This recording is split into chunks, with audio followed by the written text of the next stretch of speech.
He held me in his arms and said that no matter what, he'd be there for me. That we were in this together.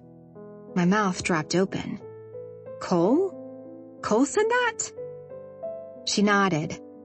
I mean, he kind of freaked out at first, but then he saw how scared I was, and he did the one thing I didn't think he would. He comforted me. The next thing I knew, we were back in bed and he was making the sweetest love to me that I knew in that moment he had stolen my heart. Gabby, I don't do that. I don't do the whole instant love bullshit. I fuck a guy and if it's good, I make a second date. I don't give him my very soul. I hated to ask, but I had to. Did you use a condom then? She nodded. Yes. It only took one time, but why give it greater odds? Okay, so that explains why you've been in a fog.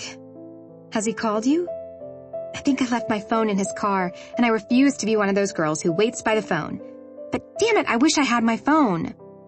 Nick got called right after you came home, and he had to go in for work. I haven't heard from him since he left. Maybe Cole was on call too. If he has your phone, he hasn't had a chance to get it to you, or maybe he hasn't seen it in his car. She chewed on her lip. Yeah. Gabby, I don't want to be that girl.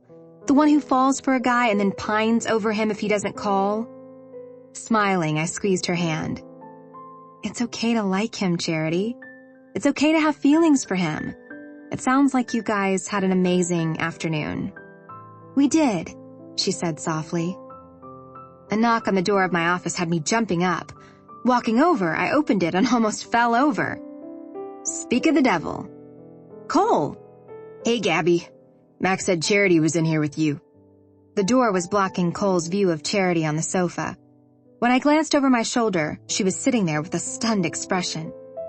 I knew she probably figured Cole was going to run for the mountains, so him standing here had to throw her even more.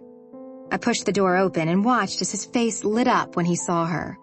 Oh yeah, Cole has it bad for Charity. Charity, he said with a huge smile. Well, if you'll excuse me, I've got something up front I need to take care of. I stepped to the side as Cole walked into my office. Charity was standing as she nervously rubbed her hands together. In the 4 years I'd known her, I'd never seen her act this way around a guy. When Cole walked up and pulled her into his arms and kissed her, my heart fluttered in my chest. I slowly shut the door, but not before I heard him say, I found your phone. Smiling, I leaned against the door and closed my eyes. Could this really work? Cole and Charity?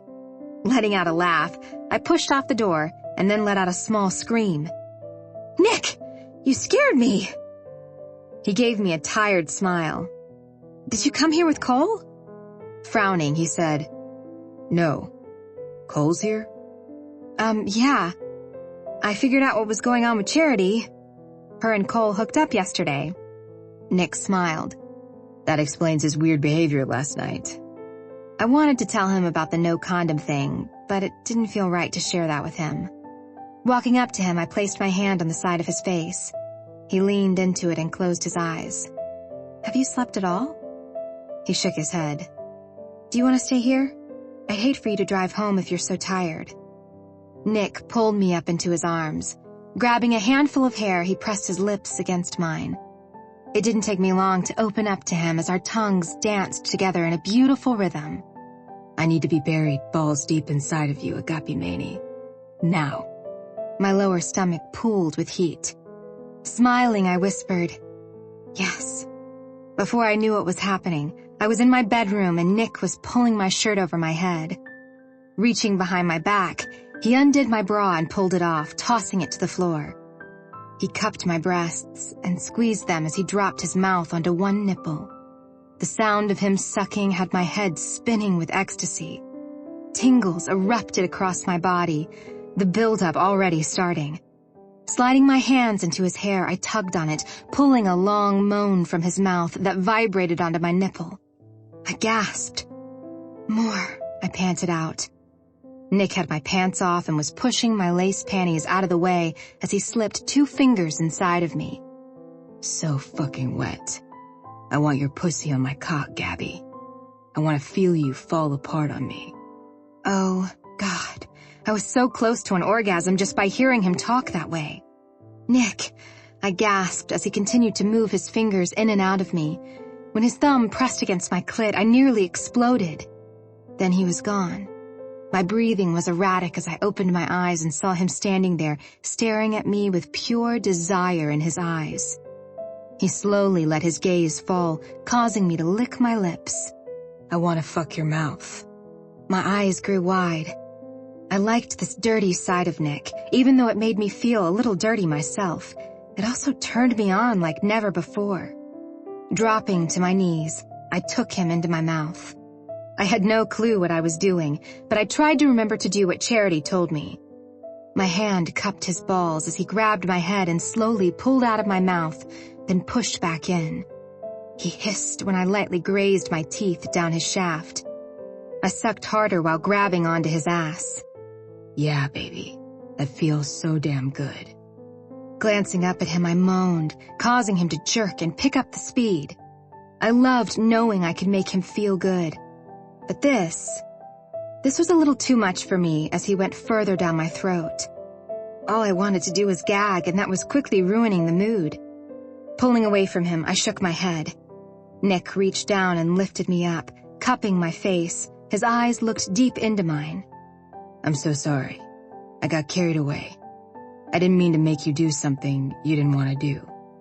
"I love doing that to you, but it was a little too much." He kissed me, and I wrapped my arms around his neck. When he pulled back from the kiss, he bit my lip. "Gabby, I want to fuck you. I can't do slow and sweet.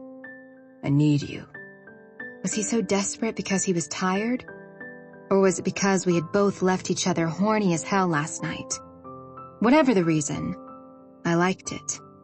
I liked this side of Nick, and I decided I wanted more of it.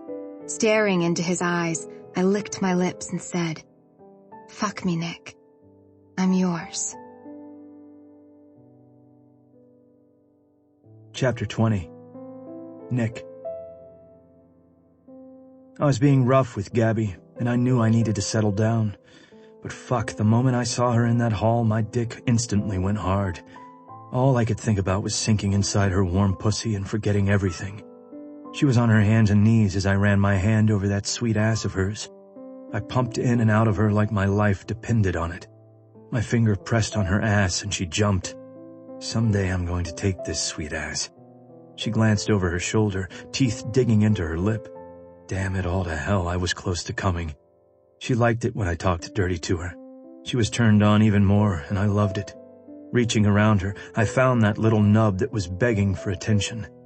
"Oh God, Nick," she cried out. I can't, no more." She had already come twice. Hard. This time I wanted to come with her. Together. My hand dug into her hip, our bodies slapping together, making the sexiest fucking sounds I'd ever heard. "I'm getting close, Gabby. I want you to come when I come." What? She panted out. My balls started to pull up. "I'm so fucking close. Squeeze that pussy on me, baby." Not 5 seconds later, Gabby was crying out my name as I pushed in as deep as I could and came. My release felt like heaven as I poured my hot cum into her. When my dick was finally done, I moved in and out of her a few more times before pulling out. I got up and headed to the bathroom, where I got a warm washcloth for Gabby. I made my way back into the bedroom and came to a stop. She was lying on the bed with her blonde hair laid out across the pillow. Her eyes were closed, and she wore a breathtaking smile. Oh yeah, she was thoroughly fucked, and she was basking in it. Kneeling on the bed, I pushed her thighs open and gently washed her. She grabbed at the sheets and let out a few whimpers as I slipped 2 fingers inside her. "Do you need more, Principessa?" She laughed. "No, I'm very, very satisfied right now." I dropped the washcloth to the floor and crawled next to her, pulling her body so we faced each other. I kissed the tip of her nose and whispered, "That was amazing." Was her only response.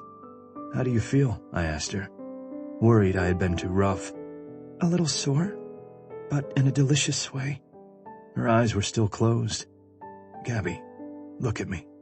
Snapping her eyes open, her blue eyes bright as all get out, my heart seized in my chest. I loved this woman. There was no doubt in my mind I loved her, and I would do whatever it took to protect her. The need to tell her overwhelmed me. Life was too short. I wasn't going to waste another second. I love you. Her eyes filled with tears, and she sucked in her lower lip before releasing it and answering me. I love you too. Someone died last night. Gabby gasped and sat up. I wasn't sure why I blurted it out, I just did.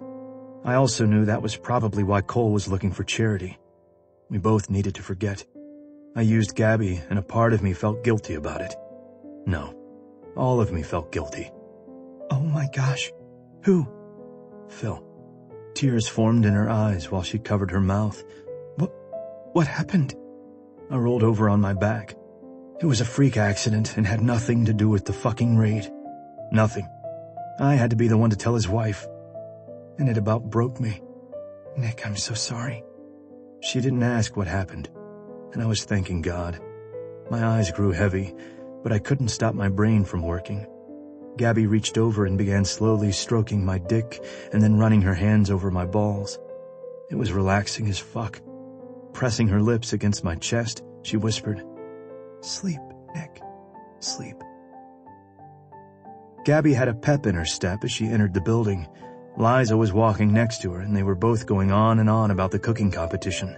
It had been almost a month since we said we loved each other, and I still hadn't said a goddamn thing about what my search on her pulled up. Or lack thereof. I'd talked to both Cole and Oliver about it. Both told me the same thing. Talk to her about it. My hand rubbed the back of my neck as I watched her walking. How did I ask her? Oh, by the way, I looked up your name and can find no traces of Gabriella Mandela. I sighed and pushed it out of my head. The fear of finding out something I didn't want to find out was winning right now. A young lady held out a sign that said welcome as she pointed to a side door. "Registration is this way, please." Gabby glanced over her shoulder at me and gave me that big, beautiful smile of hers. Damn, she was gorgeous. I still hadn't brought her home to the family yet. A part of me was scared shitless they would scare her away. I'd avoided my mother's calls for the last 3 weeks. To be honest, I was stunned she hadn't shown up at my place. I think a part of her was still pissed I'd hidden my relationship with Gabby. We walked into a giant room that had about 50 cooking stations set up. Gabby was so excited she did a little hop. "I've always wanted to enter a cooking competition." I grinned as I leaned down and kissed her lips. You're gonna kick ass. She chewed on her lip. "I hope so. It's 3 courses, appetizer, main dish, and dessert." Liza started pulling everything out of the cooler and placing it in the small refrigerator. What's on the menu? I asked. Gabby had 3 different menus planned and wasn't going to pick one until she got here. Before she had a chance to answer, I heard a familiar voice. All 3 of us froze. "Gabriella, Nicholas, so this is what I have to do to see you too." With wide eyes of terror, Gabby whispered, "Please tell me that's not your mom." My eyes swung over to look at my mother standing there with my Aunt Maria and Aunt Agnes. "Shit," I whispered. "Oh God, this is not happening. This is it?" Gabby exclaimed as she covered her mouth. I placed my hands on her shoulders and leaned in closer. In a whispered voice, I asked, "What is wrong?" Her eyes met mine. "This is her challenge. I thought it was that day in the bakery. This was merely a test. She's here to take me down." I laughed. "My mother is not here to take you down." She slowly shook her head and asked, "How did she know?" Then we both turned to look at Liza. She took a step away. "You didn't." Liza's eyes were everywhere. Me, my mother, back to Gabby, back to my mother. "I might have mentioned it that day in the bakery when she was there, but she saw the registration form and asked if you had entered. I didn't know I wasn't supposed to say." "Nicholas, don't be rude. Introduce your Gabriella to your Aunt Maria and Aunt Agnes." Gabby took in a slow, deep breath before turning and facing my mother and aunts. With my hand on her back, we walked closer. "Mama, this is a surprise to see you here." She looked taken aback. "Why? I love to cook. This is a cooking competition. Why wouldn't I be here?" "Because you've never entered one before." The 3 of them laughed. "Please, your mama has won more cooking competitions than anyone in this room." Gabby swayed and I tightened my grip on her. When my mother turned to look at Gabby, she wore a wide smile. My Nicholas cares for you. So that makes you a part of the family. Thank you, Mrs. Drivas. No, Katarina. That is what you will call me. With a quick nod, Gabby replied. Yes, ma'am. Clapping her hands loudly, Gabby jumped. So, with you being a part of our family, I want to make sure you come in second, so I've brought you some help. Oh, for shit's sake. Help? Gabby asked with a strained voice. And before our eyes appeared my cousins Sophia and Angie, and just when I didn't think it could get any worse, Cousin Maria walked up carrying a giant bag with some rat-looking dog in it. I don't think you can have a dog in here, Liza said. Everyone turned and looked at Cousin Maria. Are you shitting me? I don't go anywhere without my Nicky. Gabby looked at me and asked, Is the dog named after you? Everyone laughed as my mother walked up and hugged Gabby. I do like a woman with a sense of humor. Now, the family wants to meet you. I pulled out my phone and sent Thano a text. Me. Code fucking red. Not 10 seconds later, he responded. Thano.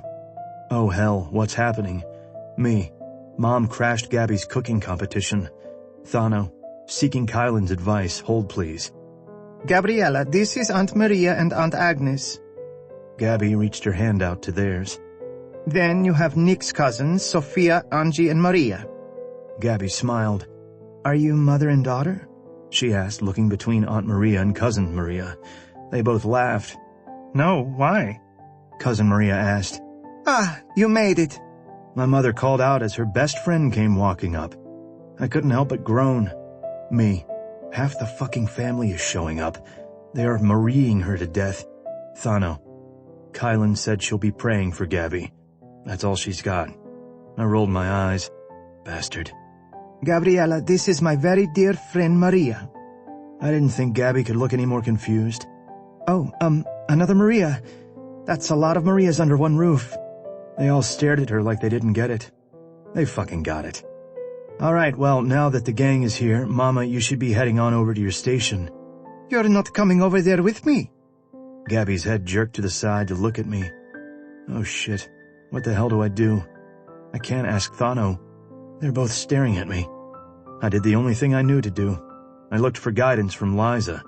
My eyes were wide as she motioned to Gabby. Right, I needed to stay with Gabby. Well, Mama, I was planning on helping Gabby and being here for moral support, with this being her first competition and all. Gabby glared at me. Shit, what did I do now? Then my mother turned back to Gabby. First, huh? My heart dropped in my chest. That's why Gabby shot me a dirty look. Well, I better let you get going then. Good luck. With a full-on smile, Gabby nodded. Thanks. You too. And may the best cook win. Tossing her head back and laughing before looking back at Gabby, my mother said, Oh, I will. Chapter 21. Gabby. I couldn't believe it. Katerina was here, in the competition. I was screwed. Then she made the comment about me coming in second. Then about her winning. Oh, hell no. Watching her walking away with her group of Marias, I spun around, pointing to Liza as I said, Menu change.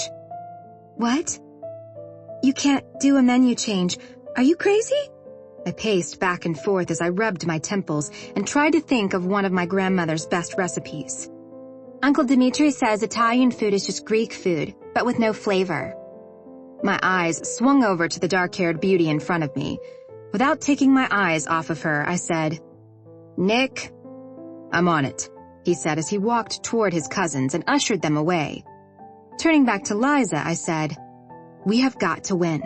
I want to take that woman down. She nodded, then said, You do know that's your boyfriend's mom. Like, this may end bad. Bullshit! She's challenging me, Liza. Don't you see that? She wants to test me. See if I'm strong enough. Well, I'm strong enough. Nick walked back over, rubbing the back of his neck. He always did that when he was worried or nervous about something. It was a habit of his I picked up on early on. He grinned. I took care of my cousins. I nodded. Okay, I've got the menu and I know we have everything. Liza smiled as she took out a pen and paper to write it down. We're going to start with spinach pesto bruschetta. Yum, Nick said with a huge smile. Then steamed mussels and that Italian beer we brought for Nick to drink. Hey, Nick said with a sexy smile. 2 appetizers?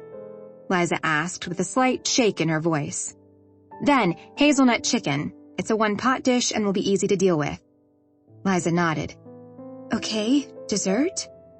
Not yet, Liza. It's time to go big or go home. The other main course will be lemon and herb branzino. You're gonna make a fish also? Are you crazy? I smiled bigger. Then, for dessert, we'll have the one Italian dessert everyone loves. Cannolis. Liza breathed a sigh of relief. They were simple as hell to make, and I could whip them out like nothing. And the olive oil sorbetto with raspberry and balsamic. Gotta love Giada for that recipe. Liza shook her head. What? The sorbetto is already made, so that is an easy one as well. Peeking over to Nick, he wore a grin from ear to ear. Don't you dare tell your mother I'm going double. He pretended to lock his mouth and tossed the key. Not a word. Okay, now that we have a menu, let's write it up for the judges and finish getting set up. It will start soon. As Liza and I moved about getting everything set up and ready to go, I felt confident I was going to at least beat Katerina. If I could place better than her, then it would earn me the respect I needed from Nick's family. Nick walked up behind me and wrapped his arms around my waist.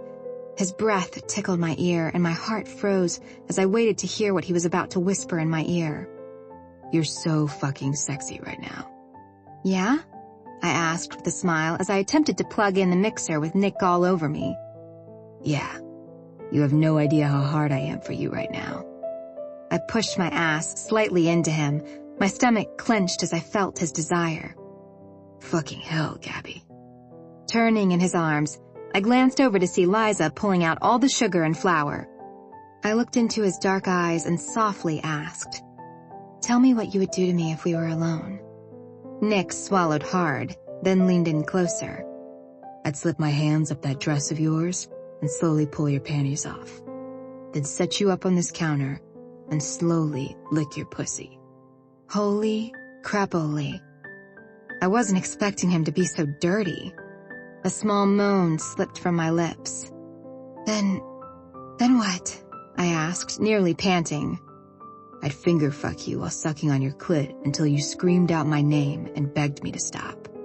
I could feel myself getting wet and I had to squeeze my legs together. Another peek at Liza showed she was talking to the lady setting up next to us. Then I'd spread your legs wider so I could see those pretty pink lips that my cock was dying to slip into. Nick, stop. He smiled.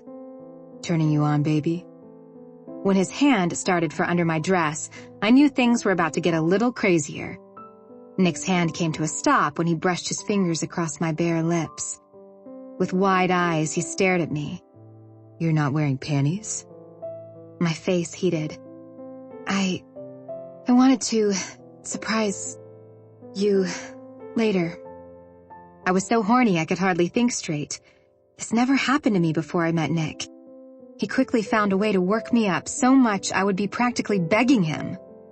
I need to fuck you. I closed my eyes and mumbled, Yes. Now. My eyes snapped open. What? Nick grabbed my hand and pulled me toward the exit door of the conference ballroom. Where are we going? He looked around after he nearly busted the door down. Nick, the competition is about to start. Dragging me down the hall, he looked back at me. I don't think this is going to take long. A zing zipped through my body at the idea of having Nick before the event started. It would relax me, there was no doubt about that.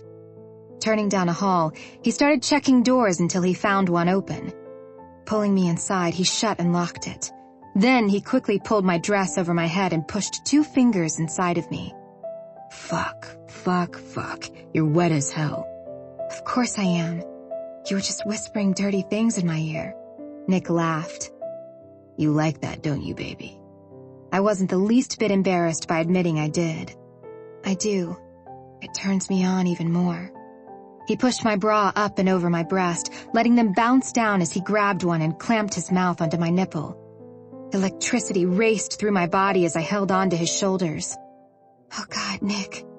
I know, baby, I know. He lifted me up and wrapped my legs around his waist. The way his eyes turned dark with desire almost had me coming on the spot. Nick positioned himself at my entrance and pulled me down onto him in one quick movement, causing me to gasp. Damn it, I'm sorry, Gabby. I gripped his shoulder and started moving my hips. So close. I was so close. Nick, fuck me, please. He did exactly as I asked him to do. I came almost immediately, and the moment I did, he came right along with me. He grunted and then called out my name as I felt his warm seed spill into my body. We stood there in silence, his cock twitching inside of me. I was a web of ecstasy as I slowly brought my breathing back down. Nick pulled out of me and smiled. I could feel his cum sliding down my leg, and it was the hottest damn thing ever. He quickly looked around and found some paper towels. Dropping to his knees, he cleaned me gently before slipping my dress back over my head. I went to talk, but stilled, when there was a knock on the door. Nicholas? Are you in there? My eyes widened in horror. Nick and I stared at each other. He put his finger up to his mouth in a motion for me to keep quiet. I tilted my head and shot him a, "Really? Look. I don't know where they went." I mouthed, "Who was that?" Nick rolled his eyes and pulled me to him. Pressing his lips to mine, he kissed me. So deeply and so passionately, I forgot that his mother was on the other side of the door.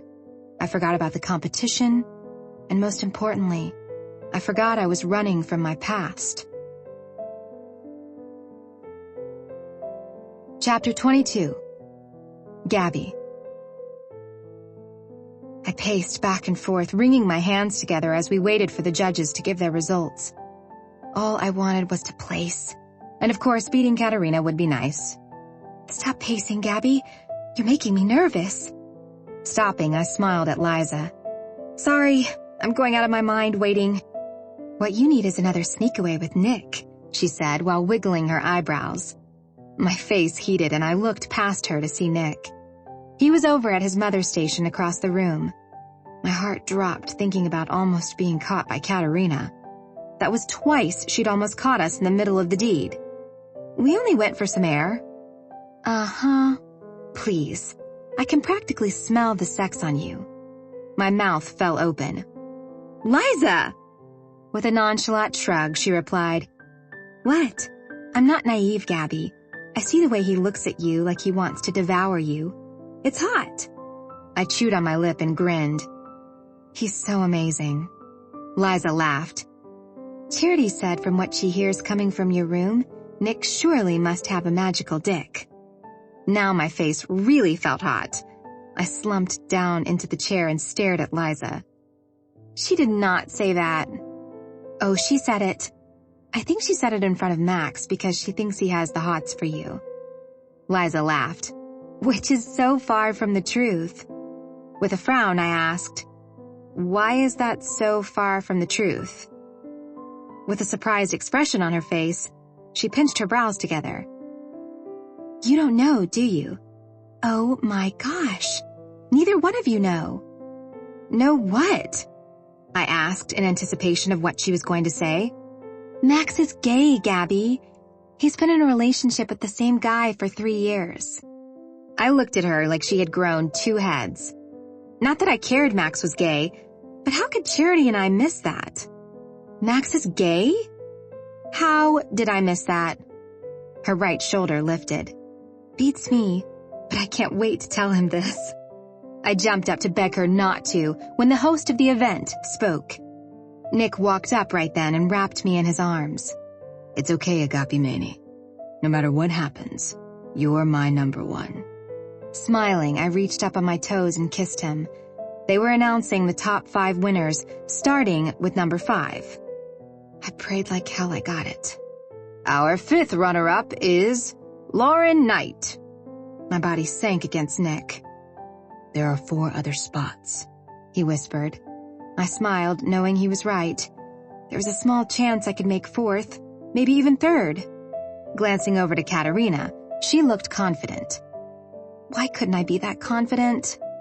Fourth place goes to Michelle Smith. My heart was pounding in my ears. Third place goes to Katerina Drivas. Closing my eyes, I fought to not cry out. Nick chuckled next to me. Oh, she is not going to be happy with third. I turned and sat down on the chair. She still won, and I would never live it down. Second place goes to Elizabeth Rainey. Burying my face in my hands, I tried not to let it get to me. Why? Why did Liza have to tell her about the competition? And the winner of the 10th annual Colorado Springs Cooking and Baking Competition is Gabby Mandela. My head jerked up as Liza and Nick both cried out in celebration. You won! You won!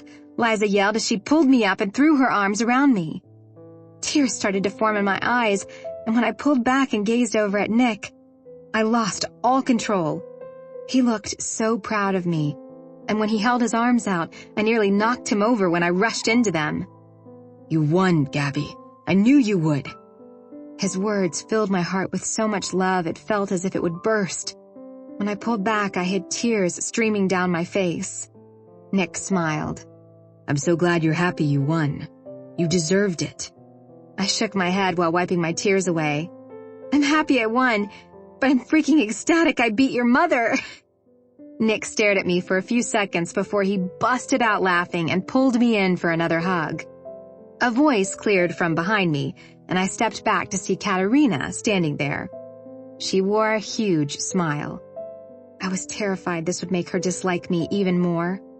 Congratulations, Gabriella. I'm proud of you. My chest tightened. You are? She laughed. Of course I am. I knew that day in your bakery you had it in you. You are a very talented young woman. Her eyes swung over to Nick. My son is very lucky to have found you. The room spun. Did she just say what I think I heard? He is? I asked with a stunned expression. But I'm not Greek. Katerina shrugged. Some of us can't all be that blessed, my dear. I couldn't help but start laughing. I knew no matter what I did, I would always have that one thing against me that Katerina would hold over my head. But I was okay with that. As long as I had Nick by my side, everything else was a walk in the park.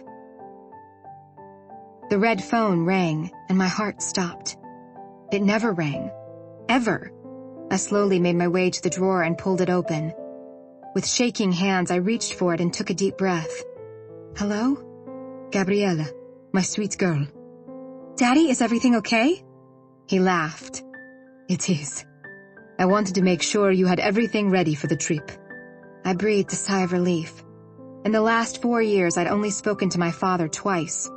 Once was to tell me my aunt had passed away. Not being able to go to her funeral was hard.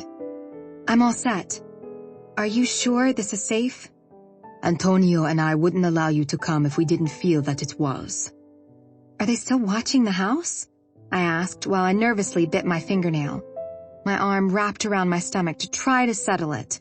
An image of my old boyfriend Dante flashed through my mind. Not in 2 years. Nor have they had anyone trail us to Italy. If you ask me, the man is an idiot. He has no clue what he is doing. I thought I had loved him at one time. How wrong I was. Dante thought my family was naive. He had no idea who Antonio really was. My brother was always at least 2 steps ahead of him. I stayed silent for a few moments before he broke into my thoughts. Antonio said you were worried about someone last month. Frowning, I nodded. Yes, someone came in and ordered a large number of cakes, but it turns out it was for an office party. It was nothing. Me being overly paranoid. That is what has kept you safe the last 6 years, Gabriella. Don't let your guard down now. The more you stay out of the public eye, the better. My stomach dropped. I wasn't sure if I should tell him about the picture or not. I decided it was probably best I do. If I'd put my life in danger last week at the cooking competition, my father needed to know. Chapter 23. Nick. Exhausted wasn't even the word to use to describe how I felt. I finally had a day off, and the first place I was going was Gabby's. I didn't even care that it wasn't her day off. I needed to see her, feel her in my arms. Plus, I needed to brief her on the family dinner tonight. Rolling my eyes, I let out a sigh. Picking up the phone, I hit my mother's number. Nicholas, it's about time you called your mother. I talked to you 2 days ago, Mama. How am I supposed to know you're okay if I don't hear from you? Pulling into the guest parking spot at Gabby's place, I put my truck in park and sighed. No news is good news. Nonsense. Now, what time will you be bringing Gabriella over? Why do you insist on calling her that? Her name is Gabby. My mother laughed. Because Gabby sounds like a stripper's name. Scrubbing my hand down my face, I sighed. Mama, how would you know what a stripper's name sounds like? She laughed. Oh, I know. My eyes rolled again. It's only the immediate family, right? Define immediate, Nicholas. I groaned. You, Dad, Thad and Phoebe, and Thano, Kylan and Kira. Yes. Relief washed over me. The last thing I wanted was to scare the living shit out of Gabby with the whole family. Sounds good. We'll see you later tonight.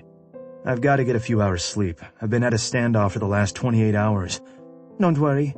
I'll make sure your father is on his best behavior. I didn't have the heart to tell her I wasn't worried about him. It was her I was worried about. See you later, Mama. Love you. I love you too. Tell Gabriella the family is looking forward to meeting her. Before I could correct her on the name and get her to explain who she defined as family, her line went dead. I grunted as I got out of the truck and dragged my ass up the stairs to Gabby's place. I was positive she was down in the bakery, so I let myself in and headed to her room. I needed a hot shower and a bed. Her voice drifted into the room as I came to a stop. I slowly made my way over to the balcony. The door was cracked open enough for her voice to carry inside. She was upset. I understand. Yes, Antonio, I don't need a lecture from you too. I messed up. I had no idea they would do that. I'm very aware of that, thank you very much. I frowned. Who was she talking to? There was no way this was a business call. Whoever she was talking to, she knew them personally. I've already received a lecture from Father on this. I don't need one from you as well. My breath stilled. Her father. Her parents were dead. I'm already beating myself up for letting this all happen. It got out of hand and I let my guard down.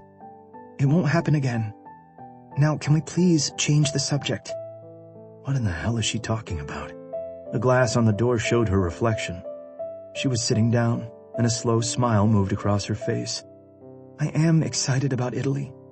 I cannot wait to see you, Antonio. You have no idea. A stabbing pain shot through my chest. Who in the fuck was Antonio? No, I just told Charity and Nick that I'm going to visit where I used to go with my family. Charity wanted to come with me, but I told her I needed to do this alone. I've told them both I have extended family in Italy. Well, of course I know that. I stumbled back. Gabby was lying to both me and Charity. But what was she lying about? I love you too, Antonio, and I can't wait to see you. And there went the twist of the knife. Turning, I wanted to walk to the front door and leave, but I went to her room instead. I stripped out of my clothes and crawled into her bed. My mind was spinning, and I was too tired to even take a shower. Who is Antonio? Gabby told me her parents died when she was in high school. Were they alive? Why would she lie? I love you too, Antonio, and I can't wait to see you. My chest tightened. Maybe he was an old family friend. The door to her condo opened and closed. She must have been done with the call and headed back to the bakery. Forcing myself to get up, I headed to her bathroom and showered. Wrapping a towel around my waist, I stared at myself in the mirror. The cold shower woke me up enough to do what I knew I shouldn't be doing. I spun on my heels and headed out to the kitchen. Glancing down at Gabby's itinerary, I took a picture of it with my phone and sent it to Scarlett. Her best friend owned a travel agency. Me. Can your friend get me on these flights and find me a hotel? Scarlett replied back within a few minutes. Scarlett. She said, if the flights are full, do you want the closest times to it? I dragged in a deep breath and whispered to myself, why don't you just ask her, you idiot? From the moment I'd met Gabby, I knew she was hiding something. If I asked her, she might make up a story. No. I needed to see for myself what she was going to be doing and who she was going to be seeing in Italy. Me. Yes. I need to be there either when this plane lands or before. Scarlett. Gotcha. On it. Me. Thanks, I owe you one. Scarlett. Well, I know how you can repay me back. It's been a while, Nick. I didn't respond. Scarlett knew I was seeing someone. Couldn't believe it, but she knew. Heading back to Gabby's room, I fell onto the bed and was surrounded by her smell. My dick instantly got hard thinking about her. Fuck. I didn't want to believe she was lying to me or cheating on me, but something in my gut told me both might be true. The front door opened and Charity came to a halt as she covered her chest. Fucking A, Nick. You scared the shit out of me. I lifted my brow. Cole had told me a few weeks back about his and Charity's hookup. He'd been kicking himself in the ass about forgetting a condom and at the same time wondering why Charity hadn't returned any of his calls the last few days. Sorry. I was waiting on Gabby. She flashed me a smile. I forgot she gave you a key. When she walked in, I couldn't help but notice how tired she looked. Long day downstairs? Charity stopped walking and turned to me. No, I wasn't there today. I nodded. Why haven't you called Cole back? Her eyes filled with tears, and I was honestly taken aback. Charity didn't seem like the type of girl who let her emotions show. When she instantly started crying, I jumped up and went over to her. Charity, I softly said as I pulled her into my arms. I'm not a whore, Nick. As much as I act like I have no problem sleeping around, I rarely do. What happened with Cole has never happened to me before, and I have been beside myself ever since. I lifted her chin up so she would look me in the eyes. Because of the condom thing? Her eyes widened in shock. He told you, she barely said. With a nod, I replied, He's just as scared, but Charity, he really likes you and wants you to call. Her eyes closed, and a tear slipped out and slowly made a path down her cheek. It killed me. I hated seeing women cry. Hated it. Don't cry, Charity. I know you think he's a player, but honest to God, he hasn't stopped talking about you. Her eyes opened, and with a trembling chin, she said, Today I found out I'm pregnant, Nick. I dropped my hold on her and took a few steps back. What? She nodded. Shit. Cole really liked Charity, but I wasn't sure how he would react to this. That's where I was today. I went this morning for the sonogram. I just walked around. I didn't know what else to do. I sent Cole a text and asked if we could meet for dinner. I don't know what to do. Her face buried in her hands, and I went to her again, pulling her into a hug and whispering that everything would be okay. I had wanted to drill her about Gabby, but now was not the time. I was going to have to figure that shit out on my own. I've known Cole a long time. He'll stand by you, Charity. She stepped back and wiped her tear-soaked face with her fingers. I know he will. The last few weeks we've spent together have been great. It's just, I feel something with him, Nick. Something that has never happened before. She covered her mouth to hold back her sob. I knew there was something between us, but I got scared. That overwhelming feeling I had when he made love to me was almost too much. Then when we realized what he had done, I really freaked. He freaked too, Charity. But that doesn't mean he won't be there for you. She sunk down onto the sofa. I don't want him to think I want money. He won't. With a half-hearted laugh, she looked at me. Really? Because I'm pretty sure most men in this situation would think that. The only way you're going to find out is to talk to him. Her arms wrapped around her waist. I've never really told Gabby or anyone this, but I come from a pretty wealthy family. I'm not worried about money. Jesus, I'm not ready to be a mother. I'm too greedy. This is my time to have fun and do fun things, not sit home with a baby. She gasped, then dropped back and covered her face and moaned. What's wrong? Her hands fell to the sides of her onto the sofa. The knitters are pearls. Your knitting group? The only reason I knew about the group was because Gabby dragged me there last week to meet Lou, Beth, Karen, and Nancy. Charity bitched the entire drive there and back home. She nodded. What about them? Sitting up, she shot me a look like I was a dumbass. They're going to start knitting me shit. Oh my God, blankets and baby booties. I laughed. Well, it could be worse. They could be knitting you a sweater like they are me. When her face cracked into a smile, I felt a little better. That's true, she said. Want a drink? She tilted her head and scrounged her nose. Shit, right. Want a water? Laughing, she nodded her head. Please. After pouring her a glass of water, I sat down across from her. Will you do me a favor? She asked. Sure. Charity chewed on her lip. Don't tell Gabby. I broke down with you and let it slip, but I need to tell Cole and figure out where we go from here before anyone else knows. I nodded. I won't tell a soul. She smiled. I flashed her a grin, but then let it drop. My tone turned serious. Will you do something for me now? Setting her water down, she looked me straight in the eye. Please tell me you're not breaking up with her. For a moment I was taken aback, but then I could see how she would think that. I was waiting in Gabby's apartment, and I had just gotten serious on her. No, but I need to know something. Sure, what is it? I hated doing this. It felt like a dick move. In my heart I knew she would never cheat, but then again, I didn't really know Gabby Mandela or really anything about her past. Is Gabby seeing another man besides me? Her face dropped. The shocked look on her face turned to anger. How could you even think that? I haven't seen her date but one other guy in the 4 years I've known her. Besides, she would never cheat. That's not who she is. I nodded. She shook her head. Nick, where is this coming from? I swallowed hard. Did I tell her? I had to. Maybe if I said the name, it would spark something. I'm asking you to do the same thing you asked me. If I tell you, please don't say anything to her. Wringing her hands together, she reached for her glass and took a drink. Okay. I promise I won't say a word to her. I overheard her talking on the phone about her trip to Italy. She told some guy by the name of Antonio she couldn't wait to see him and that she loved him. Charity gasped and covered her mouth. Then she dropped her hand.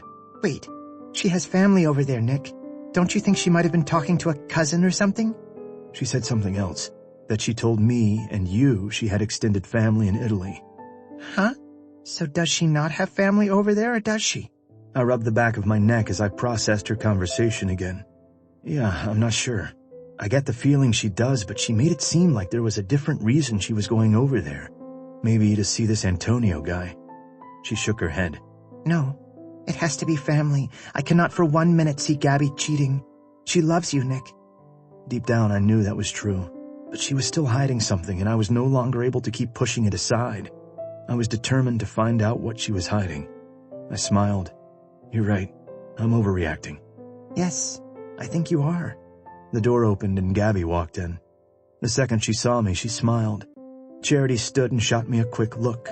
I leaned over to her and said, "Forget we even had that conversation." She nodded. I will. I made my way over to Gabby. She threw herself into my arms. I hadn't heard from you. I was worried. She said softly. What a dick. I meant to text her when I got to her place, but then the whole thing happened with hearing her on the phone, and it slipped my mind. I'm so sorry, Principessa. I was so tired and I came here, but you were down at the bakery and I crashed in your bed. Her eyes turned dark. Well, damn. Had I known that, I'd have taken a long lunch break. Smiling, I pulled her to me and cupped her face in my hands. Gabby, I whispered. Searching my face with her beautiful eyes, she grinned bigger while holding onto my forearms. Nick. My lips pressed against hers as we exchanged a slow, sweet kiss. When I pulled back, she winked. I better go get ready if we want to be at your parents' place on time. I let go of her and watched her walk to her room. Turning back to Charity, I took in her sad eyes. Are you going to be okay? She nodded and inhaled a deep breath. I think so. Thank you for being there for me, Nick. It really means a lot. Listen, I know Cole. I've been working alongside him a number of years. I have a feeling this evening is going to turn out very different from what you expect. Her eyes filled with tears again, but she quickly got her emotions in check. I hope you're right. Have fun tonight. Walking up to me, she reached up and kissed me on the cheek, then patted me on the chest. I'm going to go check on Gabby and make sure she isn't freaking out with the whole meeting the parents and family thing. Laughing, I replied, Good idea. As I watched Charity walk away, I couldn't help but smile. No matter what Cole said about loving his bachelor ways, he was going to be over the moon with Charity's news. I didn't know Charity well enough to know how she was feeling, but the sadness in her eyes told me enough. Chapter 24. Gabby. My eyes were fixed on the string at the bottom of my skirt. I kept staring at it. Do I pull it? Leave it? Ask Nick for scissors? Holy crapoli, why in the hell am I worried about a string? The truck came to an abrupt stop as Nick said, "What in the fuck?" Snapping my head up, I looked around. What?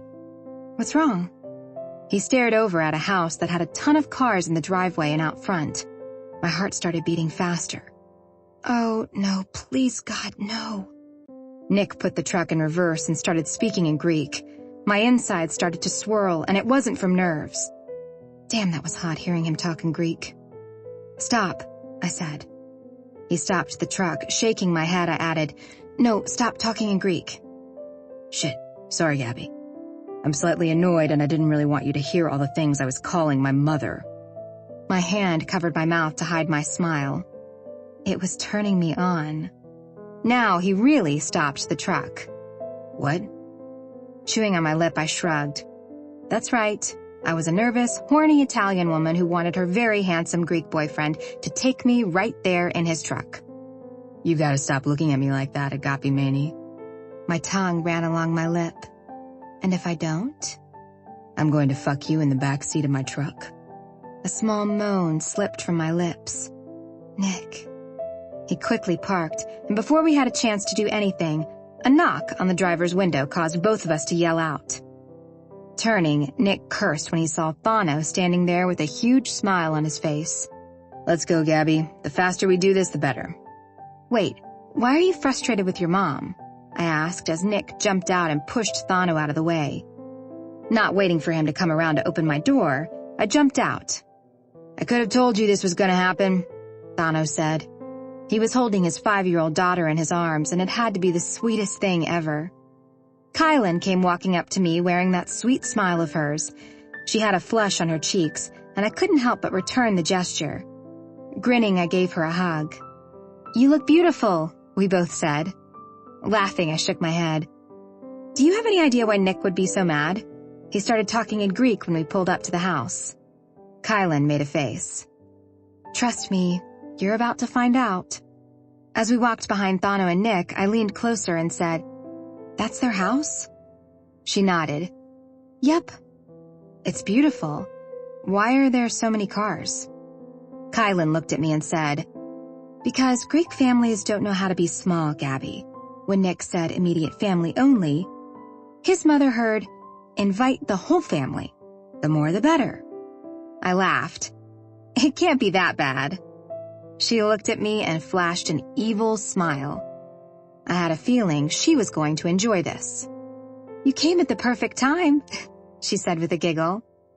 Before I had a chance to ask what she meant, the front door of the 2-story stone house flew open. She's here! She is here! Nick stopped and waited for me to walk up next to him. Whatever happens tonight, know this. I promise to give you the best sex of your life tonight if you don't run from this house screaming. Thano laughed and hit his brother on the back as Kylan groaned.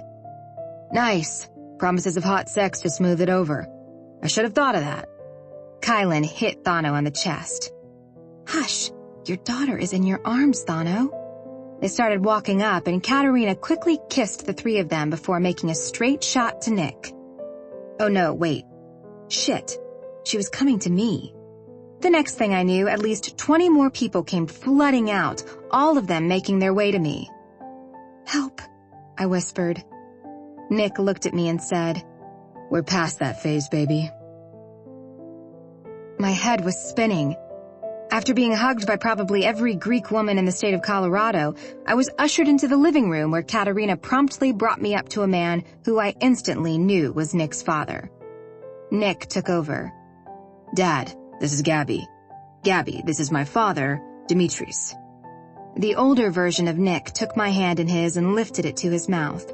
He smiled, then kissed the back of my hand. You have eyes like the color of the ocean, the deepest of blue. I smiled. I got them from my father. He nodded, then glanced over to Nick. Nicholas, she's beautiful. And Italian, Katerina added with a smile. Ah, Italian food is just like Greek. I waited for him to finish the rest of it, but he didn't. He simply smiled at me and then winked at Nick. Maybe having Kylan for a daughter-in-law made him more open-minded. Katerina took my arm and off we went with meeting the family. This is my sister Maria and her daughters Sophia, Angie, and Maria. This is my sister Agnes and her daughter Maria and son Nick. You've met some of them a few weeks back at the cook-off. I smiled as I met person after person. Hello. Hello. Very nice to meet you. My cheeks were going to cramp if I smiled any longer. And this is Maria and her husband Nick. Their daughter Maria isn't here tonight. Lots of Marias, I said with a chuckle. Everyone stared at me, and Kylan waved her hands in the corner for me to stop talking. Shit. Taking my arm, Katerina led me over to another group of people.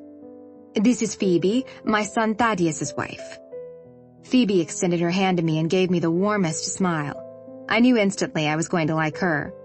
Kylan had already told me how amazing she was. My eyes glanced down to her very pregnant belly, and a tinge of jealousy raced through my veins. Kylan walked up and hugged Phoebe. You look beautiful, she said with a smile. Phoebe chuckled. I feel like a whale.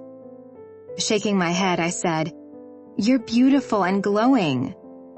That's when I turned to Kylan. She had the same glow. My heart stopped. She was pregnant too. I cleared my throat and pushed away my jealous thoughts. So, have I met all the important people? Kylan laughed. No, you haven't met Yaya yet. Yaya? I asked with a questioning look. Watch out, she spits, Kylan warned. My eyes widened in horror. She spits? Nodding, she added, On you. What? I asked in horror. They really don't do that anymore, Phoebe added. I guess that was supposed to make me feel better. Wait, who is Yaya? Kylan answered, The guy's grandmother. Oh. It was all I could say. Do I have to greet her in any special way? Phoebe laughed. No, just ignore whatever it is she says to you. My eyes swung over to Kylan. She's going to say something about you carrying a baby.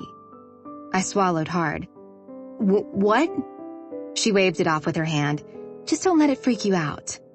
I was freaked out. Really freaked out. My body warmed instantly as Nick wrapped his arm around my waist.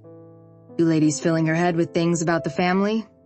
Kylan let out an evil laugh as Phoebe simply grinned wider. Never, Kylan cackled. There must have been 50 people in the house, I swear. One after another they came up to me. They all started off with the same first sentence. So, you're Italian. The best one so far was from Aunt Maria. No, wait, Cousin Maria. No, maybe it was Maria, the best friend. Whoever it was pulled me to the side and asked if I was able to handle the strong arm of a Greek man. She warned me of how possessive they were with their women. I couldn't help but search out Kylan and Phoebe. I watched as both Thano and Thad kept their arms on their wives. To me, it was more of a loving thing than possessive. Scanning the room, I found Dimitris with Katerina. He pulled her into his arms and kissed her. My heart skipped a beat. Their love was evident not only with the way they looked at each other, but in the way their sons looked at the women they loved. Glancing over to Nick, I wondered if he looked at me that way. Nick placed his hand on my lower back and guided me toward the kitchen.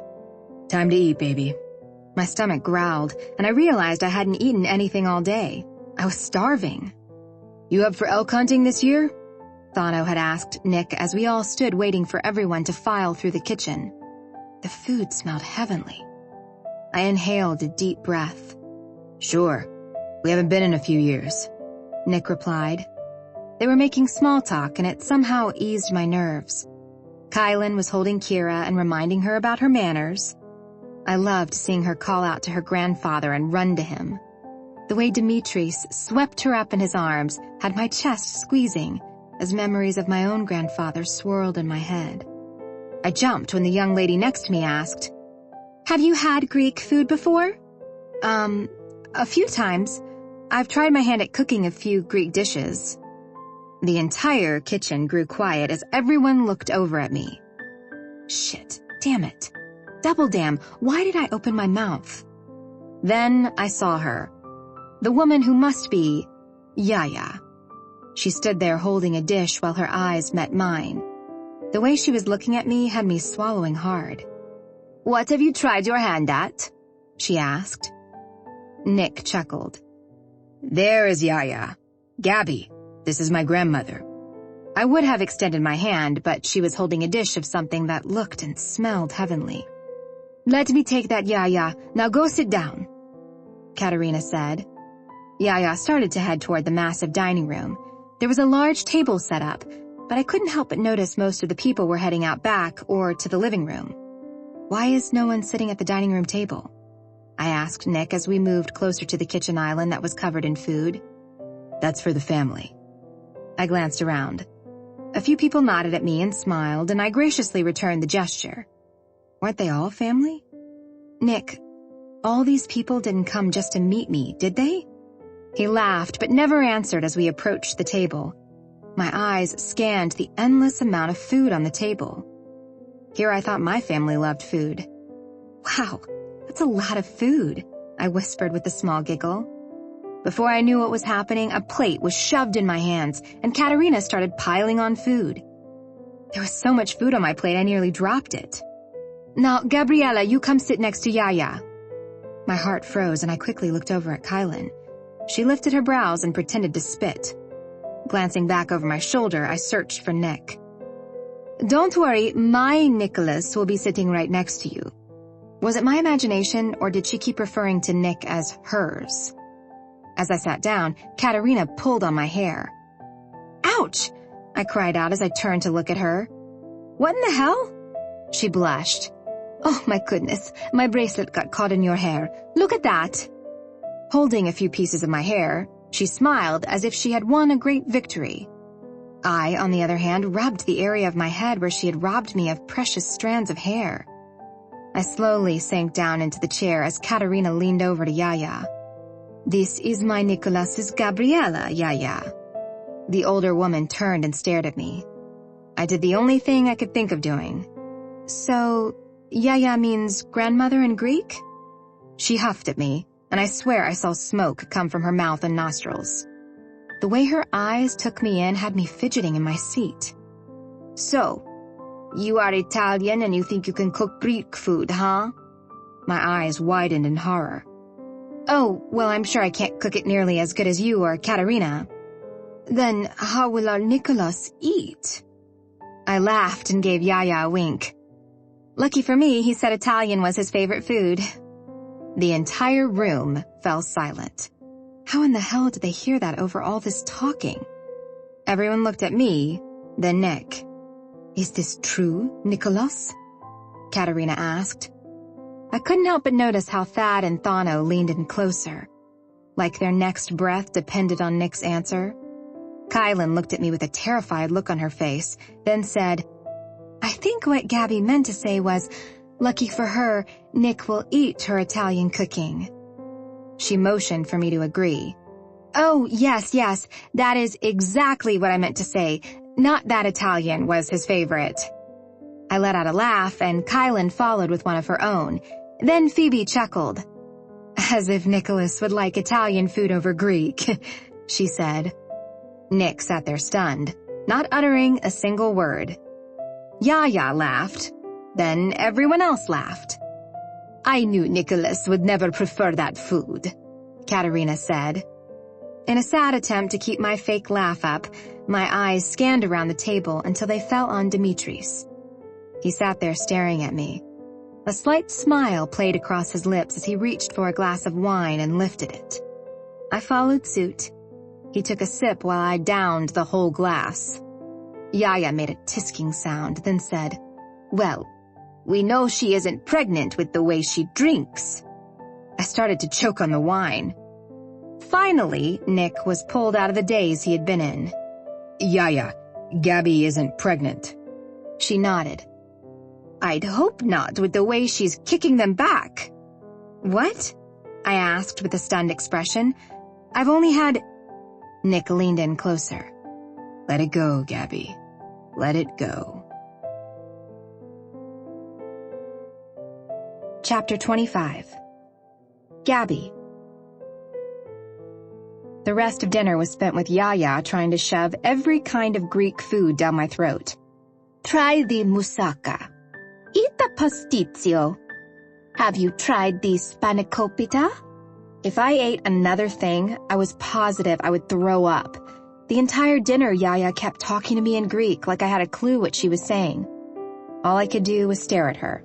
I was surprised to see most of the family had left, leaving pretty much just the immediate family and a few Marias sprinkled in here and there. Katerina cleared her throat and looked at me. How long have you been baking, Gabriella? Nick took my hand in his, and all the females in the room sighed. I'd also heard most of the night how happy they were their Nicholas had found someone. Although I did hear someone in the other room mention it was a shame I wasn't Greek. Katerina actually looked happy to see the exchange between Nick and me, but I still felt like an outsider. If it hadn't been for Kylan and Kira, I'd be the only person in the room who wasn't Greek. Smiling, I replied, Since I can remember. My grandmother taught me. Katerina smiled big and bright. Does she live here in Colorado? My hands started to sweat. I never talked about my past. Ever. No, she passed on a few years back. Sadness swept over her face. I'm so sorry. With a fake grin, I reached for my wine glass and took a hearty drink before saying, It's okay. I was lucky to have the time I had with her. Katerina's smile felt warm and caring. At least I wasn't lying about my grandmother. Are you from Colorado Springs? Aunt Agnes asked. The East Coast, I responded. They all waited for me to elaborate, and when I didn't, Nick spoke. Gabby moved here a few years back. Gabby? Who is Gabby? Yaya asked. I knew damn well she knew it was me. Nick leaned forward to look around me and to his grandmother. He pointed to me. Gabby. That's her name, Yaya. She frowned. I thought her name was Gabriella. It is. I go by Gabby, though. Her lips snarled. Oh, hell. Why? Gabriella is such a beautiful name. It matches your beautiful eyes. Then it happened. She spit on me. Or at the very least made the noise and motion of spitting. I jumped at the action. I was 99% sure she hadn't actually spit on me. Turning to Kylan, she raised her eyebrows as if to say, Told you. Yaya, stop it, Nick warned. Your parents? Demetrius asked. My chest was beginning to tighten up to the point where I couldn't breathe. I hated lying. It was why I never talked about my past. I knew of only one way to make the question stop. They're dead. Blunt. To the point. Gasps were heard across the room. Now to add in the final blow. I was young, 18. Katerina looked over to Kylan. You two have another thing in common. Another thing? Kylan asked. Katerina looked at Kylan like she had grown 2 heads. Yes. Both of your parents passed away when you were young. My heart ached for Kylan, but at least the conversation was moving away from my past. I hated that I was lying, and that this was actually something painful for her, though. And what's the other thing? Kylan asked. Katerina stood and reached for my plate, then Nick's. Thano looked over to his mother and gave her a warning look. She smiled at him before looking at Kylan and then me. Neither of you are Greek. Of course, Kylan said with a sigh as Katerina announced dessert was coming. The buffet was long gone, and I had no idea who had actually cleaned it up as we sat and ate dinner. Turning to Nick, I asked in a whispered voice, Why is it so important for me to be Greek? He shrugged. I don't think it is, honestly. Not with Kylan being Irish and all. She's just giving you a hard time. Why? I asked in a hushed voice. Nick flashed me a panty-melting smile. His dark hair was messy, and he hadn't shaved in a few days. I wanted to run my fingertips over his scruff and imagine it between my legs. My cheeks heated, and Nick's smile grew bigger and sexier. What are you thinking about, Gabby? Sinking my teeth into my lip, I replied, It's probably better I keep it to myself. So, Dad, did you get that junker car running yet? I was pulled out of my naughty daydream by Thano. Looking his way, he leaned back and rubbed his satisfied belly. Demetrius stood. Junker, my ass. I'll show you what I've done. Come on, dessert can wait. All 4 men stood, but Kylan and Phoebe stayed seated, so I did as well. I wondered if the other Drevis men were dominating like Nick had a tendency to be. I didn't mind it at all. As a matter of fact, I found that it turned me on. Nick leaned down and brushed his lips across the skin under my ear. My whole body shuddered, and I was positive Katerina noticed. My cheeks heated. I'll be back, baby. Don't move from this spot. I nodded. I won't. He moved and pressed his lips to mine. Good girl. The authority in his voice had me squeezing my legs together to keep the throbbing at bay. My eyes swung up to meet Kylan's. Thana was whispering something into her ear, and I could tell she was feeling the exact same way as me. When they walked away, she looked at me and said in a soft voice, "Kind of hot when they act all caveman, isn't it?" I nodded and attempted not to blush again. Katerina walked back in with Agnes and Maria. Or was that Sophia? "Ah, the best part of the meal. Isn't that right, Gabriella?" "It's one of my favorites," I answered. Dish after dish after dish was placed on the table, replacing the plates of food that had been sitting there. "Eat! Eat up!" Phoebe and Kylan dug in like 2 hungry animals that had been deprived of food. I knew if I refused, I'd be insulting Katerina. So I grabbed a small piece of a few different desserts. Katerina pointed to each one to tell me what they were. "That is ekmek kadefi, those are kulurakia, and this right here is Yaya's famous phyllo pastries." Everything looks so delicious. Yaya picked up my plate and put a piece of baklava on it. "Eat! You need to fatten up for the babies." Kylan groaned, as did Phoebe. "Oh, Yaya, stop that," Katerina said with a laugh. "Babies?" I asked in a panicked voice. Katerina scooped more desserts onto my plate. "Kurabiedes, also known as Christmas butter cookies." My eyes met hers as I repeated, "Babies?" She nodded, but didn't utter a word. It was like she was letting the old lady break the news to see if I'd run or not. Well, she had no idea who she was dealing with.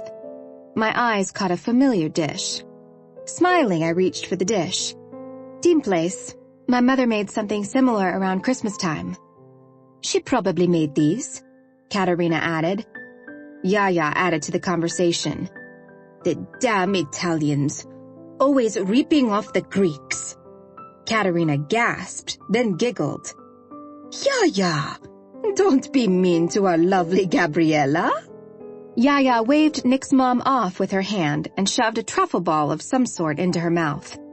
Kylan cleared her throat, getting my attention. "So, Thanos said you were heading to Italy." I swallowed hard.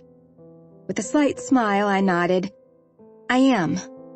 "How exciting," Phoebe said. "Have you been before?" With a wider smile, I replied, "Lots of times. My family used to go every spring or early summer." "Do you have family there?" Katerina asked as she sat down. I froze. Stick to the plan, Gabby. Stick to the plan. Distant relatives. Family that we would see very briefly on our visits. One of them still owns my parents' bakery that they left behind when they came over to the U.S. "Really? Do you speak with them often?" The lump in my throat was growing by the second. "No, I haven't really spoken to any of them in a number of years."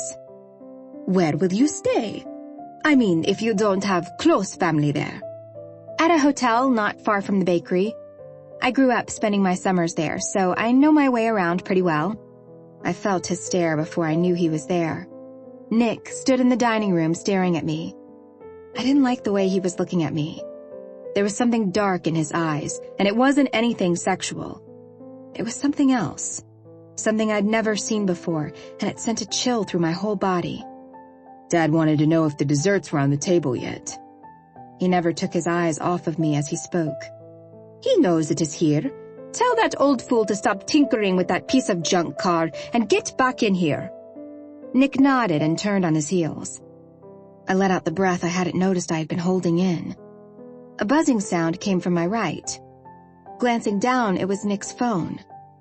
My heart stopped when I read the preview of the text message.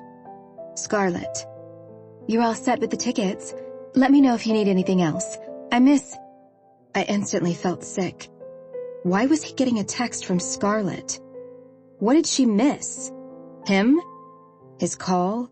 Their friendship? Their relationship? My mind started spinning in a million directions. Every word that was said was a blur. The only thing I could think about was the text. Nick sat back down next to me and I tried to relax.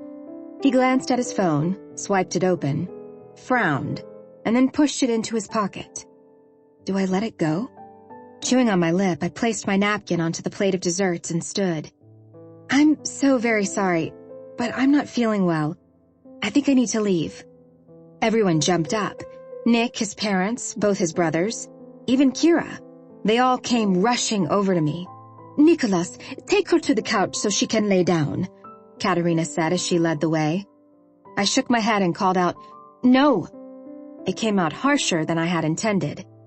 Nick stared at me with a worried expression. Looking into Nick's eyes, I said, I'd like to go home. Besides, Nick has a text I'm sure he is eager to answer. Frowning, he looked confused. What? Tears formed in my eyes. This was my payback for all the lies. The only thing I could do was whisper, Scarlett. Turning, I looked at both Katerina and Dimitris and said, Thank you so very much for dinner. Katerina walked up to me and kissed me on the cheek, then hugged me tightly. Dimitris followed her lead as she said, Of course. I hope you feel better, Gabriella. Kira, who had been playing with her cousins most of the evening, came rushing up to me. Don't leave, Gabby. I want to play hide and seek with you. Kylan walked over to me and glanced between Nick and me. Is everything okay? She asked while bending down and picking up her daughter. It's fine, I said, before spinning on my heels and quickly making my way out of the Drivas house. I needed air. I needed to think. Chapter 26. Nick. My heart was pounding in my chest. I wasn't sure if it was from hearing Gabby say she only had distant family in Italy, or the fact that she had seen a text come through from Scarlett. Who in the hell was Antonio? The uncle who owns the bakery now? I kissed my mother, Kylan, and Phoebe goodbye. Shaking my father's hand, I ignored my two brothers and rushed out the door to follow Gabby. She was walking as fast as she could toward my truck. Her phone was in her hand. Gabby, don't talk to me, Nick. Jesus Christ, don't do this. She stopped and faced me. Her eyes filled to the rim with tears she was fighting to keep back. You told me there was nothing between the two of you. Yet she is texting you. What does she miss, Nick? Your cock? Anger raced through my veins. No, I asked her to do me a favor for work. She knows someone who owns a travel agency and one of the guys needed plane tickets. I asked if she could get her friend to help out. Holy fuck. That lie came way too easy. Gabby's face softened. The beginning of the message must have been making sense to her as she put the two together. What does she miss? Pinching my brows together, I asked, What? In her message, she said, I miss. That was all it showed. I knew I had to tell her the truth. One, because I didn't want to lie to her any more than I was. And if she asked to see the text, she'd see that was what it said. She said she missed me. Do you miss her? She asked in a trembling voice. Placing my hands on her arms, I looked directly into her eyes. No, not one bit. Her shoulders dropped slightly, and she let out the breath she had been holding. Closing her eyes, she softly said, I'm sorry. I don't know how much more of this I can take. I overreacted again. I drew her in close to me. It means you care. Her arms wrapped around me tightly, as if this was the last time she would ever hug me. I more than care, Nick. My head pulled back. I wanted to ask her what she meant when she said she wasn't sure how much more she could take, but I let it go. She was probably overwhelmed by my family. Let's go back to my place. She smiled. I have to work in the morning. I'm leaving the next day for Italy, and there's so much to do before I go. My gut cramped. Who was she talking to on the phone? Are you looking forward to seeing anyone in particular when you go to Italy? Her body tensed. No. Why would you ask me that? Shrugging, I replied, I don't know, just wondering if there was a family member or someone you were excited to see. Gabby forced a smile. No. It's been so long since I've been there. I nodded. Gabby, if there was something wrong, you'd tell me. She swallowed hard. Her eyes searched mine, and I could see she wanted to tell me. This trip is about letting go, Nick. There is something I need to take care of, and it's complicated. I could easily ask her if it was Antonio she was letting go, but I couldn't do it. I didn't trust that she wouldn't put up a wall. Let's go back to your place so I can hold you in my arms tonight. Her body relaxed and she smiled. I think that sounds like an amazing plan. Gabby stood at my truck and gave me a sweet smile. I'll miss you. A strange ache filled my chest. I'll miss you too, I said. All I really wanted to do was pull her into my arms and beg her to tell me what was going on. Lifting my hand, I placed it on the side of her face. I love you, Gabby. Her eyes filled with tears as she covered my hand with hers. I love you too. She opened her mouth as if to say something else, but closed it. There was no doubt in my mind she was keeping something from me, and I was hell-bent on finding out what it was. Why couldn't I just ask her? Because I was afraid of the truth. What good would come of me following her to Italy? Nothing. I knew that. It said I didn't trust her. I forced out my next words. I should probably head out. She nodded. I hated lying to her about having to go to work. Leaning down, I kissed her. It started off slow and sweet, but she soon had her arms around me, and her body pressed against mine. She pulled her lips back some and whispered my name. Nick. Dropping my forehead to hers, I took in a deep breath. I'll call you when I land, she whispered. I nodded. Okay. If I don't answer, I'm on a call. With a sweet, innocent smile, she reached up one more time. Have a safe trip, Gabby. She swallowed hard. Stay safe. I love you. My heart stilled. She said the words, and I knew in my heart she meant them. I winked. Always. And I love you too. Climbing up into my truck, I glanced back at her. I silently pleaded with her to tell me why her eyes looked so lost. When she lifted her hand in a wave, I did the same. When I pulled away from her place, I took my phone out and hit Liam's number. Hey, he said. Anything? Listen, Nick. I think you need to let this go. My heart jumped to my throat. What did you find out from your friend at the FBI? Liam sighed. This sneaking behind her back doesn't feel right, Nick. No fucking shit. Neither does following her to Italy. I feel like a goddamn stalker. I want more than anything to believe she isn't hiding anything, but she is. So what did he find out? There's nothing he can find on a Gabby or Gabriella Mandela before 6 years ago. Nothing? No. He checked the entire East Coast for a 5-year span on either side of her date of birth. He came back with nothing. It's like she didn't exist but up until 6 years ago. What about her social? Liam grew silent. Liam. He blew out a quick breath. When he typed it in, it came back with classified. My breath stalled in my chest. What? Yeah.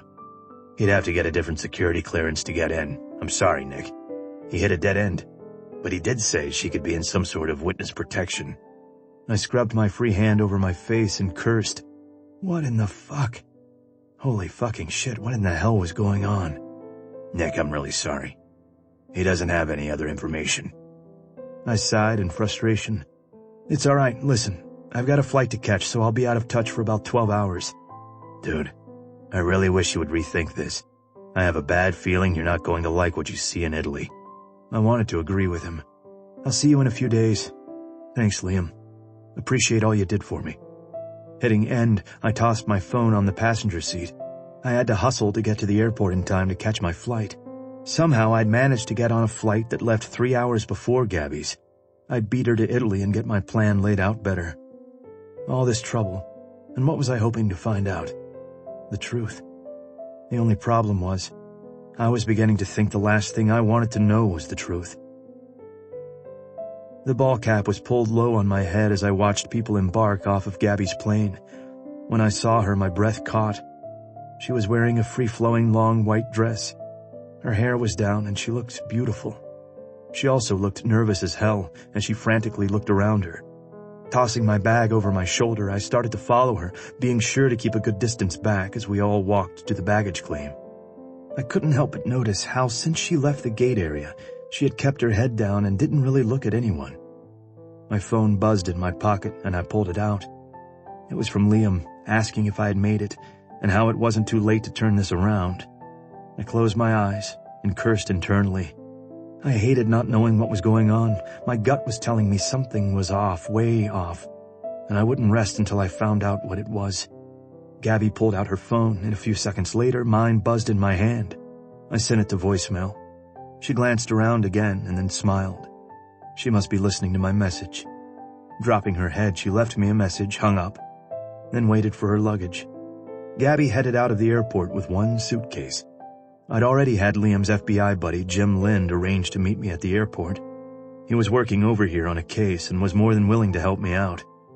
We'd met earlier and he was waiting outside where all the taxis lined up to pick people up. When I stepped outside, I headed quickly over to his car while keeping an eye on Gabby. Slipping in, he asked, "Is that her?" I nodded. "Yeah." He frowned. "What?" Shaking his head, he replied, "She looks really familiar, that's all." I looked at him. "Really?" He nodded. "Yeah. I can't place it, though." Gabby slipped into a taxi and we hung back far enough so he wouldn't add any suspicion. "What's her name?" Jim asked. Turning to him, I answered, "Gabby Mandela." "Do you think you know her?" He shook his head. "I'm not sure. Has she been to Italy before?" "I believe she used to come a lot with her family before her parents died when she was in high school." Jim simply nodded. "Where is she from?" "New Jersey." He looked at me and narrowed his eyes. "Huh. Interesting. What in the fuck was that supposed to mean?" "You're staying at the same hotel as her?" "Yeah." "How will you know when she leaves?" I felt like such an asshole. I put a tracker in her purse. He laughed.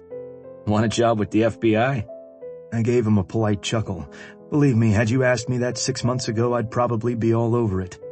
"You have military training plus you're SWAT. Trust me, we'd be all over you." This time I turned and really looked at him. "Seriously? Did Liam tell you I was in the Marines?"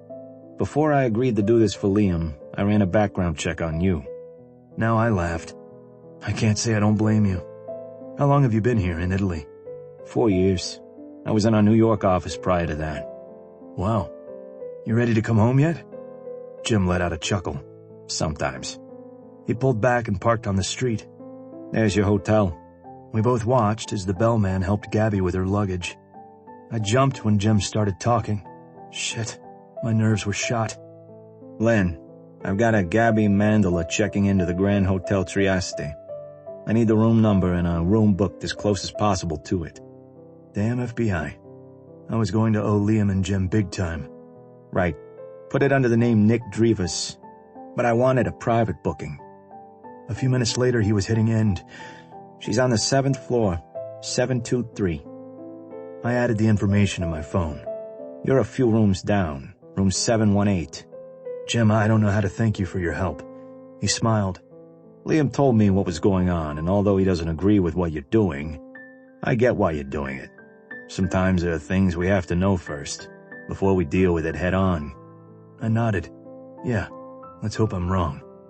Reaching his hand out for me, he said, "I'm not far from here. If she leaves and you want to follow, give me a call. It will take me 2 minutes to get here." I shook his hand.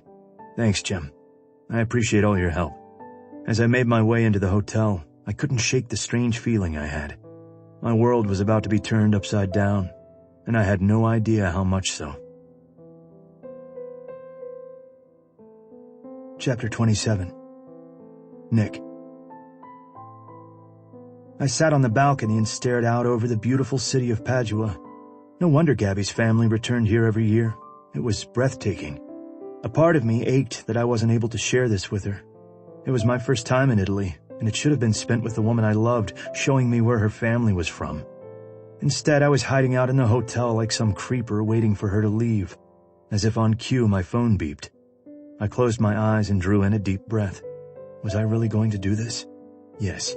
Standing, I walked back into the room and picked up my phone. I sent Jim a text, and he called me back in a few seconds. wait for her to leave, then come down to the front 5 minutes later. I paced my hotel room for the 5 minutes before I finally headed down to the lobby and out to Jim's car. Slipping into his black BMW again, I showed him my phone that was tracking Gabby. She's heading into Padua. Jim hit the gas and started following the same route. Any idea who she is with? My heart dropped. Why? Did she leave with someone? I didn't see her walk out with anyone, but a car did pull up and she got in. I got the plates and I'm having them run. I swallowed hard while giving a slight nod.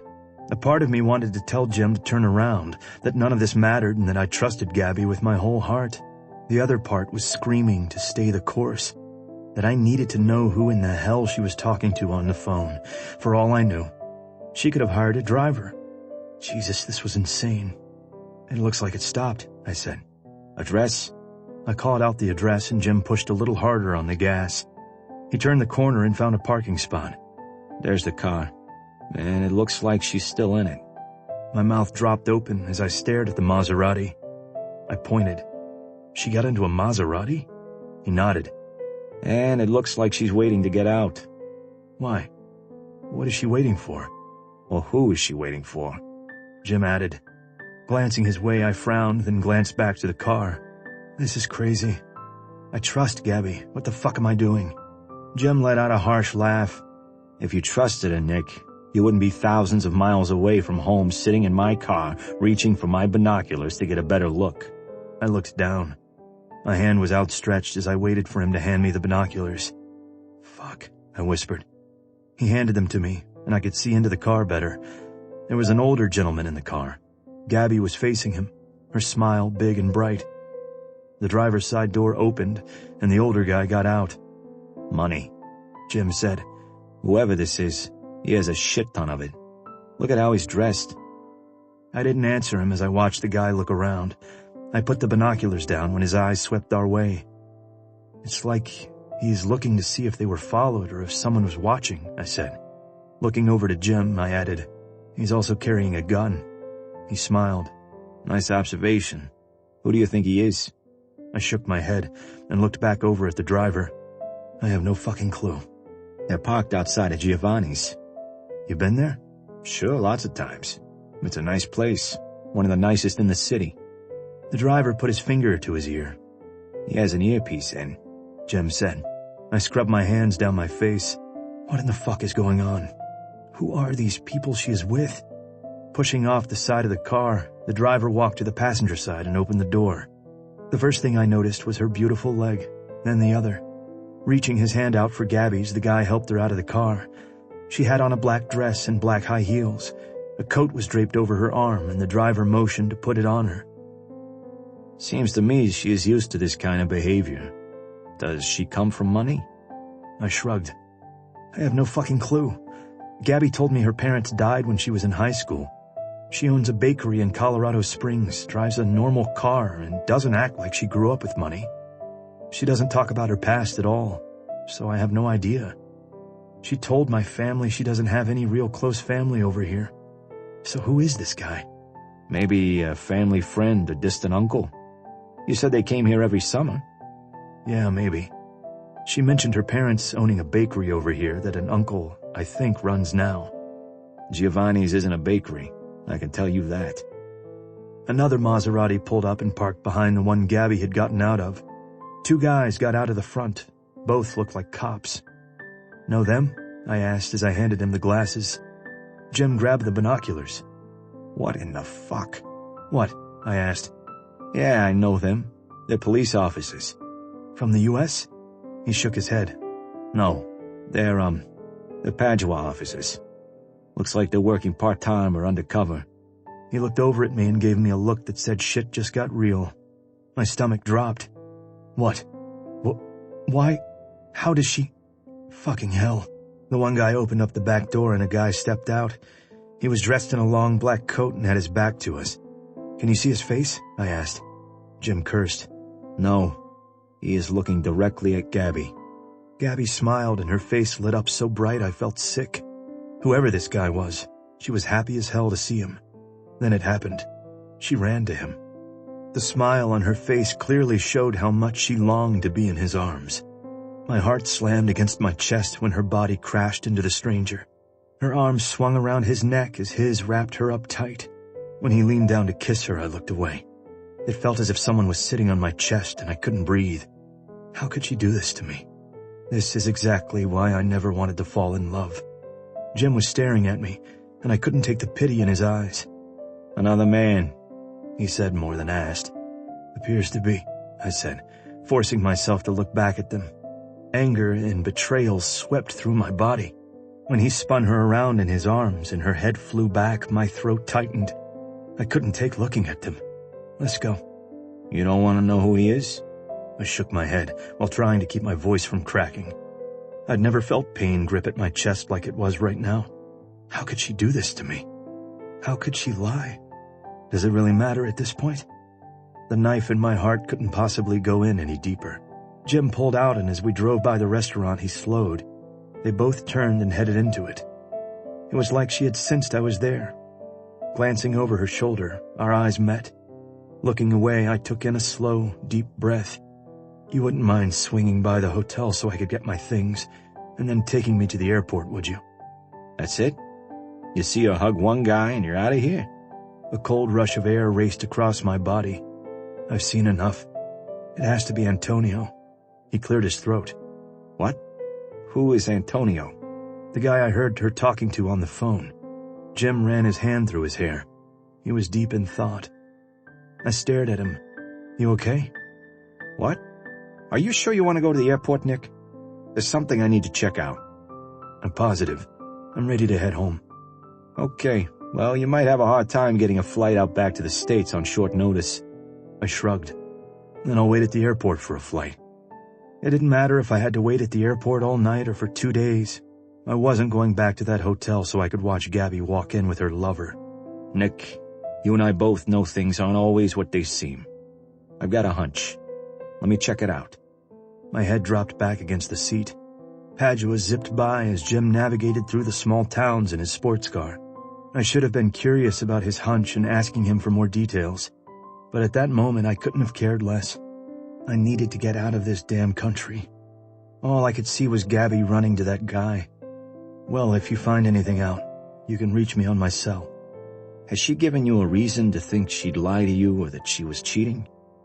Lifting my head, I stared out the window. She's been hiding something. I've known it almost from the beginning, but decided to push it aside, pretend like I didn't have this feeling in my gut because I'd never felt this way before. Hard to ignore that when you're a cop, Nick. I looked over at Jim. That's why I started looking her up, trying to find out more information on her, and I came up with nothing. Then Liam's other friend in the FBI came up with nothing.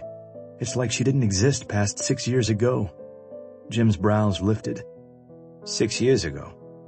All of a sudden, I was overcome with exhaustion. Waving it off, I said, none of it matters anymore. My broken heart was clouding my other thoughts, and if I didn't get out of this place soon, I'd go back to that restaurant and beat the living shit out of that asshole. Pulling out my phone, I called the airline to see if I could get on another flight. I was lucky. They had one leaving in 2 hours with a changeover in London. I wouldn't have cared if I had to stay in London overnight. If it meant not risking seeing Gabby again, then it was worth it. I shut the car door and thanked Jim. I really appreciate all your help, Jim. I'm just going to grab a taxi. I'm sorry you were playing chauffeur to me. He gave me a weak smile. It was no problem. Like I said, let me check some things out. Things might not be what you think. Laughing, I shook my head. This is why I always stick with the poke and go method. Teach me a lesson to never fall in love again. I was almost positive Jim was figuring out in his head what was going on. Maybe he'd seen Gabby and Antonio together before and didn't want to hurt my feelings. Whatever it was, I didn't care. I was done with this game. Standing back, I watched as Jim took off and blended right in with the other cars on the street. I walked into the hotel. My phone rang and I knew it was her. Pulling it out of my pocket, I saw Gabby's name flash across the screen. I hit ignore and headed up to my room. The sooner I got the fuck out of Italy, the better. Chapter 28. Gabby. Antonio wrapped his arm around me and ushered me into Uncle Alberto's office. I tried to remain calm, but I knew it was him. It was Nick. Antonio, it was Nick. I'm telling you, I looked directly into his eyes. My brother cupped my face. Look at me, Angelo. There are 2 reasons that is impossible. 1, Nick is not in Italy. And 2, the car was moving too fast to see who it was. I shook my head. It was him. I know it was. Call him. With a shaky breath, I pulled out my phone and quickly dialed. When his voicemail picked up, I dropped my head. He didn't answer. Listen, I hired those 2 cops out there to keep an eye on you while you're here. Plus, with Lonzo watching over you and driving you around, you're going to be safe. Lonzo's been trained well. He'll know if you're being followed or not. I nodded. I knew my brother was right. He would never put my life in danger.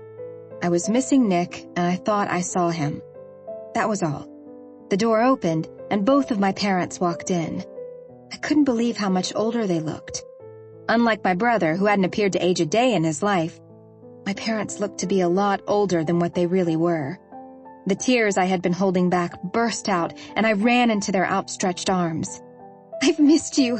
I've missed you both so much, I cried out between sobs. Both of my parents were crying as well.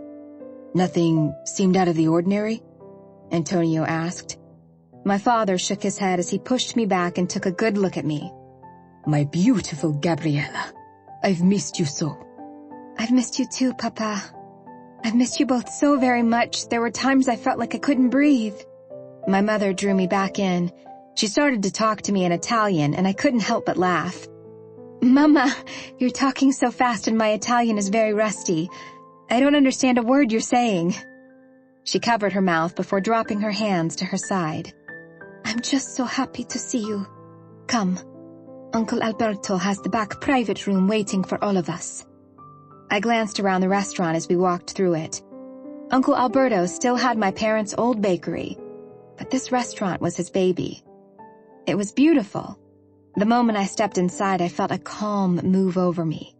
It was home. I was with my parents and my brother, and I knew I was safe.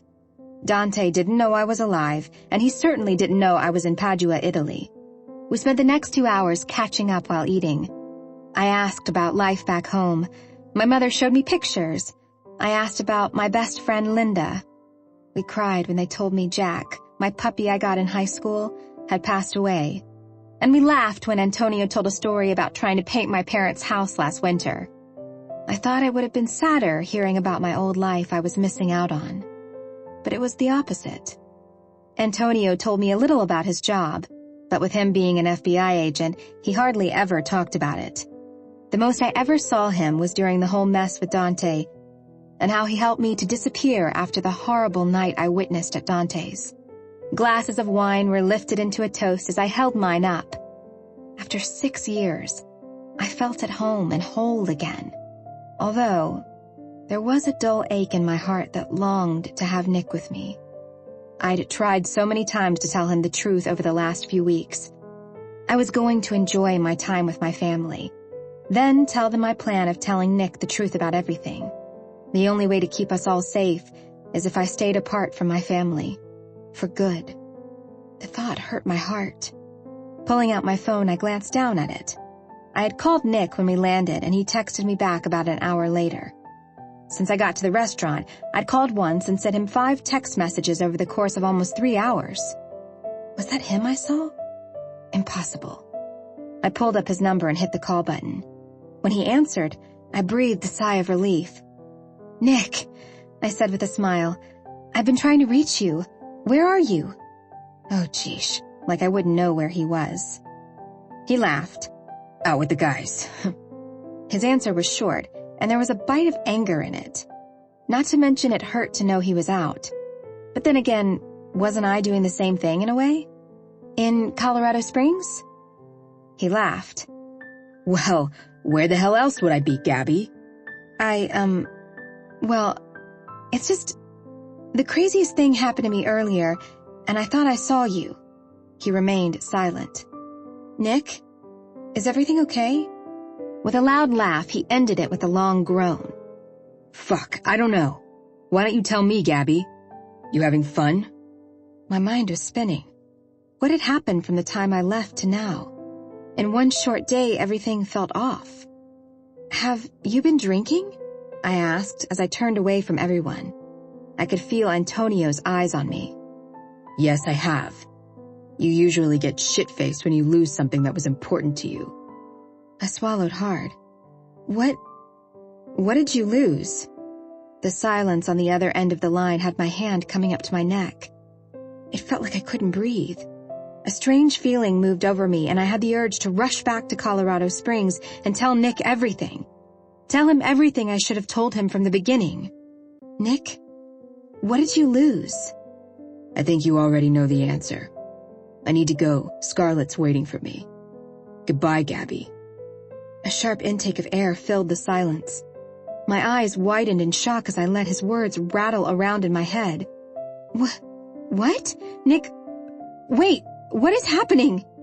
When the line went dead, it felt like my whole world stopped. Scarlett's waiting for me. This wasn't happening. It couldn't be happening. My phone dropped to the floor and I wrapped my arms around my waist and started rocking as I called out his name. Antonio was by my side, pulling me to him, asking me over and over what was happening. I couldn't think straight to even form words in my head. He left me. He waited until I left, and then he went to her. Unless... 2 days later. "Gabby, please stop with this.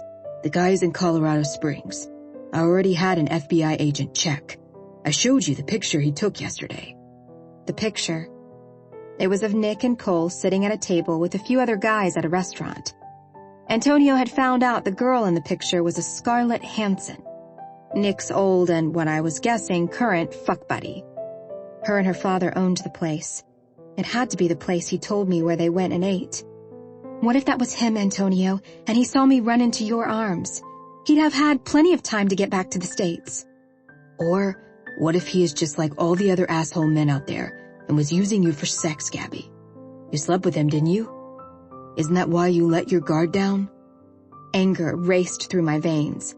I didn't let my guard down. I told you I didn't know they were going to take a picture of me and post it in the paper. He frowned. You pulled out of the state competition, right?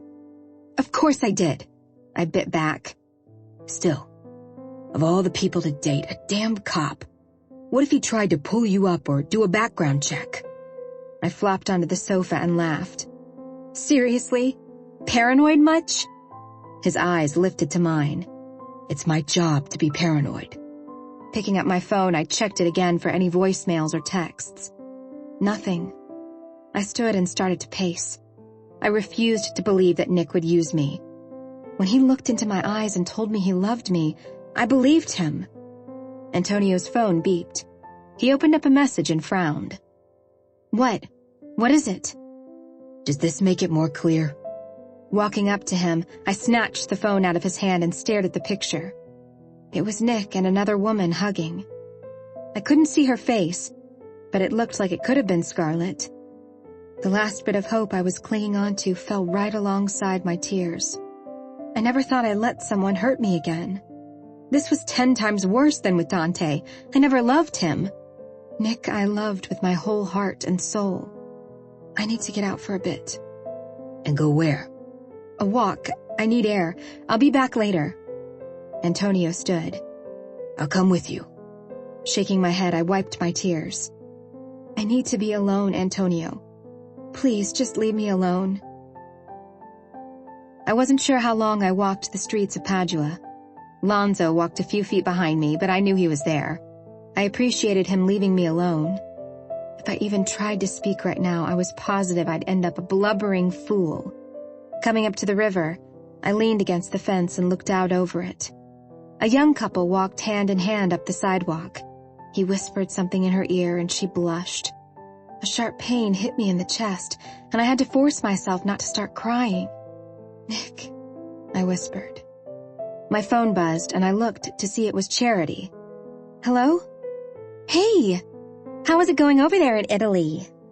With a sigh, I replied, It could be better. How are things at home? Okay. Just okay? How are things at the bakery? They are okay. she said with a small sigh.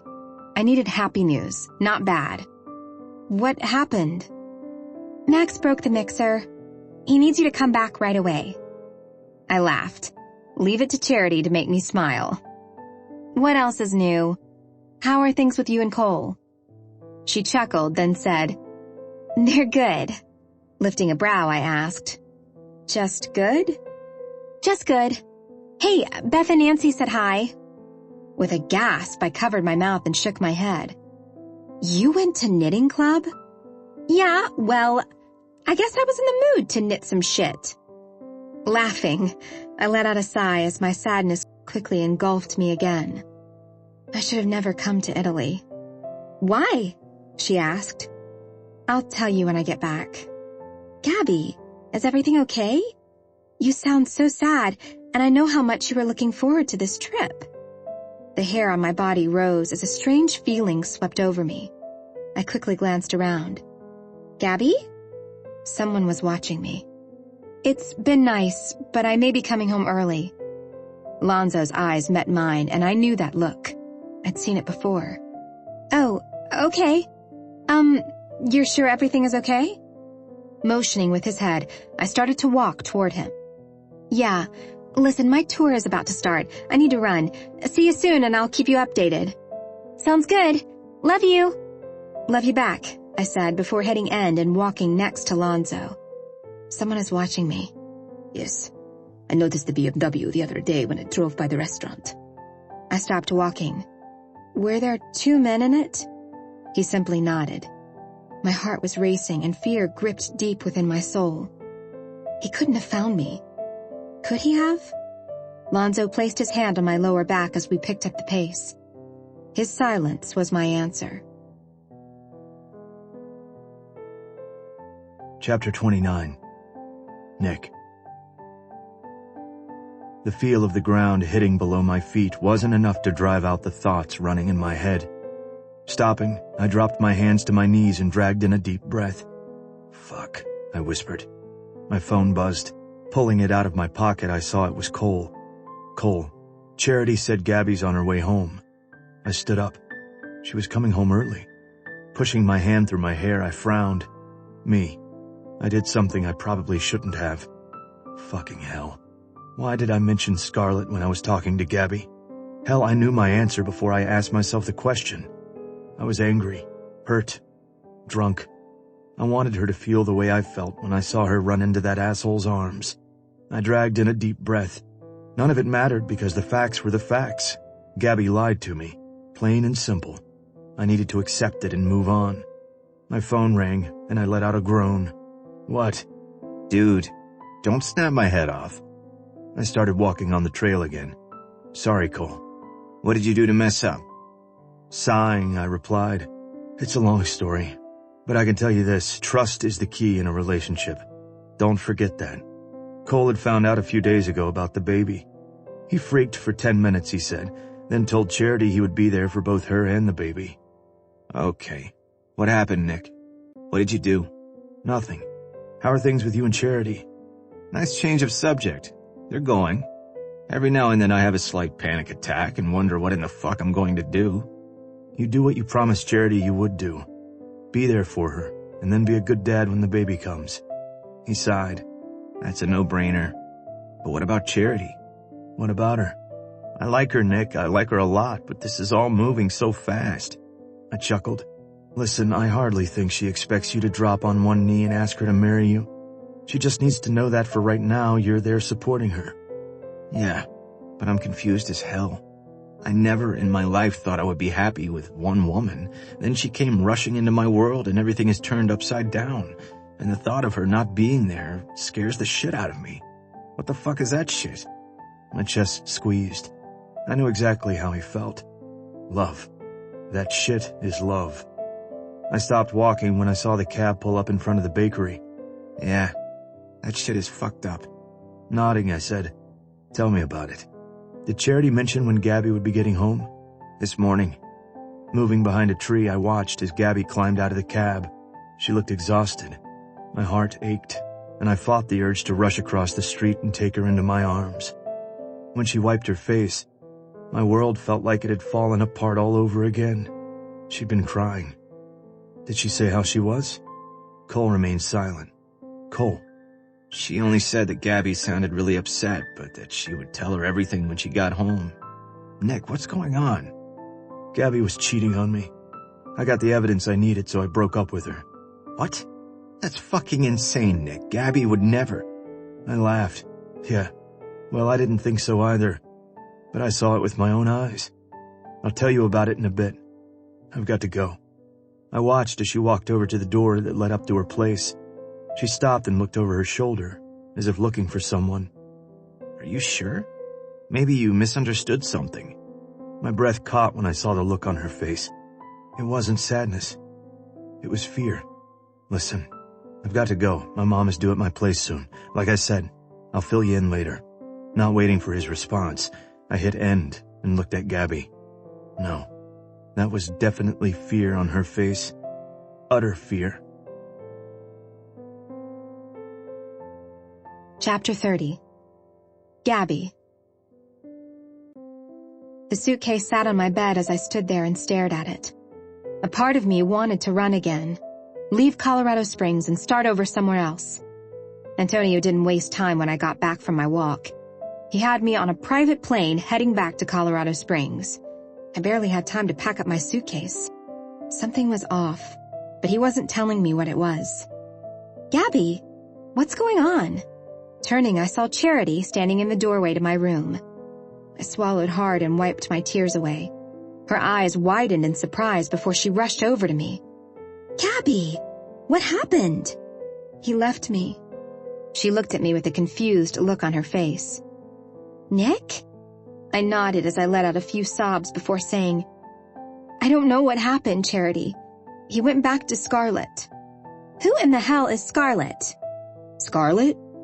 My eyes swung over to see Cole standing there. Cole, I didn't know you were here, I quickly said. Wiping my tear-soaked face, I dragged in a deep breath and forced a smile. He stepped into my room, his expression looking sad. Nick isn't with Scarlett, and trust me when I say that he is a mess right now. He thinks you cheated on him. I nearly stumbled back. What? Why would he think that? Oh no. Damn it, Nick! Charity said before looking back at me. He overheard you talking on the phone. I tried to tell him you were probably talking to family in Italy, and I thought he dropped it, Charity said, barely above a whisper. My mouth dropped open. Why didn't you tell me? You never said a word about it. Why wouldn't you tell me something like that? She chewed on her lip.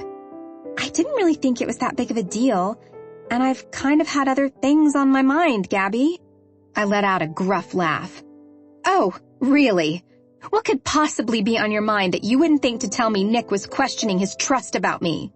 Cole walked over to Charity and wrapped his arms around her. It was the first time I'd actually seen them together since their hookup that one afternoon. I'm pregnant, Gabby. I gasped. What? She smiled slightly, and I couldn't help but notice that Cole smiled even bigger. You're going to have a baby? With a light giggle, she nodded. Yep. You're gonna be an aunt. A million different emotions swept around me. I was happy for Charity, sad for me, angry that she didn't tell me about Nick, and confused about the small amount of jealousy I was feeling towards her. And then finally the last emotion. Fear for her and the baby's safety. Cole cleared his throat. Nick would kill me if he knew I told you this, but he went to Italy, Gabby. He said he had a reason to believe you were cheating on him, and he said he saw it with his own eyes. That's all I know right now. My hands came over my mouth as I tried to steady my heartbeat. It felt like someone had punched me in the chest. Every ounce of air in my lungs was gone. I stumbled back and hit the bed. Slowly sinking to it, I whispered, It was him. I knew that was him. Wait. Cole, why didn't you tell me Nick went to Italy? Charity asked. He literally told me early this morning. Then he called just now and said he fucked up by lying to Gabby. That he hurt her because she hurt him. Charity looked at me. Gabby, you told me you weren't meeting anyone there. You said you were going to feel closer to your parents. You lied? Placing my hand over my stomach, I attempted not to get sick. I looked at Cole. He said on the phone he was meeting Scarlett. Then I saw a picture of him hugging a woman. Cole pinched his brows together. He was at the airport waiting to fly out. He was pissed, Gabby. He thought you were cheating, so he said the only thing he knew to say to make you hurt the same way he was. I felt dizzy. Everything was a misunderstanding. Nick went to Italy. It was him I saw in the car. Who was the guy? Who did you meet? Charity asked me with a look of disbelief on her face. My brother. She gasped as she asked, You have a brother? Cole shook his head. I knew it wasn't what he thought. The red phone rang. Jumping up, I rushed over to the dresser. Gabby, why did you lie to us about your family? There wasn't time to explain anything to Charity. Something was wrong. Terribly wrong. I fumbled with the phone for a few seconds before getting it open. Hello? Papa? The looks on Charity and Cole's face were unmistakable. The truth that I had lied to them now out in the open. Gabby, it's me, Antonio. I could hear it in his voice. Something was very wrong. What's happening? I asked. Dante has found you. Fear splintered into my heart and twisted my gut as I bit back a scream. One of my guys spotted him in the Denver airport late last night. I was barely able to breathe as Antonio's words sunk in. He found me. Dante found me. My body trembled. Dropping to the floor, I started crying. The nightmare was beginning all over again. Charity and Cole were by my side in a flash. How did he find me? I'm not sure. Maybe from the picture in the paper, or he may have seen you in Italy. Tears streamed down my face. I knew I should have never gone. I knew it. Antonio cleared his throat and kept talking. I got a call from an old friend of mine in the FBI. His name is Jim. I somehow must have turned the speaker on because Antonio's voice was filling my room. I didn't care, though. All I could think about was Dante finding me here with Charity. Oh my God, the baby. I worked with him in the New York office when everything took place with Dante. He saw you in Italy. Sucking in a breath, I waited for what was coming next. A part of me already knew what Antonio would say. Nick was there, Gabby. I'm so sorry I didn't believe you. He followed you to Italy because he thought you were meeting a man there. From what Jim told me, Nick had a feeling you had been hiding something from him and was having someone at the FBI try to find out more information on you. My eyes widened as I sat there in shock. Nick was having the FBI check up on me? He had a reason to believe you were meeting a man in Italy, so he followed you there. When he saw us, his suspicions were confirmed, and Jim said Nick left for the airport right away. Jim said Nick was really upset. My arm wrapped around my stomach in an attempt to hold the bile down. But Jim came back to the restaurant a few times because he said he couldn't shake the feeling he had seen you before. He thought he recognized you the first day they followed you to the restaurant. Then, Nick mentioned my name and Jim started to dig around a bit. Yesterday, when you were here saying goodbye to everyone, he saw me walking you out to the car and put two and two together. It didn't take him long to figure out I had set everything up to fake your death and that you had been in hiding. Charity fell back on her ass and covered her mouth. I reached for her hand and she took it. Her eyes were filled with nothing but questions. If he figured it out, then Dante could as well, I barely said. I don't think he had any of his guys in Italy. I've been watching for 4 years, Gabby. But it's like Jim said. We slipped and got careless. If Dante did have someone watching the place, they would have seen you. A chill moved through my veins and I was instantly taken back to the night that changed my life. I squeezed my eyes closed, trying not to see the blood. All the blood. Dante knew I was alive, and I was positive he knew where I was. When I opened my eyes, Charity was staring at me, her confusion replaced with fear. When I got home, it felt like someone was watching me. He knows where I am, Antonio. He knows. You have to get out of there now. You know where the closest safe house is I set up, right? Yes. Cole reached for the phone. Antonio, this is Cole Knight. I work for Colorado Springs Police Department, and Nick is my best friend. What do you need us to do? The line went dead. Hello? He won't talk to you, Cole. He's going to be furious with me that you heard any of that. Standing, I quickly rushed into my closet and grabbed another suitcase. Turning to Charity, I covered my mouth with my hands, then dropped them to my sides. Oh my God, I've put you and the baby in danger. Cole walked up to me and placed his hands on my shoulders. Gabby, look at me.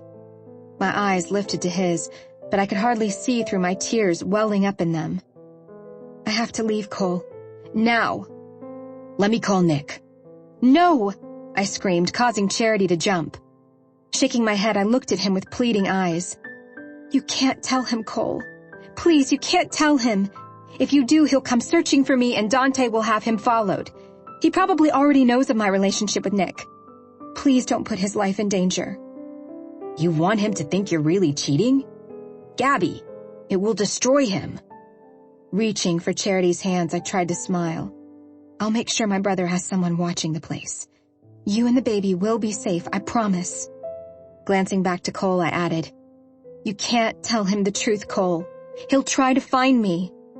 The look on Charity's face was utter confusion. Wait, Gabby, what in the hell is going on? You're in hiding? Yes, I have been for 6 years. Oh my God, why? My chest stuttered. I want to tell you everything, but I can't. I have to leave. Now! Charity and Cole stood there and watched me frantically pack. I took only the things I needed. Rushing back to the closet, I reached up and found the bag I had stashed up there. What's in that bag? Charity asked. Without looking at her, I simply said, Money to start over somewhere else. Jesus Christ, Gabby, this is insane! Charity said. Stop for 5 minutes and talk to me. It's the least you could do. Zipping up my bag, I inhaled a deep breath while brushing my tears to the side. Slowly turning to face Charity and Cole, I said, I can't tell you. The less you know, the better. Please just know I'm so sorry I put your life in danger. I got careless and slipped up. I should never have gone out with Nick or did that stupid cooking competition or went back to Italy. Rubbing my hands over my arms, I added in a whispered voice, I should have known Dante would never stop looking. What about the bakery? Charity asked. In the office safe is an envelope marked with the words, Secret Recipes. It's paperwork that states the bakery is yours should anything like this ever happen. I had planned on writing you a note if ever I had to leave. She laughed. A note? A note that said what exactly?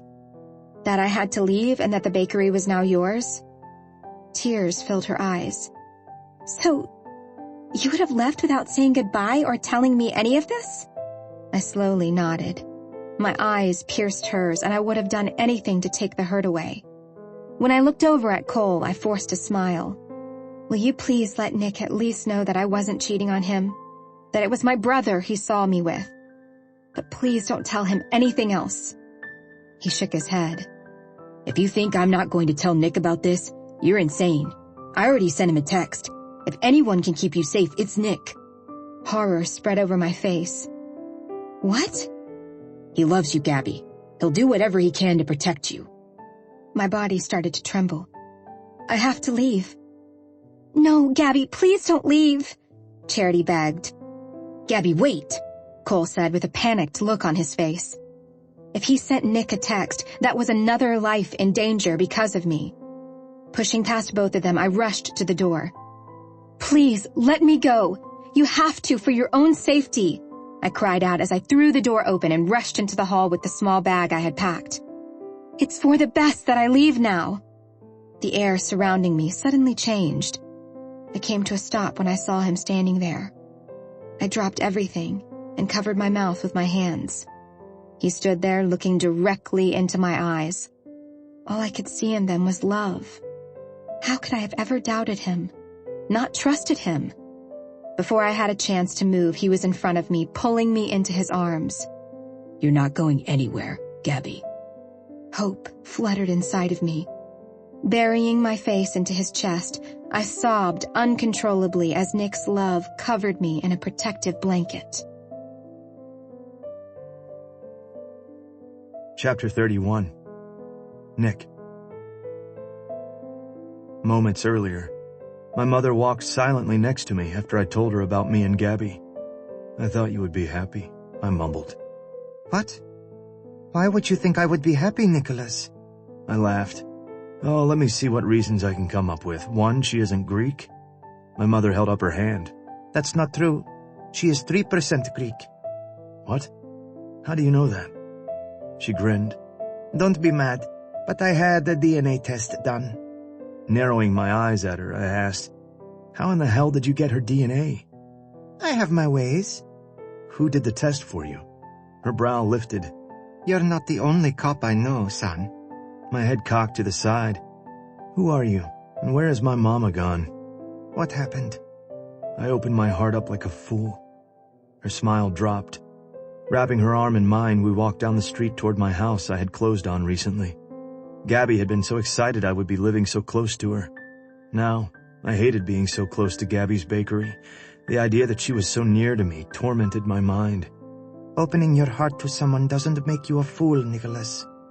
I inhaled a deep breath. I did something I regret. My mother stopped walking and turned to me. Am I going to be smacking you after you tell me? A light rumble came from my chest. Probably. She motioned for me to talk. I purposely hurt Gabby because she hurt me. Glaring at me, she drew her hand back and punched me square in the chest, causing me to stumble back. What the hell? Her hand came up and slapped me on the back of the head. Jesus Christ! Her eyes went dark. Why are you hitting me? Because you're stupid. Dropping my mouth open, I stared at her. How do you know Gabby wasn't being the stupid one? Because she is a tormented soul. You can see it in her eyes.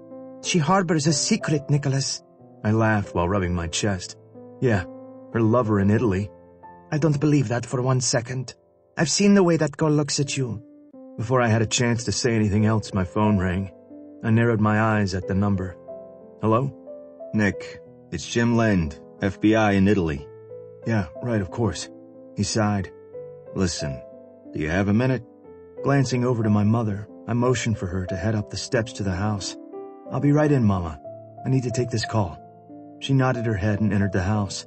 Is the FBI that hard up for guys you're cold calling now? He laughed. No, I wish it was that. But this is more important. It's about Gabby. My heart dropped. I knew she was safe. I'd seen her arrive home today. What about her? Are you sitting? Fuck. Do I need to be? Probably. I sat on the steps of my house. All right, go. I heard a door shut and footsteps before hearing another door shut. Listen, what I'm about to tell you is highly classified. I'm actually putting your life and your family's life in danger if I keep talking. Do you want me to continue? What in the fuck? And this had to do with Gabby? Gabby Mandela? Yes. Rubbing the back of my neck, I looked around. Tell me. All right. First, her name isn't Gabby Mandela. It's Gabriella Rossi. She is the daughter of an extremely wealthy Italian immigrant. Her brother Antonio is an undercover FBI agent. I sat there numb while I tried to process everything that Jim was saying. Wait, Antonio is her brother? Yes. That was the man she ran to in Italy and hugged. She hadn't seen him or her family for 6 years. Not since her brother had secretly arranged for her death. Or pretend death, I should say. Everything started to sway as I tried to regain my balance. Fuck. I'm sitting down, not standing. I closed my eyes and took in a few deep breaths. Wait, you're throwing some serious shit my way with no explanations. 8 years ago, Antonio and I were undercover in New Jersey. We were working to bring down Marco De Luca, an Italian mob boss. In the process, Antonio and I befriended the guy's son, who we didn't think was a part of the mob. His name was Dante De Luca. He hung around with us, did everything with us. So much so, I was beginning to have my suspicions that he was undercover himself. One night, he met Gabby. He really took to her and they started dating. I never got the feeling Gabby was as into Dante as he was to her. He asked her to marry him and she was going to tell him no, but Antonio ended up telling her about the op. He needed Gabby to get closer to the family so we could bust him. My stomach turned. He used his sister to get closer into a mob family? Believe me, he hated himself then and even more when Gabby witnessed Dante killing his own father. It felt like I hit a brick wall. What? Yeah. She, of course, freaked and immediately told Dante she wouldn't have anything to do with this life. He threatened her, told her if she ever left, He'd kill her. And where in the fuck were you and her brother when all this went down? About to bust a drug deal Dante's father had set up for that night. This was the deal we had been waiting for, the one that was going to take the family down. Gabby had called Antonio freaking out. He left right before the bust went down, so Dante never did find out that Antonio was FBI because he wasn't there when it all went down.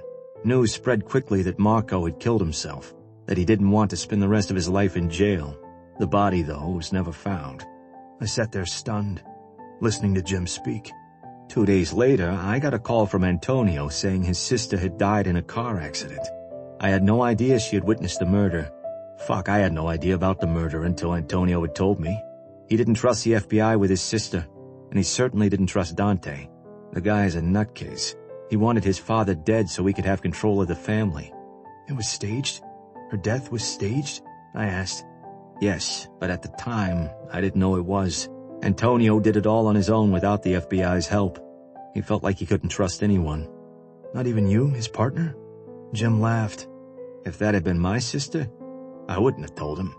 Anyway, once I started to piece it all together, I went to Antonio in Italy. Told him I had seen Gabby and that you had been in Italy. That's when he told me the truth, that Gabby was alive. I told him if I had put 2 and 2 together, it wouldn't take long for Dante's guys to figure it out. Antonio put someone on Gabby when she left Italy, and Antonio's had someone planted in with Dante the last 6 years. Dante's in Colorado.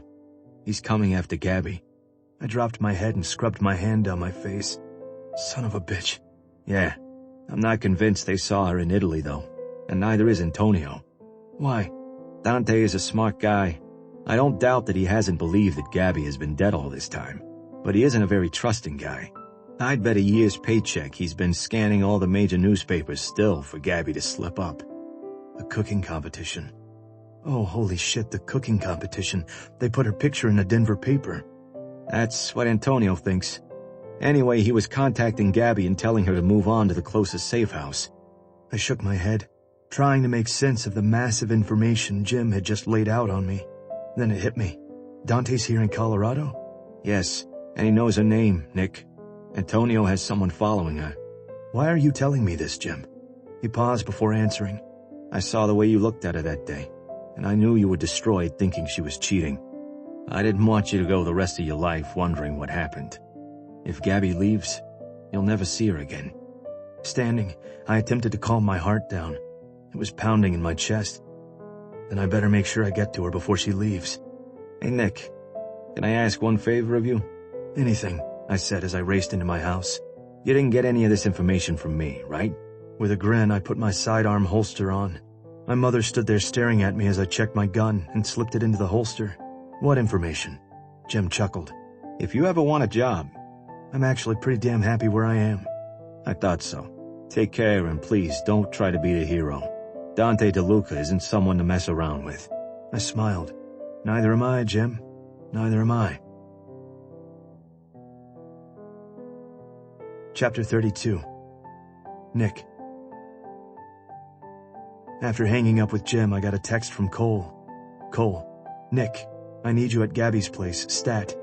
I could run to Gabby's place faster than I could drive, so that's what I was going to do. Mama, I need to get over to Gabby's. The look on her face told me she knew something was wrong. What is happening, Nicholas? Kissing her on the cheek, I grabbed my other phone for work, just in case. I can't go into it right now, Mama. I'll call you later. Is Gabriella okay? Stopping, I turned back to look at her. I really hope so. She nodded. Then go to her. Be careful, son. I love you. I love you too, Mama. Racing down the street, I said a prayer I wasn't too late. I hit reply on Cole's text and tried to type the best I could as I ran. Me. I'm on my way. Antonio had a guy on Gabby, so I knew the moment I got to her place he would alert her brother. Fine by me. I had no fucking intentions of letting the woman I loved leave me. Her days of running were over if I had anything to say about it. A half a block away from her place, I dropped my jog down to a walk. I didn't want to bring attention to myself or alert Dante's people of anything. Lifting my phone, I pretended to be on it, but what I was really doing was trying to look around. I saw a black car parked on a side road. It had a perfect view of Gabby's bakery. There was no way that was the FBI guy. He wouldn't be that obvious. No. That was Dante's thugs, probably. Lifting my phone from my ear, I called Liam. I need a favor. You're going to owe me a shit ton of them, do you know that? I know. Listen, there's a car parked on 25th, just up from Colorado Avenue. I'm pretty sure it's the mob. Liam chuckled, then grew quiet. Wait, are you being serious right now? Never been more serious. Does this have anything to do with Gabby? Yes, and I'll tell you when I can. He let out a groan. Fuck. All right, I'm on it. Crossing the street, I made my way around the building. I was going in the back, which I knew meant the guy Antonio had on Gabby would know I was there. Rushing up the steps, I stopped when I saw Gabby coming out of her place with a suitcase. It's for the best that I leave now. Cole was on her heels, and they both stopped when they saw me. Gabby gasped and dropped her things. Covering her hands with her mouth, I knew she was trying to hold back her emotions just like I was. So many things had happened over the last few days. The last time we spoke, I said things I regretted. The pain and confusion I had felt hours ago vanished, looking at the fear in her eyes. We stood there for a few moments, staring into each other's eyes before I made my way over to her. I pulled her into my arms. You're not going anywhere, Gabby. Her body instantly melted into mine as she buried her face in my chest and cried. I was practically shaking at the idea of her taking off all on her own. Lifting my eyes to Cole, I said, "There was a black car parked on 25th. See if a black and white is there with it." He nodded and quickly made his way back inside Gabby and Charity's place. "I'm so sorry," Gabby sobbed. "I wanted to tell you the truth, but I was so afraid." Cupping her face in my hands, I kissed her lips and softly said, "It's okay, Agapime. I'm here now." She shook her head as tears streamed down her cheeks. "You don't understand, Nick. I have someone after me. He's dangerous, and I'm putting all of your lives at risk." I kissed her again. Her arms wrapped around my neck as she held on to me, as if her life depended on it. "Let's go back inside, Gabby." Drawing back, her eyes widened in horror. "Nick, I have to leave. I can't tell you why, but—" "I know everything, Gabby. I know Antonio is your brother. I know about Dante. I know everything." What? How?" "It doesn't matter. All that matters is keeping you safe. Let's go back inside." Gabby shook her head, her body trembling in fear. "I wanted to tell you so many times. I couldn't betray my family or risk putting you and them in danger." My arm wrapped around her as I reached for her bag and handed it to Charity. "Let's go back in and figure all of this out." When we walked in, I looked over at Cole. He motioned to the balcony. "Things are getting interesting." "How so?" I asked. "There is more than just one black and white. If I had to guess, I'd say FBI is there as well." I walked over to the sofa and sat Gabby down on it. Charity instantly sat next to her and wrapped her arm around her. "What's going on?" Gabby asked. "Hang tight, baby." Taking out my phone, I called Liam. "Talk to me." Turns out you weren't the only one interested in that car. When I called it in, the feds must have heard it. Drake Hanley said when he pulled up behind the car, it was instantly surrounded by FBI agents. My heart started pounding as I stepped out onto the balcony. "Any word from your friend over there?" "I've got a call in, waiting to hear back." One of the feds walked up to the guy thrown over the hood of the car and said something to him that caused him to look directly up at me and Cole. "That's him," I mumbled. "Who?" Cole asked. Turning to look at Cole, I said, "Dante." His eyes widened in shock as he leaned in closer to me and asked, "How do you know?" Forcing my eyes back to the asshole who was now being cuffed, I slowly shook my head and shrugged. Call it a gut feeling, but I think I know the person who knows for sure. The Fed watched as they walked Dante and two other men to the back of a black SUV. He then turned and looked up at me. "Antonio," I whispered. Chapter 33. Gabby. Everything was spinning. Nick was here. Dante was coming after me. I needed to get to the next safe house. I turned to look at Charity. She was my best friend, like a sister to me, and I had to leave her. If I didn't, I'd be putting her and her unborn child in danger. Why didn't you just testify against Dante? Put his ass in jail. I swallowed hard. Shaking my head, I knew I shouldn't even still be here, let alone talking to Charity about this. The first person I told was Antonio. He was working undercover to take the family down. By the time Antonio had gotten to where it happened, everything had been cleaned up. The body moved. He had no proof Dante had killed his father. It was my word against his. Wrapping my arms around my body, I glanced out onto the balcony. Dante threatened me and said if I told anyone he was going to kill me and my family. That had to have been terrible. Nodding, I whispered, "It was." The FBI promised protection, but Antonio decided it would be safer if he faked my death and only my father and he were in on it. They didn't tell my mother right away because they needed her to act like her only daughter had just died. Charity gasped. The last 6 years, my brother has been waiting for Dante to screw up. And Lucas would be there to get it all. Who's Lucas? I was telling Charity way too much information, but God, it felt good to get it all out. Lucas was the inside guy Antonio had planted with Dante, not FBI, an old friend of his that pretty much buried himself into the family as a payback for my brother saving his life. He was there waiting for Dante to slip up. Holy shit! This feels like a damn movie! With a soft laugh, I stood. Yeah, a horror movie. Nick and Cole were both looking down at something going on. What are they doing out there? Nick mentioned something about a car sitting out there. She took me by the arms and faced me to her. Let me make you something to drink or eat. Frantically shaking my head, I replied, I have to go, Charity. If I don't leave soon, something terrible could happen. My voice cracked. Strong arms wrapped around my body. Nothing is going to happen, Nick whispered in my ear. My head dropped back to his chest.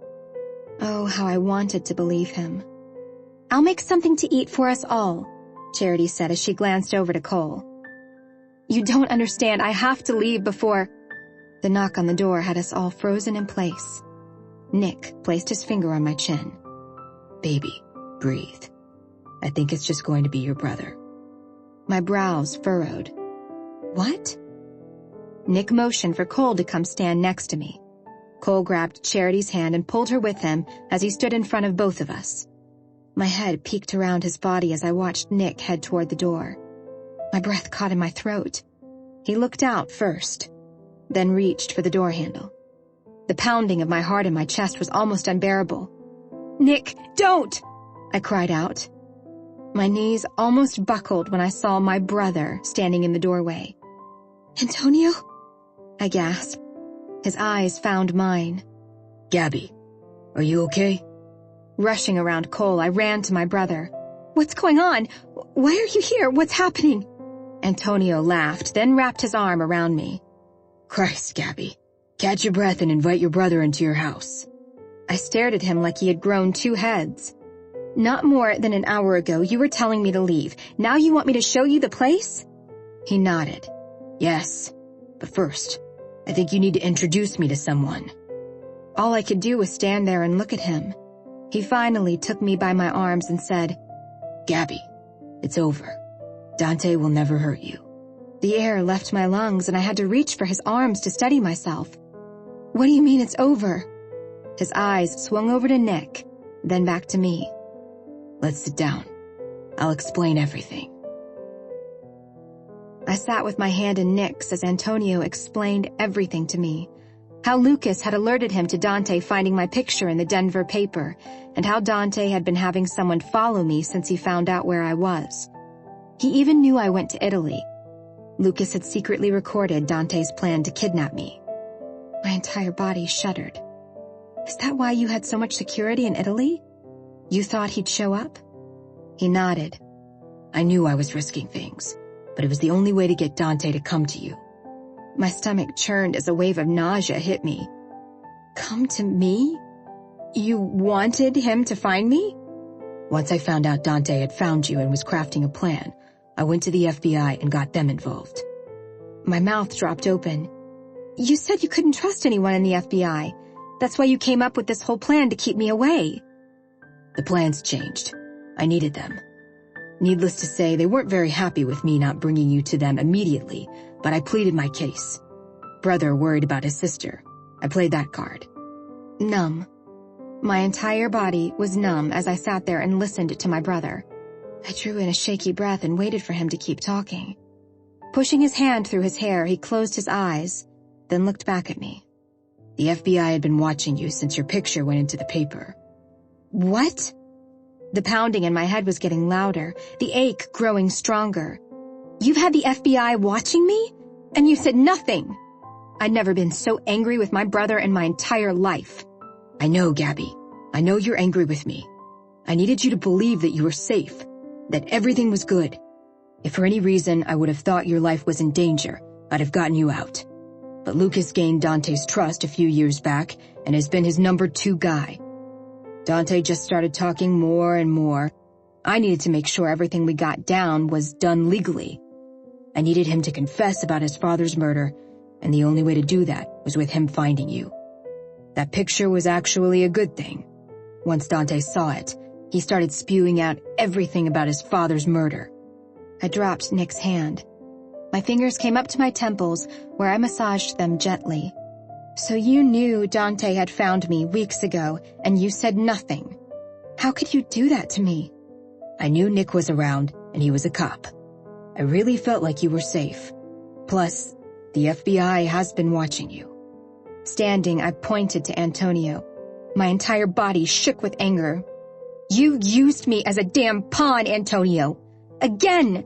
And to make matters worse, you put the lives of people I love in danger. His eyes turned sad. I did what I thought was right. And in the end, it all worked out. How do you figure? I shouted. Antonio looked over to Nick. Does she know about Jim? Swinging my head over to Nick, I asked, Jim? Who is Jim? Nick groaned. Jesus, this is starting to get overwhelming, Antonio. Angelo, sit down. No, I'm not sitting down. Jim, Lucas, FBI agents, was I the only one who didn't know what was going on? I spun around and looked at Nick. And when did you find all of this out? About 30 minutes ago. My body relaxed. Oh. Nick stood and took my hands in his. Let's let Antonio finish. And then you and I will talk. When my eyes caught Charity's, I smiled weakly. I'll take that drink now. Chapter 34. Nick. We all sat and listened to Antonio explain how once Jim had notified him about figuring out that the girl I had gone to Italy to follow was Gabby, he had used me to help out in their plan to get Dante. So you told Jim to call me and pretend like he was giving me this info without you knowing. Why? Because if my hunch about how much you loved my sister was right, I needed you to know the truth. I needed you to go to her. What I really wasn't banking on was that you would be smart enough to look for Dante's men. So when you had your friend call a black and white to the scene, I knew we had to rush in and grab him. You knew he was there? Yes. Lucas was in the car recording everything. Dante knew we had figured out he was on to Gabby. He was waiting for her to leave because he knew I would tell her to go to the next safe house. What he didn't know was that we knew he knew. My God, I'm so flippin' confused, Charity said with a sigh. I shook my head. So wait, you told Gabby to leave because you wanted Dante to try to get her? Yes, we were there as well, waiting for when it happened. So in a way, you seeing the car kind of fucked up the plan. I cringed. Sorry. Antonio laughed. It's okay, because with you being there, going to Gabby, it pissed Dante off. He sort of lost it in the car and started talking about the night he shot his father. He confessed to everything, and we got it all. When we intercepted the call for the black and white, we had to move in a bit earlier. It would have been nice to have attempted kidnapping, but we do have him talking about the plan to do it, so hopefully that, along with his murder confession, will be enough to put his ass in jail for the rest of his life. But you got his confession on tape? Is this all over? Do I have to keep hiding? Gabby asked. Yes, it's over, Gabby. He'll never be a threat to you again. Under Dante's leadership, the family has fallen apart and no one is loyal to him. Truth be told, they'll probably be happy to see him sent to jail. She covered her mouth as a loud sob slipped out. I can go back to being me? No more lies? No more running? I could see the devastation on Antonio's face. He hated that his sister had been running scared for so long. No more running, Angelo. It's over. Gabby's body melted into mine. It didn't take her long before she broke down in another round of crying. Glancing up, I looked at Cole. He lifted his brows and mouthed, "Holy shit." I drew Gabby closer to my body and nodded. My attention then focused on her brother. I wasn't sure if I wanted to hit the asshole or shake his hand. Right now, I was leaning toward hitting him. Charity walked out onto the balcony and handed me a cup of coffee. She's still asleep? I nodded and took a drink. Yeah, I'm sure she is emotionally exhausted. Chewing on her lip, she looked away from me. It's not really over, is it? Blowing out a deep breath, I replied, No, she'll have to testify. So all that running, the lies, it was all for nothing? I smiled. I wouldn't say that. If she hadn't gone on the run, we'd have never had to have her come into our lives. Plus, like Antonio said, no one is loyal to Dante. Even if he tried to put a hit out on Gabby, he wouldn't find anyone to do it. Charity sighed. It's true. She wouldn't have been brought into our lives, and I wouldn't be debating on what baby blanket to knit in our Knitters or Pearls club. With a laugh, I sat down next to her. Crazy last few months, huh? She stared straight ahead. Yeah, crazy. Cole handling the baby okay? Charity turned to me and winked. You would know better than me. You're his best friend. I smiled as she continued on. At first I think he was freaked. Then with everything that happened yesterday with Gabby, I noticed he never left my side. He stayed last night, and it was probably the most amazing night yet. I lifted my hand. Spare me the details or I may throw up in my mouth. She giggled. No, it's nothing like that. We stayed up most of the night talking. Talking, huh? Doesn't sound like the Cole I know and love. I got another chuckle from her. I don't know who else to say this to. So, you're the lucky one again. Hit me, I said. She looked into her cup nervously. I already knew what was coming, but knew she needed to say it out loud to someone else before she even thought of saying it to Cole. I'm in love with Cole, and I'm so scared because what I feel for him is unlike anything I've ever felt before. I knew he was a player that day I hooked up with him. But something happened when we were together, and maybe it was the baby. I don't know. I don't want to pressure him or scare him, but I feel like I need to be honest with him about how I feel. I reached for her hand. I think if we learned anything over the last few days, it's that honesty is the way to go. Yeah, she whispered. But it's scary. If I tell Cole I love him, I may be pushing him away. Or pulling me closer. Charity and I both turned to see Cole standing there. A huge smile was spread over his face. My heart never felt so happy as it did seeing my best friend standing there with that goofy-ass look on his face that said, I'm head over heels in love. I thought you left, Charity said as she stood up. Cole walked up to her, took her coffee cup and handed it to me. Reaching down, he picked up Charity and headed back into the house into her bedroom. Make sure you remember we're here, I shouted out to them. Gabby walked around the corner grinning. Well, I see those two are really bonding. I nodded. Cole overheard Charity telling me she loved him. Stopping, Gabby's mouth dropped open. What? My eyes scanned her body from top to bottom. She was wearing a white flowing skirt and a yellow top. Her blonde hair was pulled up into 2 pigtails, and she had not an ounce of makeup on. She was the most beautiful woman I'd ever laid eyes on. I stood. Cupping her face in my hands, I looked deep into her eyes. I'm so sorry, Agape Meni. I should have trusted you. Her eyes glistened. I should have trusted you with the truth. I was so scared and confused. Brushing my lips across her cheek, I took in a deep breath. The thought of losing you, it destroyed me. Nick, she whispered as she leaned back and captured my gaze. You'll never lose me. And you'll never lose me. I promise. When she smiled, I knew everything would be okay. But first we had a bit of additional making up to do. Taking her hand, I said, We're going to my house. Her eyes lit up as she lifted her brows. I like that plan. Grabbing her hand, I practically dragged her back into the house. Quickly getting my phone and wallet, I pulled her out the door, down the stairs, and to her car. We can walk, you know. I laughed. No, because if I don't get what I want soon, I'll end up fucking you in someone's front yard. Gabby laughed. That would probably be bad for my business. Making it to my house in record time, I parked Gabby's car out front. I couldn't focus on anything. The only thing I could think about was my cock inside her warm pussy, and it was driving me fucking nuts. I just wanted to forget the last few days, this last week. Opening the passenger side door, I took her hand in mine and nearly jerked her up the steps to my house. Nick, she said with a giggle. Where's the fire? In my damn pants. Gabby giggled. I missed you. Unlocking the door, I slid my hand behind her neck and pulled her lips to mine. I kissed her like I'd never kissed her before. The soft moan rushed through my body and made my dick harder than ever before. She reached for and found the door handle, opening the door. We stumbled in, nearly falling over boxes in the process. Nick, Gabby said as she tried to pull my shirt over my head, breaking our kiss long enough to pull our shirts off. We both tossed them to the floor and slammed our mouths together again. My hand was up her skirt, pushing her lace panties to the side. I need you now, Gabby. I'm sorry. I need my cock buried in your... A voice cleared from behind us and everything instantly came to a stop. Looking past Gabby's shoulder, I saw my mother standing there. Holy fuck. I just said I needed to have my cock buried in Gabby and my mother heard it. Please tell me it's not your mom, Gabby whispered as I looked back down at her. Was all I could get out as I looked back up.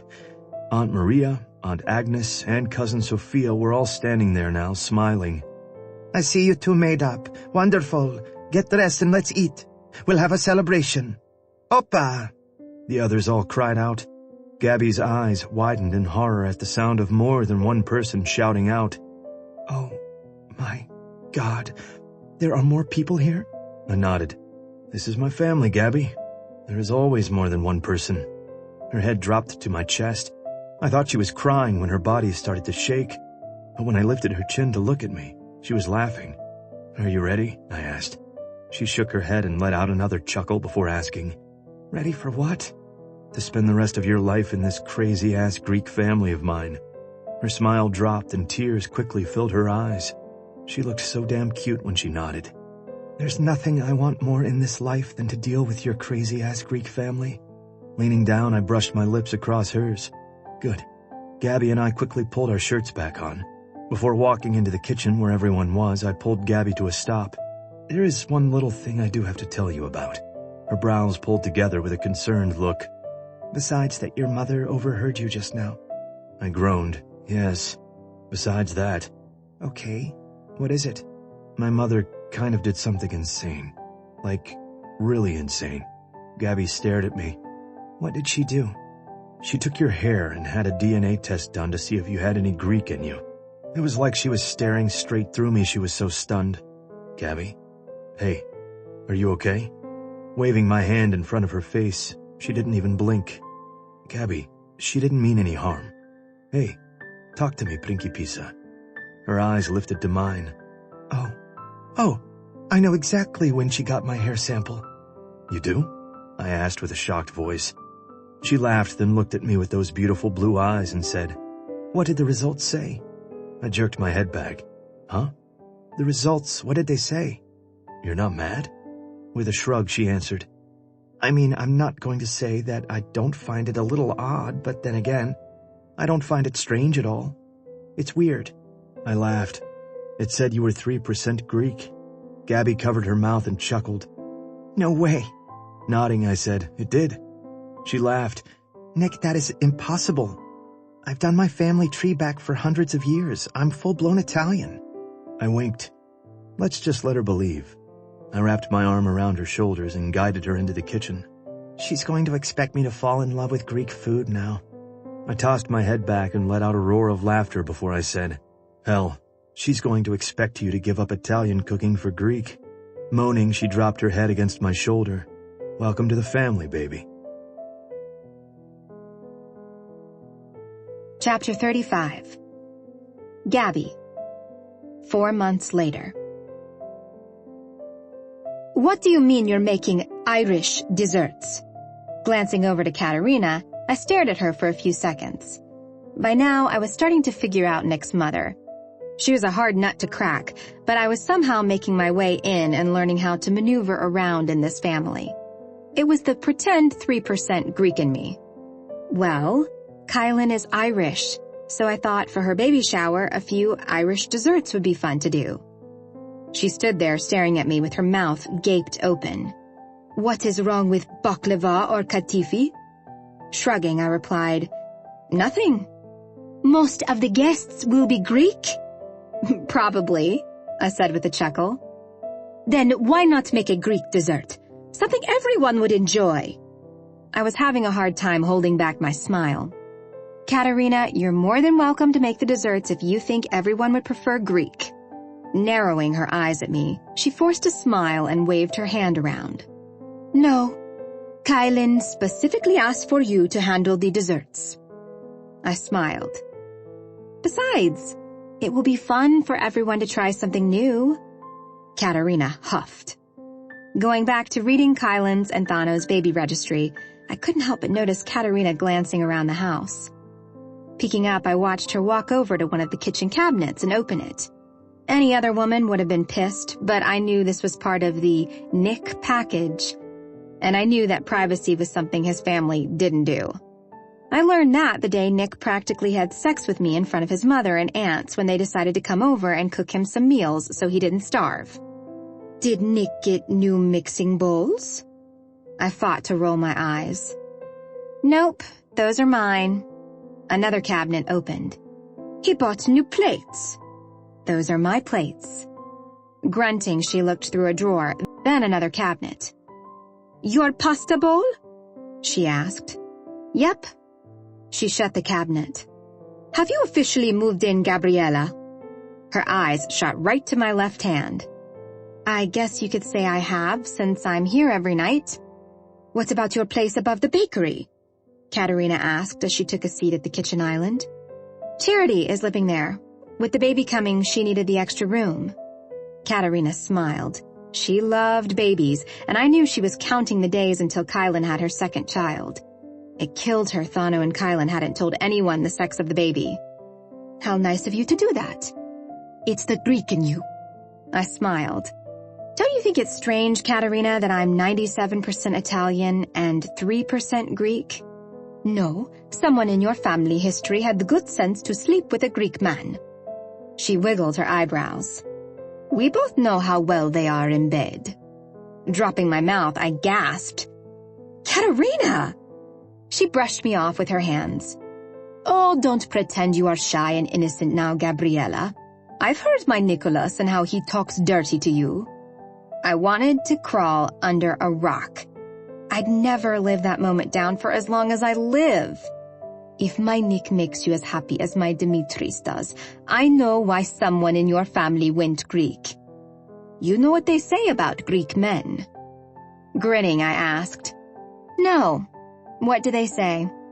Once you've had Greek, you can't walk for a week. I could feel the heat on my cheeks as she sat there and stared at me with a deadpan face. When she lifted her brow as if to challenge me, I closed my eyes and wished for a time machine to go back an hour and not answer the door. My phone beeped, causing me to open my eyes and glance down at it. It's Max. Katerina chuckled. It's always Max. I couldn't argue with her on that. Standing, I knew she was waiting. Would you like to drive over there with me? A smile exploded on her face. I'd love to.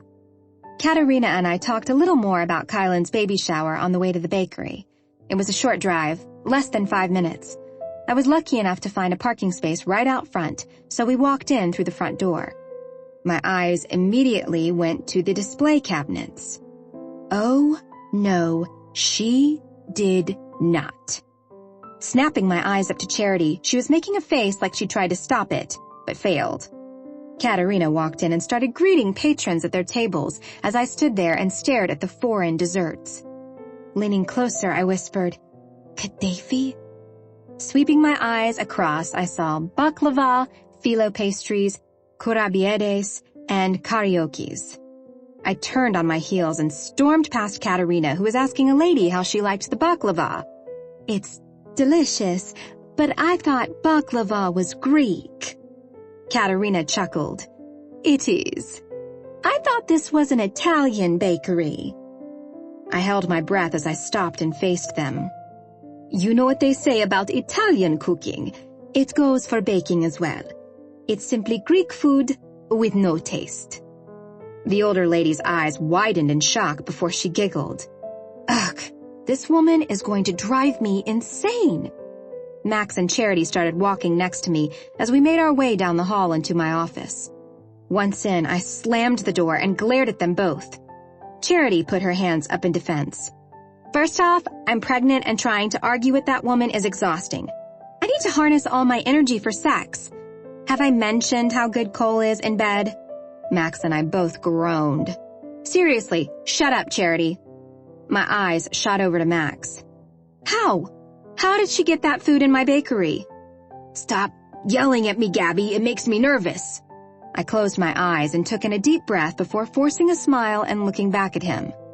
Max, would you mind telling me how Katerina was able to put at least 5 different Greek desserts in my bakery?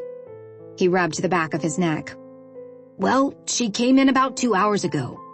More like an hour and a half, Charity added. And she carried them in, walked around the counter and just kind of, well, she, oh my gosh, just say it. She started putting them in with the other desserts. Charity asked if you had said she could, and all she did was laugh and replied with, "What do you think, Charity?" Charity nodded. And what I really wanted to say was I think she would say fuck to the hell no, but then I got scared. I shook my head. Why did you get scared? They both shrugged.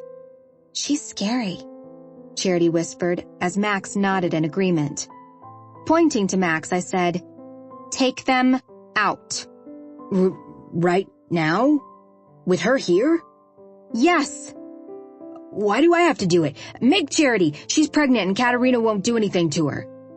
Hell no, Max. She told you to do it. I pulled out my phone and hit Nick's number. Hey, Agape Maney?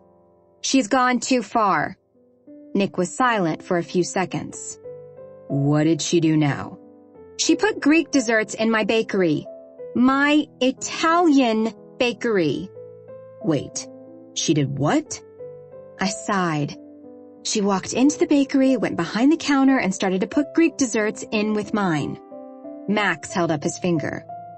Oh, she kind of took some of yours out and gave them away to customers. If looks could kill, Max would have been on the floor. Nick, I've got to let you go. I need to throw out some Greek food. Wait, did she happen to make karaoke's? Pulling the phone out, I looked at it before putting it back to my ear. I can't even with you right now, Nick Drevis. Hitting end, I pushed past Max. As I reached for the door and opened it, he softly spoke to Charity. I think she's gonna do it. We'll live to see another day. Ugh! I cried out. I knew I was on edge. Hell, anytime Katerina was around me, she put me on edge. But I had to give a deposition on Monday regarding Dante and the night he shot his father. All I wanted to do was put that life behind me. Making my way back into the bakery, I watched as Katerina sat down at a table with an older couple. I shot her a dirty look and wished I had the power to shoot daggers at her. The bell to the bakery opened and Kylan walked in. She saw Katerina sitting at the table and her eyes widened in surprise. Then she turned and saw me. Walking up to me, she plastered an, "Everything okay?" smile on her face. Hey, I see you and Katerina are hanging out. Glaring back over at her, I tried not to growl. Or maybe not. Focusing back on Kylan, I said, she put Greek desserts in my bakery. She frowned. Huh? I motioned for her to walk to the end of the counter. Leaning down, she gasped. Oh, no. Yes, and they are all going in the trash. Kylan jumped up. What? There's some good stuff in there. I'll take it home. Don't throw it away. I narrowed my left eye on her and she took a step back. Or you could throw it all out. Max! I called out. Yep, right here. Will you package all of this up for Kylan, please? She smiled and licked her lips as she watched Max reach in for the Greek desserts. Katerina looked up at me. Pointing to her, I motioned for her to meet me in the back. What are you doing? Kylan asked. I'm going to set her straight. Max, Charity, and Kylan all gasped. It's about time, Liza said, walking up tying on an apron. I looked at her as she shrugged. Sorry, but this has been going on for too long. This is your turf. She can't mess with you on your turf. Yeah, Kylan said as she lifted her fist into the air. Slowly pulling it back down, she turned to Max. If you've got that ready, I'll just be leaving before the shit hits the fan. Later, guys. Chicken, I called out. Lifting her hand, Kylan gave it a quick wave and was out the door with her goodies. And to think I'm planning her baby shower. Spinning around, I made my way to my office, where Katerina was already sitting behind my desk. I shut the door and took a seat. Before I had a chance to even start talking, she went first. "Don't be upset, Gabriella. I only meant it with good intentions. Breathe, stay calm, you've got this. Katerina, this is my bakery. My business. My livelihood. My dream. You cannot come in here and act like you are a part of it. You especially cannot come in and bring food. For one, it is a health violation. I could get in trouble." Her face dropped. "Oh, Gabriella, I wasn't even thinking about that." "Well, honestly, Katerina, you weren't thinking at all. You're walking around putting down my baking to my customers. How do you think that makes me feel?" She only stared at me, but didn't respond. "You are to never bring food into this bakery again, and if for any reason you think there needs to be a dessert here, talk to me about it first. Maybe we can have a Greek day or something." I don't think in the 6 months that I have known Katerina Drivas, I have ever seen her speechless. Standing, she smoothed out her hair and smiled. "Well, it appears I have been put in my place." Sighing, I dropped my head. When I glanced back up at her, she was moving around the desk. "I'm not trying to put you in your place. I'm simply asking that you not interfere with my business. I've worked very hard to make this bakery what it is. I know you wish I was Greek, and I'm sorry I'm not." She smiled. "You're 3%. Slowly shaking my head, I smiled softly. I could tell her the test was false, but what good would it do?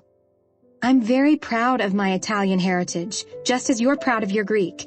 I'm very passionate about my cooking, like you're passionate about yours. It's okay to be different. It's okay if Nick loves an Italian dish, because no matter what I cook or what I bake, you'll always be his mother, and he'll always love you with every ounce of his heart and soul. I'm not competing with you on that, Katerina. We both love the same man, but in 2 totally different ways." Katerina glanced away for a few moments while she cleared her throat before focusing back on me. "You are a strong woman, Gabriella, and I see why my Nicholas loves you so." Smiling, I walked up to her and kissed her on the cheek. "You raised an amazing man, Katerina. I'd be lost without him." With a quick pat on my arm, she stood up straighter. "Now, if you'll bring me back to my, Nicholas's house, I will get my car and head home. I have some planning to do for the shower." Narrowing her eyes, she flashed me an evil smile. "Kylan thinks she snuck in the bakery today without me seeing her, but I saw her. I also saw her taking all of the desserts. I knew that girl loved my karaokes." I covered my mouth to hide my smile as Katerina marched out of my office. With a deep exhale, I looked up and said a quick prayer. As I made my way out of my office, couldn't help but chuckle. Life with Katerina Drivas was going to be interesting. Exhausting. But very interesting. Chapter 36. Gabby. This was such a bad idea, I mumbled to myself while I climbed up 1 step at a time. Swinging my leg over the ladder, I stepped up onto the roof. Smiling, I let out the breath I'd been holding. Oh, wow. The view was breathtaking. Charity was right. This would be the perfect place. Reaching for my phone in my back pocket, I pulled up her name. Me. I can see the mountains perfectly. Charity. Told you. Me. This was a great idea. Charity. LOL. I'm surprised you got up there. I stared at her text like it was a snake about to bite me. Oh, God. I closed my eyes and sank down onto the roof. Pulling my knees to my chest, I dragged in a deep breath. This was my karma, coming back to me for the way I snapped last week at the bakery when Katerina put the Greek desserts in. I quickly typed my response back. Me. OMG. Charity.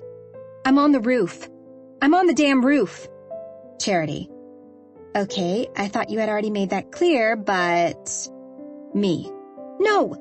I'm on the roof. I'm afraid of heights. My phone rang. Hello? You didn't go all the way up alone, did you? Well, of course I did. I had to see what the view looked like.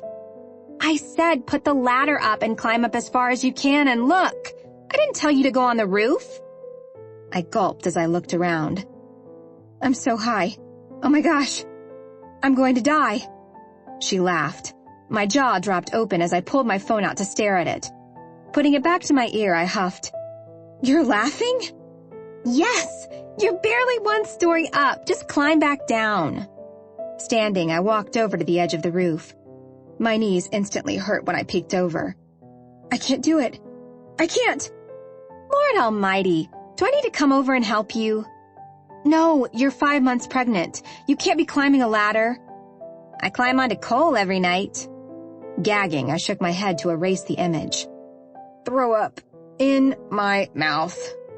Charity giggled. Oh, stop. I'm only trying to make light of your freak-out moment. Just hold on to the ladder, swing your leg over, and step down. It is not that simple, Chair. Really? I'm pretty sure it is. Christ, I'm on my way over. She hung up before I could argue with her. I pushed my phone back into my pocket and slowly backed away from the edge.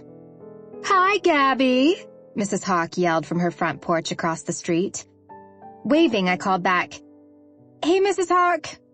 What are you doing on your roof, dear? How do I explain I came up here to see if it would make a good picnic spot for me to surprise Nick with the news that I didn't have to testify in Dante's case. He had confessed to killing his father in exchange for some deal the FBI made with him.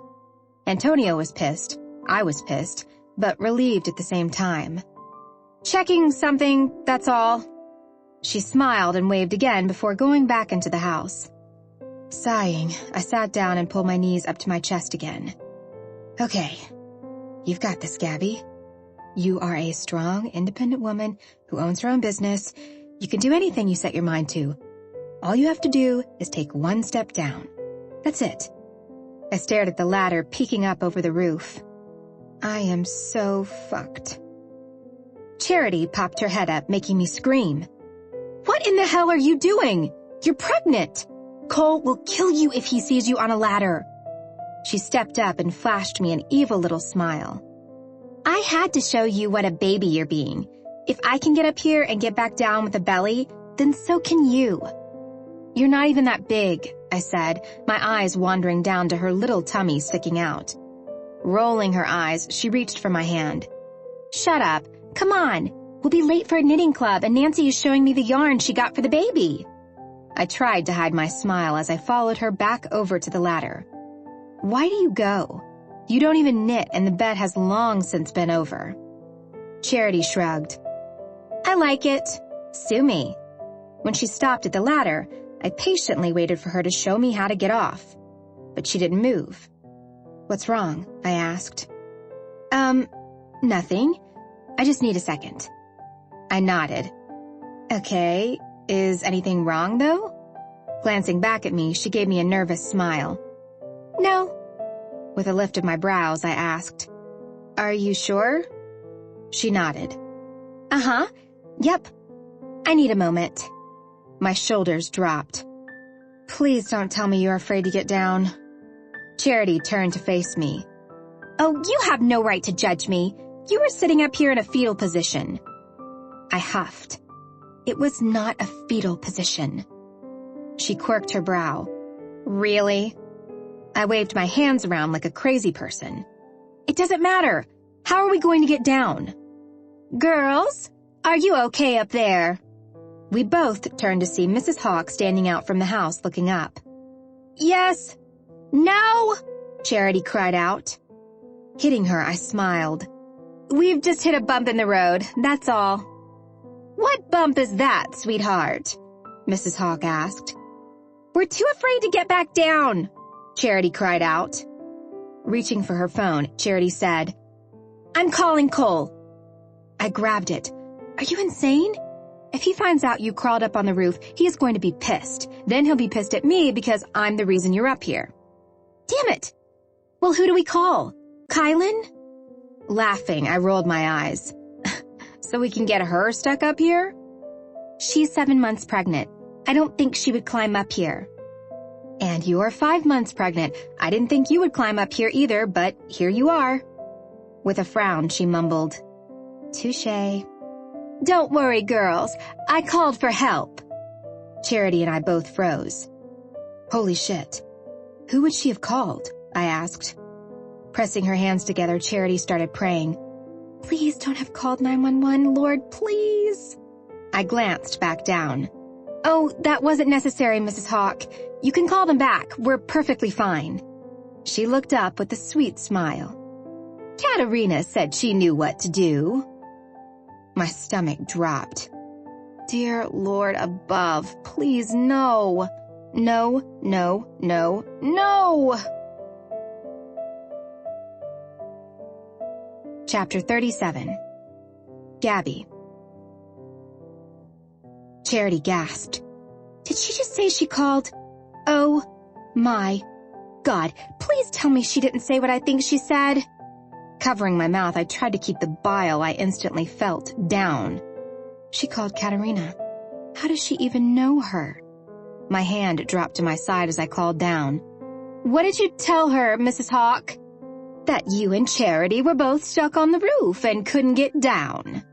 Charity crawled on her hands and feet to the middle of the roof and sat down. Her arms were wrapped around her legs and she had her eyes closed. This is bad. This is so very bad. Go to a happy place. Go to your happy place, Charity. Rolling my eyes, I said, "Who's in the fetal position now?" She stuck her hand up and shot me the middle finger. Fuck you, Gabby. Fuck you. I turned back to Mrs. Hawk. You can call her back and tell her we're fine. We're about to come down. Staring up at me, she shook her head. Sweetheart, if you could get down, you'd be down by now. Katerina is bringing Dimitris. He'll help. How do you know Katerina? I asked. Laughing, she said, "We met when Nick moved in. Such a nice woman." My shoulders dropped and I made my way over to Charity. Dropping down next to her, I put my head on her shoulder and looked out to the mountains. It's a pretty view, isn't it? Charity sighed. Yeah, it's beautiful. I wasn't sure how long we sat there staring out to the west before we heard Katerina's voice calling up at us. Dropping onto my back, I let out a long groan. I'm never going to live this down. Ever. Suddenly, a loaf of bread was thrown up on the roof. Turning our heads, we stared at it. Charity turned back to me and asked, "How the fuck long does she think we've been up here?" Laughing, I got up and walked over to the edge, but not too close. Oh, no. How many people are with her? I glanced back over my shoulder to Charity. There are at least 3 Marias, Aunt Agnes, Cousin Angie, and Phoebe. With the baby. She covered her mouth to hide her laugh. It's not funny, I stated as I giggled myself. So much for keeping this from Nick, she chuckled. Eat the bread. It will give you energy, Katerina called up. Focusing back on the group, I said, "Katerina, we've only been up here for a little bit. I think we're good in the food department." Charity needs to eat. For the baby. Oh dear God, she's screaming out my name for the whole world to know. My breath caught in my throat when I saw Dimitris and Thad pull up. Jumping out of the car, Thad looked up and started laughing. I shot him a dirty look and walked back over to Charity. The whole family is showing up. Her eyes about popped out of her head. What do you mean? I mean, Thad just showed up with Dimitris. Nick and Cole have to know by now. As if on cue, both of our phones rang. I'm not answering it, Charity cried out. Oh, stop being a baby. Answer it, because if you don't, Cole will be here next. We both answered at the same time and said the same exact thing. Hey babe, what's up? I covered my mouth to hide my laugh as Charity rolled her eyes, but smiled. I don't know. You tell me what's up. Shrugging as if he could see me, I replied, Not much. I'm sitting here chatting with Charity. Uh-huh. That's it? Thad popped his head up over the ladder and grinned like a silly fool. Hey girls. Lifting my hand, I answered, Hey, Thad. I see my brother made it up to you guys. With a sigh, I responded, Is nothing kept a secret in this family? Thad lost it laughing, as did Nick. Put that on, baby. I handed Thad the phone. He winked and started talking to Nick. Yeah, right, I know. I will. Okay. Well, things were looking okay until the news showed up. The news? I practically screamed. Thad chuckled. I'm kidding, they're not here. Yet. Charity had a look of pure horror on her face. Cole, I need to go. I love you. She pushed her phone back into her pocket, marched over to the edge of the house, grabbed the ladder, and before I knew it, she was heading down. How did she do that? I asked. Thad handed me my phone back. I mindlessly put it in my back pocket. Nick's still on the line. Oh, shit. Nick? Thad's going to help you down. Chewing on my lip, I shook my head. I don't think I can do it, Nick. Yes, you can. He's going to help you. I promise if you got up, you can get down. I took in a shaky breath. Oh, okay. I love you. Love you too. It wasn't lost on me. I could hear the smile in his voice. He was laughing at me. I'm going to go do this now. Okay, be careful. See you soon. Nodding, I said, "Okay, bye." See you later, Agapemine. I hit end and looked at Thad. I can't do it. Yes, you can. Peeking over the edge, I asked, "Can I just, jump into the bushes? Or maybe can you hold my hands and help me get to them?" For as long as I live, I would never forget the look on Thad's face as he stared at me with disbelief. You want me to drop you into the bushes rather than help you down the ladder? My arms wrapped around my body. It's the swinging my leg over. I can't do it. Thad took my hand in his and led me over to the ladder. Look at me, Gabby. I did as he asked. I'm going to put your hands on the ladder, and you're going to hold on to the ladder, but I've got a hold of you. Then you're going to back yourself up and simply slide to the left and step on the ladder. My entire body was shaking. I was positive my face was white as a ghost. I did what he said. Now, move your left foot out and put it on the ladder. You can do it, Gabby! Charity called out from below. Great. My own personal cheerleader. Thad laughed. My foot felt for the ladder, and I started to panic when I couldn't find it. Once I did, I set it down slowly.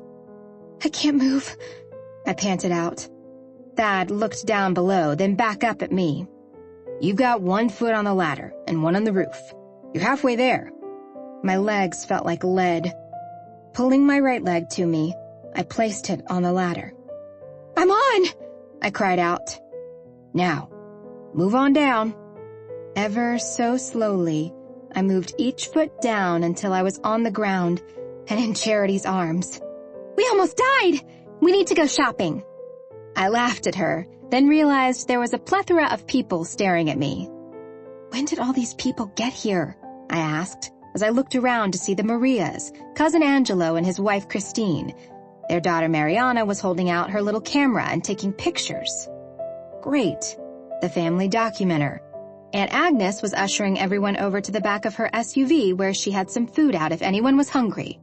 Cousin Sophia stood next to Katerina, who was informing Mrs. Hawk I had officially moved in with Nick, but there had been no formal engagement. Pressing my fingers to my temple, I groaned. Thad bumped my shoulder. It's not that bad. My hands fell to my sides. Not that bad? Thad, the entire neighborhood is out and your Aunt Agnes is feeding everyone out of her SUV. Where in the hell did she even get all that food? He chuckled and Phoebe walked up carrying little Michael. Man, Kylan will be so tickled to hear this one. I shot her a dirty look. I'm not babysitting for y'all this weekend. Thad jumped into the conversation. She takes it back. Take it back, Phoebe. Take it back. My brows lifted.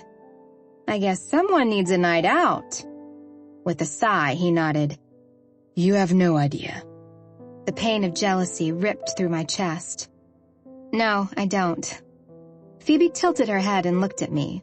When I smiled, she returned one, but I knew she saw the hint of my jealousy. The next 3 hours were spent with the entire Drivas clan entertaining my neighbors. At one point, I looked over and saw Charity sitting on a chair chatting to Phoebe as if they were at a damn family reunion. Finally, people started leaving, and the questions about why I was on the roof finally stopped. The only 2 people left were Katerina and Dimitris. I stumbled into the house exhausted from the day's events. Katerina immediately headed to the kitchen. "I'll whip up a dinner for Nicholas to have when he gets home." I didn't have the energy to stop her. I had made fresh pasta this morning for linguine with my lemon pesto sauce, but I could make it tomorrow. By the time Katerina and Dimitris were ready to leave, I had 4 different meals put in my freezer. Dimitris had fixed the door that creaked and had installed the new light I bought for over the kitchen island.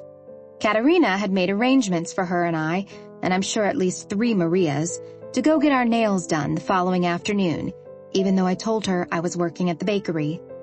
Her response was, "You're the boss. Take time off." As I walked them to the front door, Katerina turned back to me. "You had some pasta that looked a bit old, so I tossed it out for you." I balled my fists and took in a deep breath. "I made that this morning." "Really?" she asked, pinching her brows together. "Huh." And like it wasn't a big deal, she breezed through the door and was gone. After I shut the door, I leaned against it and whispered, "Bath. Hot. Bath." Making my way to the bathroom, all I could think about was how I needed this day to end. Chapter 38. Nick. The sound of running water caught my ear as I made my way into the bedroom looking for Gabby. From what Thad had said, there had been a lot of action here today, and with the evidence of my mother in the refrigerator, I was sure Gabby was spent. Peeking in the bathroom door, I smiled at the sight before me. Gabby was sitting in a tub filled with bubbles, a glass of wine in her hand, and her eyes closed. My dick instantly grew hard while my eyes roamed over the barely exposed skin. The bubbles hid those perfect breasts of hers, as did her long blonde hair that fell over her shoulders. My mouth watered. I wanted a taste of what was mine. "You're home," she softly said without opening her eyes. Smiling, I quickly stripped out of my clothes. "I am. How did you know?" A gorgeous grin graced her face. "I felt you." Slipping into the hot water, I pulled her legs to me as she wrapped them around my body. "You're really going to feel me now." Her stunning blue eyes opened, and I swear they caught every beam of light in them. "Rough day?" I asked with a wink. She giggled. "You have no idea." Drawing her closer to me, I leaned back while she crawled on top of me. Her fingers traced my jaw. "You haven't shaved." I'd been gone for 3 straight days. We had a standoff that lasted nearly 12 hours and 2 felony warrants we had to serve. To say I needed this as much as she did was an understatement. Been a crazy few days. Smiling, she brushed her lips over mine. "I've been lonely without you." My hands grabbed her ass while she pressed that sweet pussy against my cock. I moaned and said, "Sounded like you had a house full." She looked into my eyes and shot me a look. Laughing, I pulled her sweetness closer to me. "I haven't touched myself since you left. I'm aching for you, Nick." Fucking hell. I wanted to fuck her senseless, but I needed to take my time and enjoy her. We both needed an escape, and being with each other slowly was the ultimate escape. Her breasts pressed against my chest, and I could feel her hardened nipples. It drove me badass crazy. I wanted her mouth on mine. I want to be buried deep inside you. But first, I want your lips pressed to mine, Gabby. Without hesitation, our lips collided in a beautiful dance, her tongue keeping pace with mine, slow at first, then hungry for more. Gabby lifted her hips, guiding my cock to her entrance. She slowly sank down on me, both of us letting out a moan until she had taken all of me. Her head dropped back and I gave each nipple the attention they deserved, sucking and biting on one while I twisted and pulled the other with my fingers. "Oh, Nick. Yes, don't stop." Her body slowly rocked against mine. The feel of the hot water moving over us as we slowly made love was fucking heaven. Goddamn, Gabby. I need to be deeper. Her hands gripped my shoulders as she lifted slightly and ever so slowly sank back down over my cock. "Yes," she hissed. Gabby leaned forward, her lips inches from mine, those blue eyes sparkling as they looked deep into mine. Her body rocking so slowly I thought for sure I would come from the pure ecstasy I felt from being inside her. My chest squeezed as our gaze locked. I loved this woman more than anything. She was the reason I breathed in and out. My heart was full of nothing but love for her. I needed her, desired her, craved her. She was mine, and I needed her to know. Lifting my hands, I cupped her face, our eyes so drawn to each other that nothing else in the world mattered but this moment. Marry me, Gabby. Her body stilled. Tears filled her eyes as she slowly smiled. With a nod of her head, she whispered, "Yes." I lifted my hand up and pushed her wet blonde hair away from her gorgeous face. "When?" Giggling, she replied, "I'd marry you this very moment if we could." My brows lifted. "A wedding?" I asked, hoping like hell she would say no. The last thing I wanted was a dog and pony show for a wedding. "No. I love your family, Nick. Honest to God, I do. But if we get married, I want it to only be the two of us." Relief swept over my body as my heart raced to my chest. If someone had told me 6 months ago I'd be whisking a woman off to marry her, I'd have laughed in their face. But for the last few weeks, it was all I could think about. Watching Charity and Cole and Thad and Phoebe, as well as Thano and Kylan. I knew I wanted that life with Gabby. There was no doubt about it. I wanted to watch the sunrise as the moon set for the rest of my life with this woman. I agree. I took vacation this week so we could paint the house. We could blow that off. Excitement danced across her face. "What are you saying, Nick?" "I'm saying after we get done fucking in the tub, I'm taking you to Lake Tahoe, making you my wife, and spending the next 4 days buried inside of you." With a concerned expression, she asked, "What about the bakery?" "For once, I don't want to care about anything. The only thing I want to think about is the fact that I want to marry you. I want to take you away and spend every minute of the day with you." My fingertips traced her jawline. "I want to make love until we can hardly move." Her mouth rose in a sinfully sexy grin, causing me to smile. "Gabby, I want to make a baby." I watched as her eyes went from happy to shocked to pure bliss. A sob slipped from her mouth as she started to laugh, while tears slid down her face. I want that too, Nick. So badly." Slipping my hand around her neck, I drew her mouth to mine. "Then we better get to starting." Our mouths crushed together as Gabby picked up the pace. The sound of the water sloshing was hot as hell. Neither one of us gave two shits it was getting everywhere. Our sweet passion turned into a lust I couldn't describe. If I thought I could crawl into her body, I would. And I knew she felt the same. "That's it. Fuck me faster." She did what I asked, her tits bouncing as the water went everywhere. "Nick, I'm going to come," she cried out. Her hand splayed across my chest when her orgasm hit her, causing her entire body to tremble and her pussy to squeeze around my cock. "Jesus," I cried out as we came together, my warm cum pouring into her body. Heaven on earth. When she collapsed onto me, I wrapped her up in my arms, the once hot water now seeming cold as Gabby shivered. I reached for the drain and sat there, holding her while the water level slowly fell. Reaching for the towel that was on the stool, I wrapped it around her. She sat up, my cock still inside of her, jerking and trying to make another go at it. When she smiled, my heart filled with love and contentment. For a quick moment, it was hard to fill my lungs with air as she gazed at me.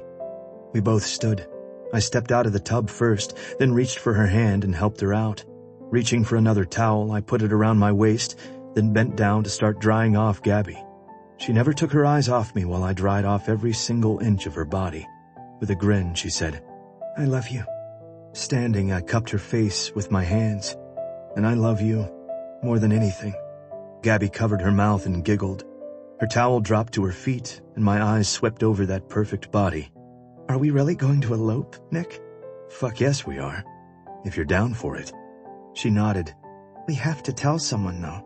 "Cole and Charity. I don't trust anyone in my family." "Absolutely. Even Thano and Kylan can't be trusted. She's been binging on your mother's desserts. Who knows what she would say to get more kataifi." My hand was itching to touch her body. Pushing my towel down, I watched her eyes turn dark while taking in my naked body. When are we going to go? With a smug grin, I drew her body to mine, sliding my hand between her legs. I slipped my fingers inside her, moaning at how ready she was for me again.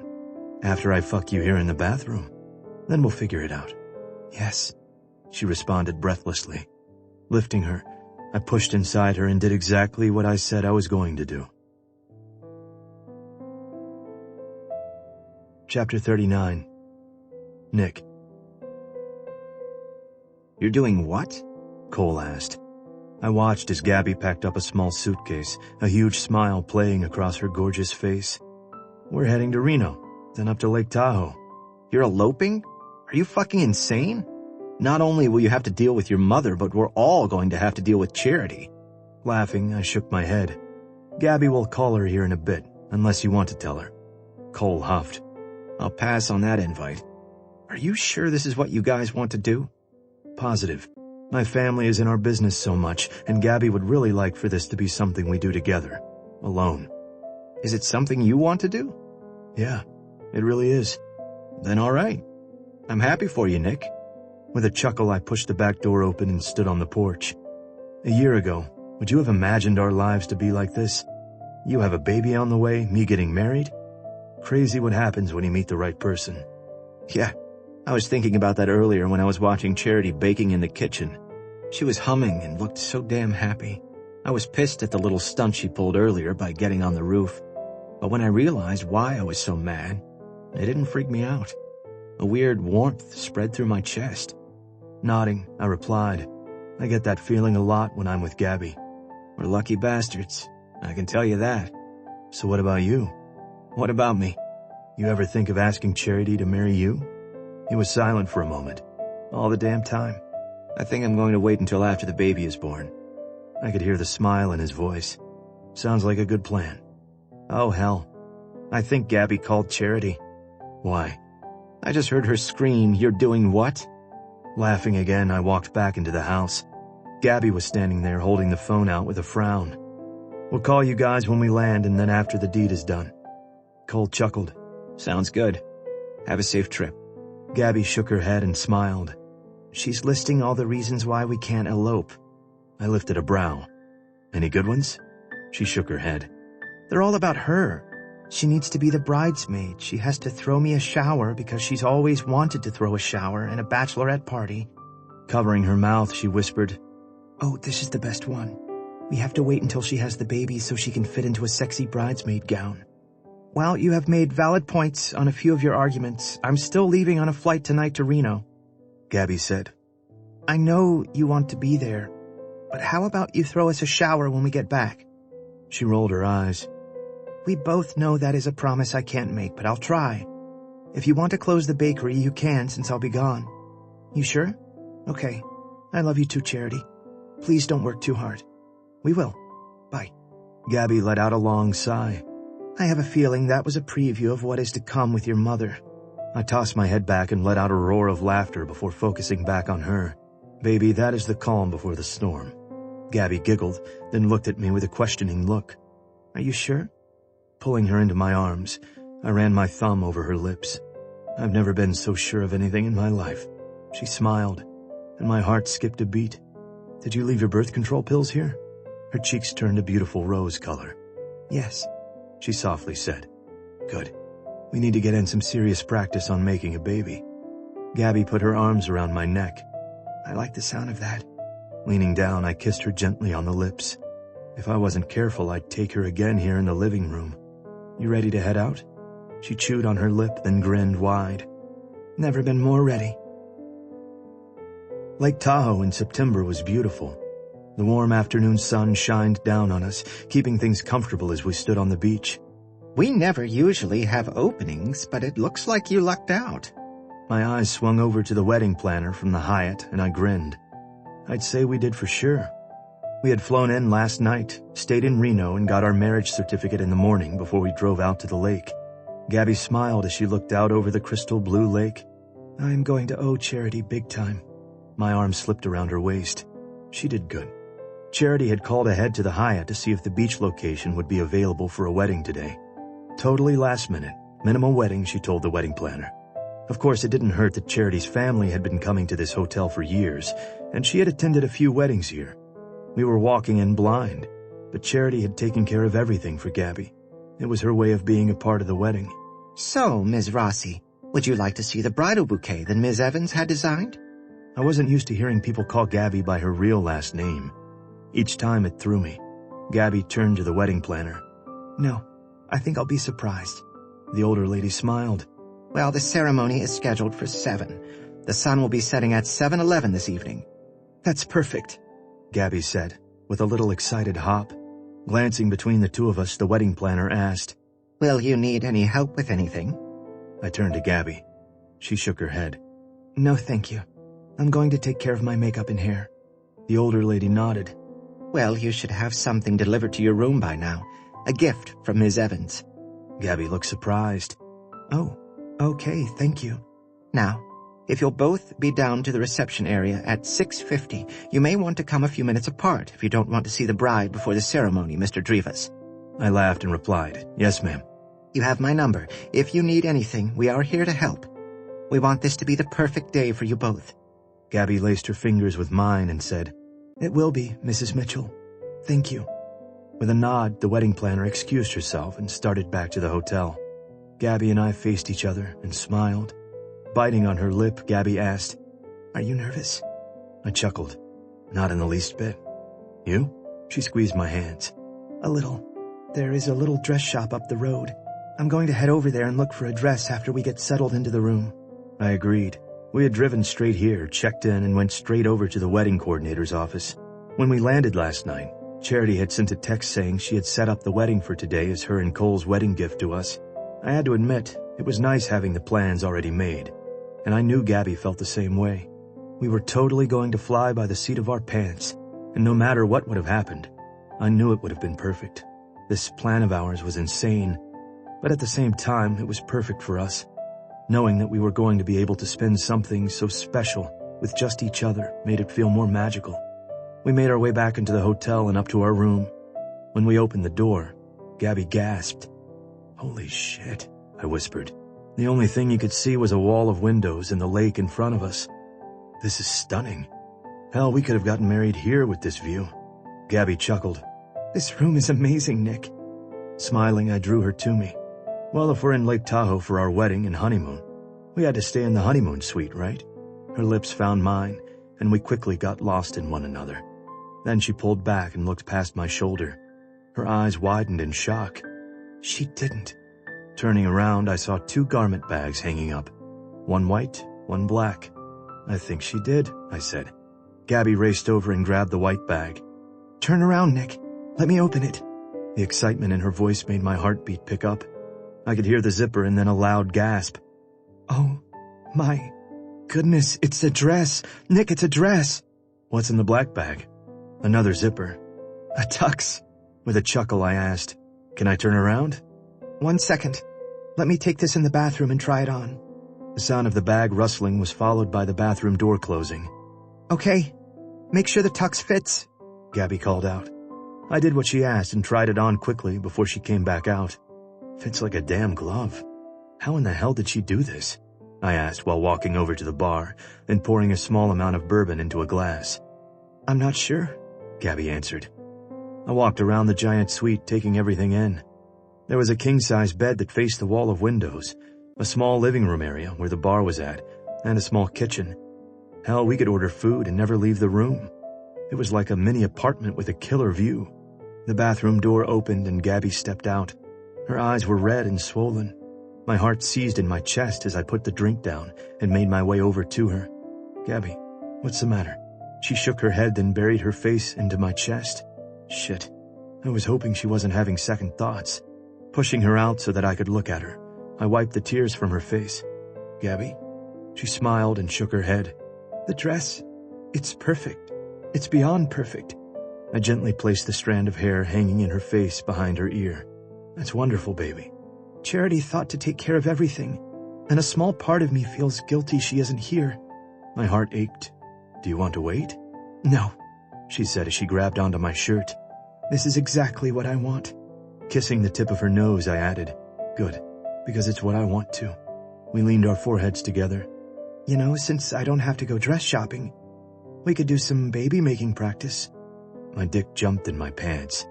Reaching down, I picked up Gabby as she let out a small yelp. Tossing her onto the bed, I slowly crawled over her, leaning down so that our lips were merely inches apart. How much time do you need to get ready? The grin that spread across her face had heat surging through my body. 2 hours. Good.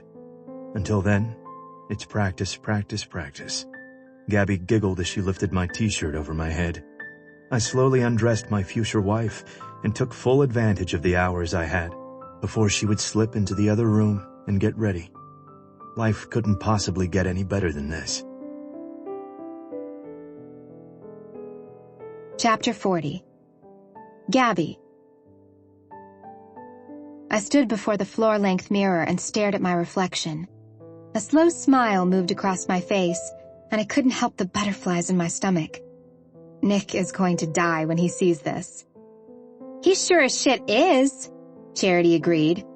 I propped up my phone and FaceTimed Charity as I got ready. That small part of me longed to have her here, but I was glad it was only Nick and I. Make sure you spray your hair again before you go out.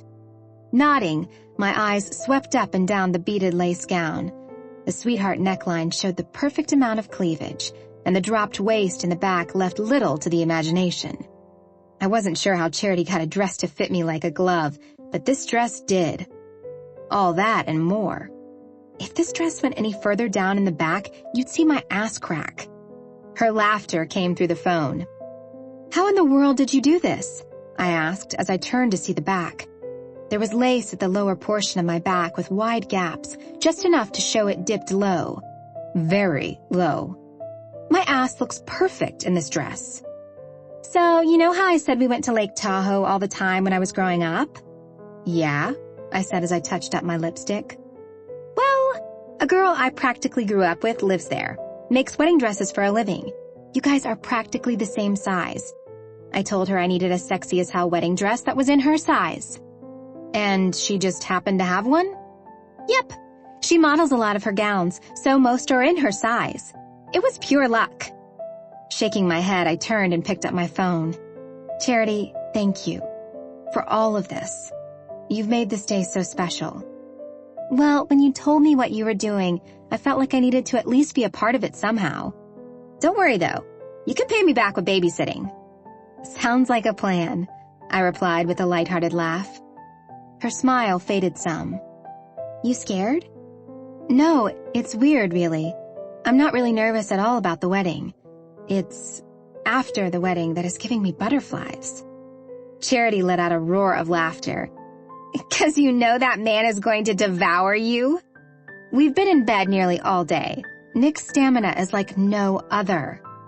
You know what they say about Greek men. I had told her what Katerina had said to me about Greek men and not being able to walk for a week. With a chuckle, I sighed. Well, I guess I should head down there. Nick was going to go to the bar for a bit after he got dressed, then come down after me.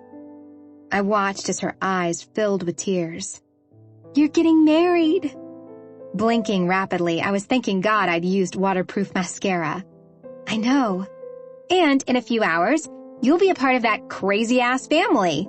My hand came up to my mouth as I laughed. I know. I love you, Gabby. Love you too, Chair. Rub the baby for me. She grinned and moved her phone down to show me she was rubbing her belly. Lifting it back up, she blew me a kiss. Go get married, for Christ's sake. Nodding, I fought to find the words to speak. See you later, I softly said. She lifted her hand and waved. See ya. The call ended and I stood there staring at my phone before I drew in a deep breath and exhaled. Leaning in, I looked at myself in the mirror and smiled. My blonde hair was done up in a French twist with curls hanging down to frame my face. I'd done a very light, natural eye makeup, followed by a pink lipstick. Not too much, but just enough. Closing my eyes, I counted to 10 before opening them again. I was marrying the man of my dreams. My fingers came up to my mouth as I smiled at the thought. Today was my wedding day. No more secrets, no more running, only happiness and hope from this day forward. The thought made me dizzy with happiness. I took in a deep cleansing breath and made my way down to the reception hall that would lead out to the beach.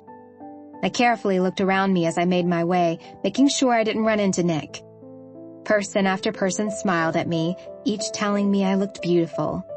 I thought I would have been sadder when the actual moment arrived. 10 years ago, I would have wanted a huge Catholic wedding. Now, all I wanted was Nick and I holding hands and vowing our love to each other. The door opened, and Mrs. Mitchell wore a wide grin. "You look stunning, Miss Rosie." "Gabby, please call me Gabby." She nodded, then handed me a beautiful bouquet of white and red roses. The smell immediately hit me. "Charity," I whispered. This was her small way of having a piece of her with me. Roses were her favorite. "Did you need a few moments, or are you ready to make your way down to the beach?" I gulped. "Nick? He's already down there." Laughing, I rolled my eyes. Of course he is. He was probably here at 6:30. Mrs. Mitchell chuckled. He was. I had to give him a shot of whiskey to calm his nerves. My hand landed on my stomach as I tried to calm my own set of nerves. It felt like every nerve ending was tingling. Lifting her brows, she asked, "Ready?" I nodded. Never been more. My head was spinning. This was crazy. Insane. 24 hours ago we were making love, and now we're getting married. I couldn't stop the giggle if I had wanted to. Is that a nervous chuckle? Holding onto my bouquet of flowers tightly, I slowly shook my head. No, it's a joyful chuckle. I don't think I'll ever be this happy again. Mrs. Mitchell smiled wide, and then she winked. Trust me, you will be, if not more. I chewed on my lip. A baby. Following Mrs. Mitchell down to the beach, I was totally lost in thought. Nick wanted a baby. I dreamed for years of being a mom, teaching a little girl how to bake and cook like my mother and grandmother did for me. Katerina popped into my head, and I couldn't help but smile. After the family had found out about Dante and that whole mess, I thought for sure they would tell Nick to drop me like a hot plate. But they didn't. It was the opposite. I was welcomed into the family with such love and affection. Sure, they drove me crazy, but I loved their kind of crazy. Even Kylan loved it, as much as she pretended not to. The music started and my breath caught in my throat. It's time, Mrs. Mitchell said. With a nod, I took in a deep, long breath and pushed it out. Let's do this. Chapter 41. Nick. She was the most beautiful sight I'd ever seen. Gabby appeared to be floating on a cloud as she walked down the white carpet to where I was standing on the beach. My eyes took in every ounce of her perfection. The dress was captivating, and as amazing as it looked on her, all I could do was picture me taking it off her. As she drew closer, I could see the tears in her eyes. She was nibbling on that lower lip, causing my dick to twitch in my pants. She's stunning, the pastor said. I agreed. Yes, she is. Incredibly stunning. When she finally came to a stop in front of me, I let my eyes soak her up. You look beautiful. Her cheeks turned the same shade as the pink lipstick she wore. Leaning closer, I pressed my lips against her ear. I can't wait to slowly take this dress off of you. She giggled. Charity had one more surprise. It's under the dress. I swallowed hard and almost had to reach down and adjust my dick as I took a step back. The pastor cleared his throat and began to talk. Gabby's blue eyes picked up the color from the lake, and I was totally captivated by them. The color of the setting sun against her skin was a picture I never wanted to forget. She smiled and cried as she repeated her vows. My voice shook, and I fought like hell not to shed a tear, to which I lost the battle when I said the last vow. When it came time for the kiss, I moved slowly. The need to burn this memory into my mind was strong. My hand lightly landed on the side of her face, while the other hand brushed a curl back from her face. The reds, pinks, and yellows in the sky cast the most alluring light around us. It was magical. I love you, Gabby. Her shaking hand covered mine. I love you, Nick. You may kiss your bride, the preacher said with a chuckle. And kiss her I did. It was slow and sweet, Gabby wrapped her arms around my neck as I picked her up and held her tightly against me. When our lips parted, her eyes captured mine. You're mine now. The sparkle in those baby blues was a fucking turn-on, but what she said next left me utterly breathless. I've always been yours. After what seemed like 1,000 photos, the photographer finally let us go. We headed to the hotel bar where we ordered a drink and 5 other people bought us drinks. By the time we had made it back up to our room, Gabby was buzzing and I was fighting a painful hard-on. When the door shut, Gabby slowly walked backward away from me, a come-hither look in her eyes. That's a beautiful dress, Principessa. Her eyes lit up and she licked her lips. Did you know you call me Principessa when you're about to fuck me, and agapi menni when you make love to me? I laughed. I never thought about it. She nodded. What do you want me to do to you right now? Fuck you? Or make slow, passionate love to you? Her mouth parted open slightly. What do you want to do? Fuck you. With your wedding dress on. It's too beautiful to take off just yet. Gabby moaned. Keep your shoes on, and let me see the other surprise under that gown. With a full-blown smile, Gabby slowly pulled up the dress, one painstaking inch at a time, until the only thing showing were her sexy-ass legs and a baby blue see-through lace thong. Fuck me. I believe I'm supposed to say that to you. Quickly walking up to her, I dropped to my knees, pushed the thin panties to the side, and buried my face in her pussy. Gabby's hands pulled at my hair as she started to rock her hips into my face. Oh God. Yes. Nick, yes. Her body started to tremble and I pulled back, leaving her on the edge of an orgasm. What? Why did you stop? She panted. Standing, I quickly started to take off my tux when she stopped me. No, don't. You look so damn hot in that tux it makes me even wetter. My heart slammed against my chest. With a smirk, I said, My new wife likes to talk dirty, does she? She slowly nodded. I unzipped my pants and pulled out my cock. Slowly moving my hand over my shaft, I watched her as she stared at me working myself. You like that, baby? Yes, she hissed. My other hand went between her legs. Slipping 2 fingers in, I about dropped back down to my knees. She was dripping wet. Turn around and put your hands on the table, Gabby. And don't let go. She quickly did as I said. With my fingers, I leisurely pulled the barely there thong down her legs and tossed it to the side. Using my foot, I pushed her legs apart, then cupped her tight, sweet ass. My eyes lifted to her hair twisted up. Reaching over, I took the pins out until her long blonde hair fell around her shoulders. Grabbing it, I held onto it with one hand while I moved my cock into position. Gabby pushed her ass back against me, silently begging me for more. One quick push, and I filled her completely, causing her to cry out in pleasure. Wrapping her hair around my hand, I pulled, gently. When she moaned, I couldn't help but smile. Hang on, baby. This is going to be quick, so you better come fast. It didn't take Gabby long to cry out my name as she fell apart with each pounding movement. As soon as she grew quiet, it was my turn. Her pussy tightened around my cock as she pulled every ounce of cum out of me when her second orgasm hit. Slowing down, I stayed inside her and leaned against her back. Fuck, this gown was sexy as shit. I placed light kisses on her bare skin as my cock twitched and jumped inside her.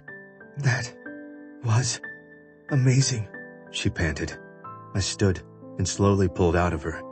Watching my cum trickle down her leg was the hottest fucking thing I'd ever seen. I ran my fingertips along her bare back as she stood. Glancing over her shoulder, she flashed me a sexy smile. The rest of the night was going to be about loving this woman, showing her how happy she had made me, and whispering how much I loved her.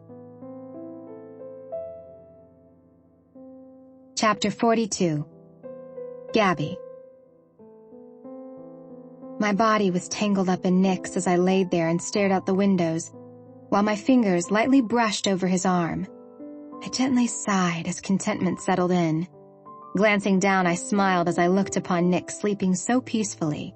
His head laid on my stomach, and his arms and legs were wrapped around my body like a pretzel. It was crazy insane how much my life had changed since he came into it.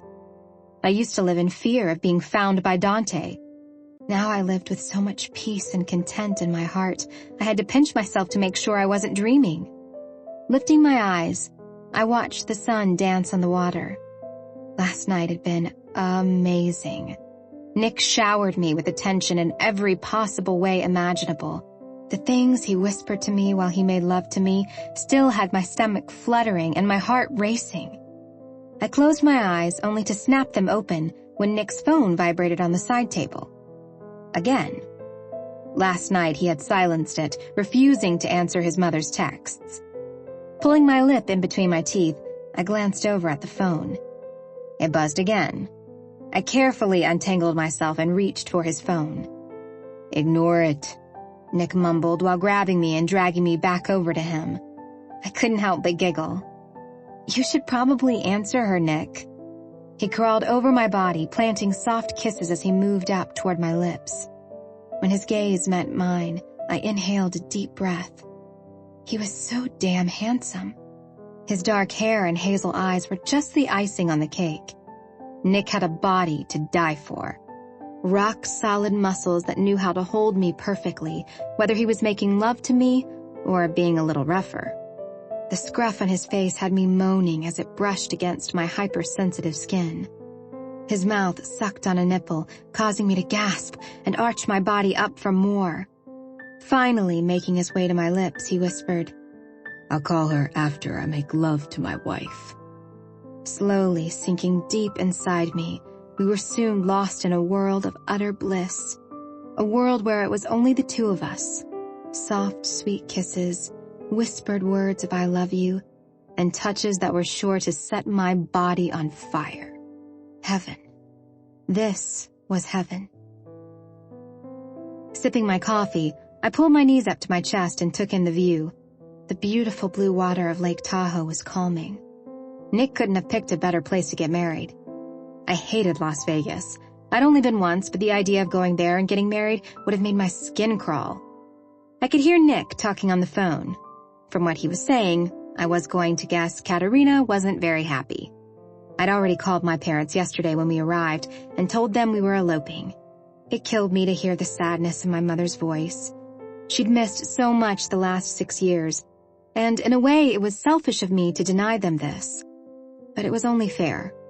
If I didn't want Nick's family here, I couldn't have mine here. I promised her we would fly back home and do something special. "Mama, will you stop acting like you're crying?"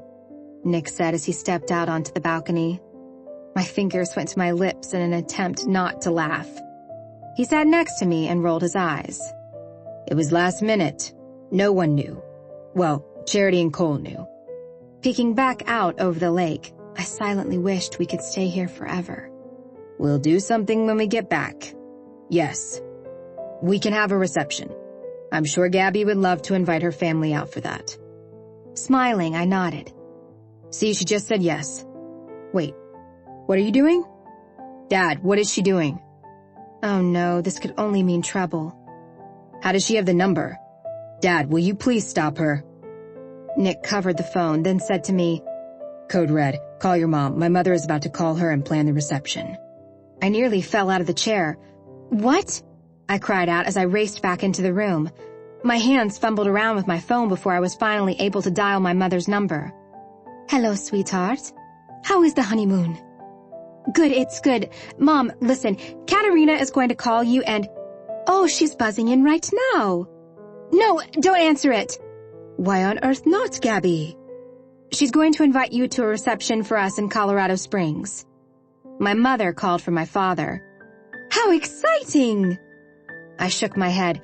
"Mom, you don't understand Nick's family. They are overwhelming, to say the least." "Nonsense, Gabby. I'm looking forward to meeting them. Now let me listen to her message and call her back. Oh, this is going to be fun. We can plan it together. The menu, the desserts. How exciting!" I groaned as I sat on the sofa. "Mom, Katerina will take over. It will be a Greek festival when she is done planning it."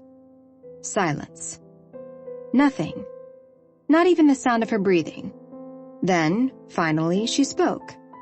"Is that so?" Oh, shit. "We will plan something for there at home. Nick and I can fly out and—" No. Let's do this. I think it will be more interesting." "For who?" I asked, chewing on my thumbnail. She laughed so evil I had to pull the phone away to make sure I still had my mother on the line. Don't worry, Gabby. I'm positive I can hold my own next to Katerina. Besides, everyone knows what they say about Greek food. I held my breath. Dear God, no. Please, no. It's just Italian food, but without the flavor. Relaxing back against the couch, I sighed. I'm not going to talk you out of this, am I? I asked, with nothing but defeat in my voice. My mother laughed. Enjoy your honeymoon. Talk soon. And just like that, she was gone. Probably dialing Katerina's number right then. I covered my face with my hands and groaned. This is not going to end well. Dropping my hands to my sides, I turned to see Nick walking in.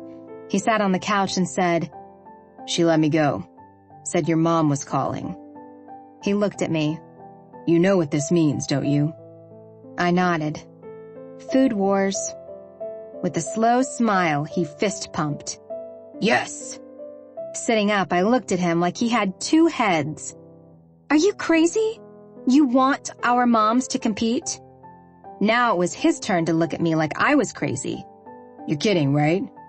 Italian food made by your mother. Have you tasted her food? Laughing, I nodded. Nick and I had flown back to New Jersey a couple months ago so I could properly introduce him to the family. He never left my mother's kitchen. Yes, but you know your mother won't let you take a bite of Italian food. He brushed me off with a gruff laugh. I'm not worried. Standing, he pulled out his phone again. What are you doing? I asked. Texting your mom. I'm going to see if she'll make that pasta with artichoke in it. I watched him walk out onto the balcony as he typed away on his phone. Shaking my head, I leaned back against the couch. This ought to be interesting, I mumbled. Chapter 43. Gabby. It was the beginning of October, and the weather in Colorado Springs was perfect for Kylan's baby shower. I'd gotten to Thano and Kylan's house early this morning to do some last-minute baking. Kylan had given me the house key and told me to come anytime. The house had been quiet until I heard Kira up and running around. Kylan walked into the kitchen and smiled. Her hand rested on her very pregnant belly. Hey, how are you feeling? I asked with a wide grin. Like a beached whale. I am so regretting pushing the shower off this close to my due date. It doesn't bother me any, and I'm sure it won't the guests. You're the one who is about to pop out a baby. She rolled her eyes. He is all over the place this morning. Kylan and Thano had decided not to tell anyone the sex of the baby. It was their little secret to hold on to, and I totally got it. Each day Kylan would either call the baby he or she. She alternated. It was kind of evil how it threw Katerina off each time, but I also knew Kylan got her kicks from driving Katerina insane. Who has a baby shower 2 weeks before her due date? I laughed. A mom who is busy? She chuckled. I finished my last house design yesterday. I'm off for 10 weeks. It's going to feel like heaven. I bet, I replied. Tea? Kylan asked as she filled a kettle up. Sure. Turning back to my work, I started back up at frosting the oat flapjacks. Oh my God, is that apple cake? Peeking over to the table with more desserts on it, I grinned. Yep. Where's the custard sauce? I remember my grandmother making a custard sauce. Laughing, I pointed to the refrigerator. It's in there. Kylan was soon dipping her finger into the custard sauce and moaning in delight. What's going on in here? Thano asked as he walked in with Kira in his arms. She gasped as her little eyes looked at the kitchen island filled with different desserts. Your wife is getting a little frisky with the custard sauce. Thano laughed as he put Kira down. So, where are all the whiskey cakes? Don't the Irish put booze in almost everything? I chuckled. Pretty much. I've got some barmbrack sliced up on that plate. It's like a fruitcake, but 10 times better. The fruit is soaked in Irish whiskey and tea, so be sure to cover it up when you're done. Thano reached in and took a piece out. He practically melted on the spot when he put it in his mouth. Damn, that's moist. Just don't eat too much of it, I said with a wink. Mommy, can I have pancakes? Kira asked. How would you like to eat traditional Irish pancakes, I asked. Kylan beamed. Crinkling her nose, Kira asked, Are they good? I shrugged. Depends. Do you like strawberries and chocolate? Nodding her head, Kira replied, Do I ever? Laughing, I motioned for her to follow me over to the stove. You know how your mommy likes to make crepes? Kira nodded. These are kind of like that.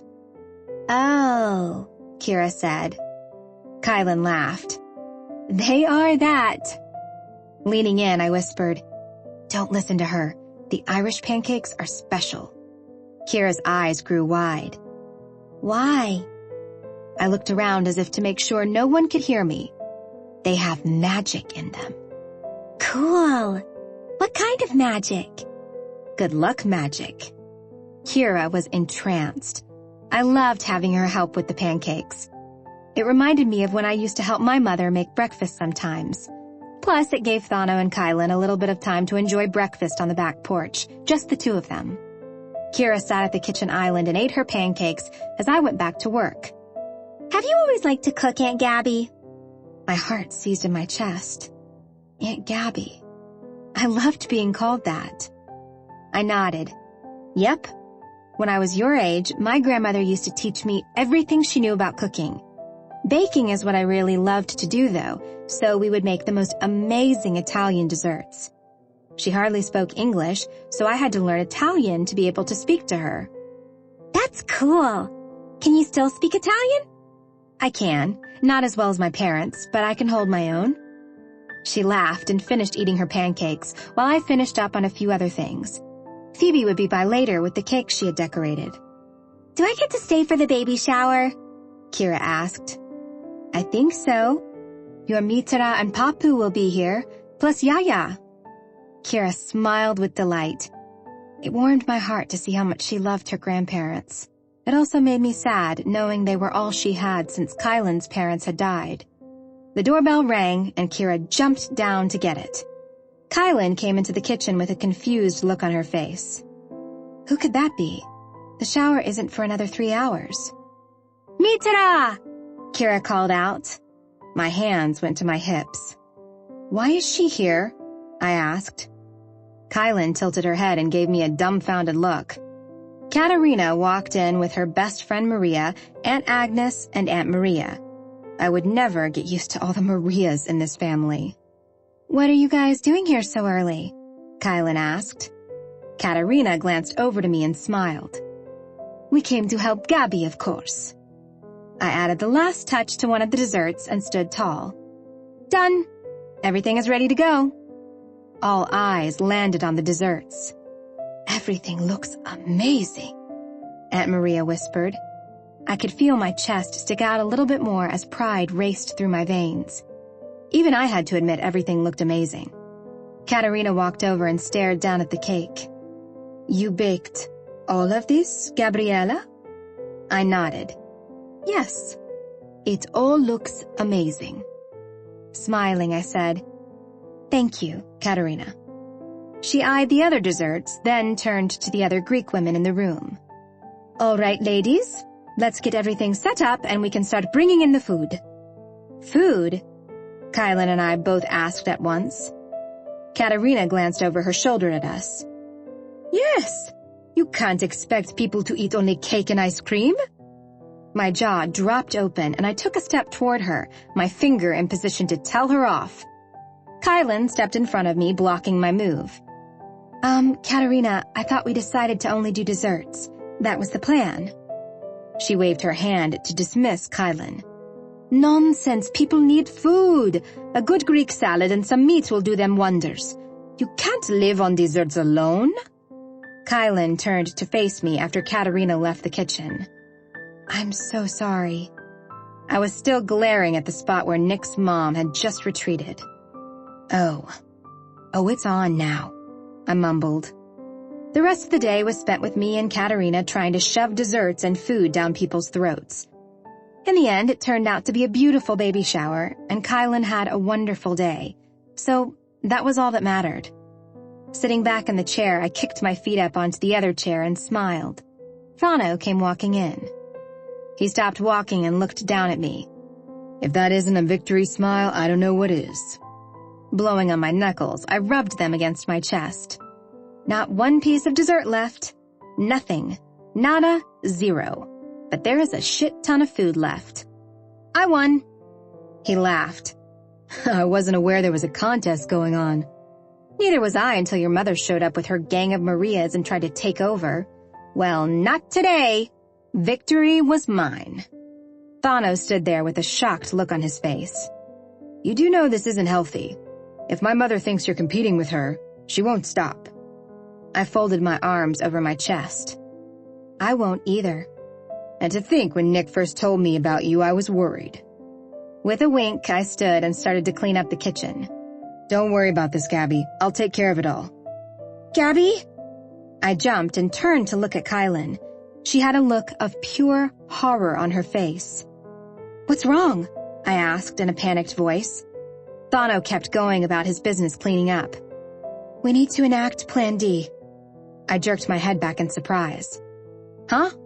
Thano rushed by me and was in front of Kylan, his hands cupping her face. What? No, not now, Kylan. There are still people here. Wait, what is happening? What's Plan D? I asked. Then it hit me.